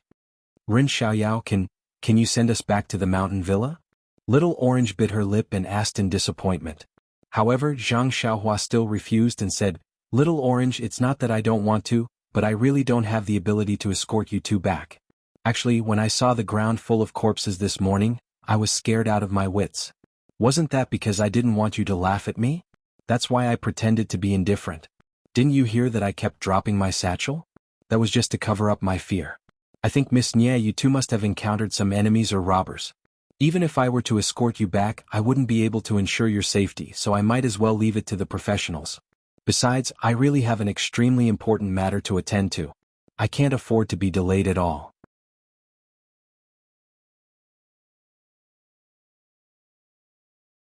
My heart is burning with anxiety while accompanying the two of you. When Nie Qinyu heard this, she said indifferently, If the hero is in a hurry, just leave us behind. Our lives are just a bunch of shepherd's purse that can be harvested by others. Zhang Xiaohua smiled and said, Miss Nie, don't try to provoke me. The teacher said that if you want to help Buddha, you have to help him all the way to the west. Even though I'm not that talented, I have to send you all the way to India. Well, you'd better quickly write down the prescription for me and eat quickly. If you don't give me the prescription, the pharmacy outside will be closed soon. Hearing Zhang Xiaohua's nonsensical analogy, Nie Qinyu, who had a straight face, also laughed out loud. She was born with a precious jade in her mouth and was doted on in the villa. This time, she came out because she was stubborn and refused the arrangement of her family. She wanted to rely on her own ability to do something. Now that she encountered a setback, she was already bitter in her heart. Moreover, she was rejected by Zhang Xiaohua. She made up her mind. It was just a life anyway. Now that she heard Zhang Xiaohua's words, she could only take this opportunity to get out of the embarrassing situation. In the small room, the situation was also eased. Therefore, Nie Qinyu dictated the prescription, and Little Orange wrote it down and handed it to Zhang Xiaohua. Zhang Xiaohua looked at it and frowned. Little Orange wrote it very well, but if you take it to the pharmacy like this, it will definitely attract attention. Nie Qinyu's eyes lit up, but Little Orange was puzzled. It's written well, but it will attract suspicion? Why is that? Without waiting for Zhang Xiaohua to speak, Nie Qinyu smiled and said, Ren Xiaoyao is very careful. Since this town is very small, there must be very few people who can write well. There are almost no women who can write with such fine and beautiful handwriting. When the pharmacy staff see it, they will definitely remember it. If someone asks, they will naturally know. Then what should we do? Little Orange immediately became anxious. Then he looked at Zhang Xiaohua and his eyes lit up. Do you know how to write? Zhang Xiaohua curled her lips and said, Didn't you hear me say that I studied the 3-character classic for a few months? How can this be difficult for me? 3 months of studying the 3-character classic? Nie Qinyu almost laughed out loud. Therefore, under the light of the small house, Zhang Xiaohua held an ink brush in her hand and carefully copied the prescription that Little Orange had written. Only then did she show her handwriting to the two of them. Looking at the messy handwriting of all sizes on the paper, Little Orange almost laughed out loud. Yes, any of the servants in the villa who had studied for a few days could write better than him. Nie Qinyu, on the other hand, was smiling. She couldn't help doubting her own judgment.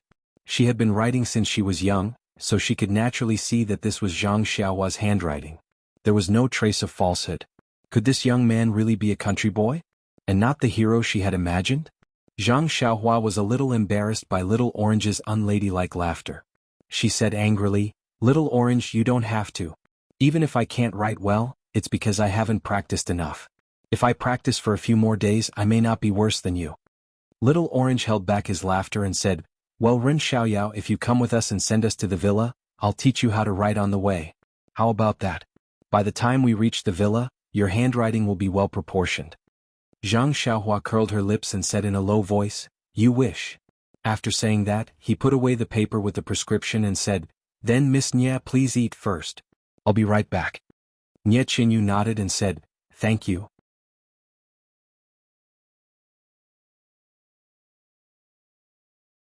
She couldn't help but feel a little disappointed. Zhang Xiaohua clasped her hands, tidied up the brush and ink on the table and left. After Zhang Xiaohua left, Little Orange said with a smile, "Miss, did you see that? I told you that Ren Xiaoyao was just a boy from the countryside. I was right. Sai, maybe I made a mistake. But I keep feeling that something is not right. He is only a teenager of 14 or 15 years old. If he was a child from the countryside, how could he be so calm? Moreover, looking at him, he seems to be going on a long journey. Do you think his family will be at ease with him going on a journey alone? Won't they ask someone to take care of him? I remember that the children outside the village need someone to take care of them when they leave their relatives." Little Orange said disapprovingly, "He didn't say where he's going. I guess it's somewhere nearby. Besides, I heard that there are many brothers in the countryside. He's so tall, maybe he's the eldest in the family. He's been taking care of his younger brothers and sisters since he was young. Of course, he knows how to take care of himself. Miss, you should eat first and have a good rest. It's his loss if he doesn't send us. Can't we find a bodyguard?" Nie Qinyu didn't answer. She seemed to be thinking about something. Even when Little Orange was feeding her, she was absent-minded. Suddenly, she patted the quilt with her left hand and said, "Alas, I finally understand. I was almost fooled by this boy." Her words were so sudden that Little Orange was so shocked that he almost dropped the bowl of soup in his hand. "Please vote for me. Thank you." You're tuning in to the Han Li's Wuxia Adventures YouTube channel. We're so grateful for your support, and don't forget to subscribe to join us on this incredible journey through captivating stories. Your generosity through donations truly makes a world of difference, as it's the primary source of revenue that allows me to expand and enhance this channel for you. Thank you from the bottom of my heart for being a part of this adventure.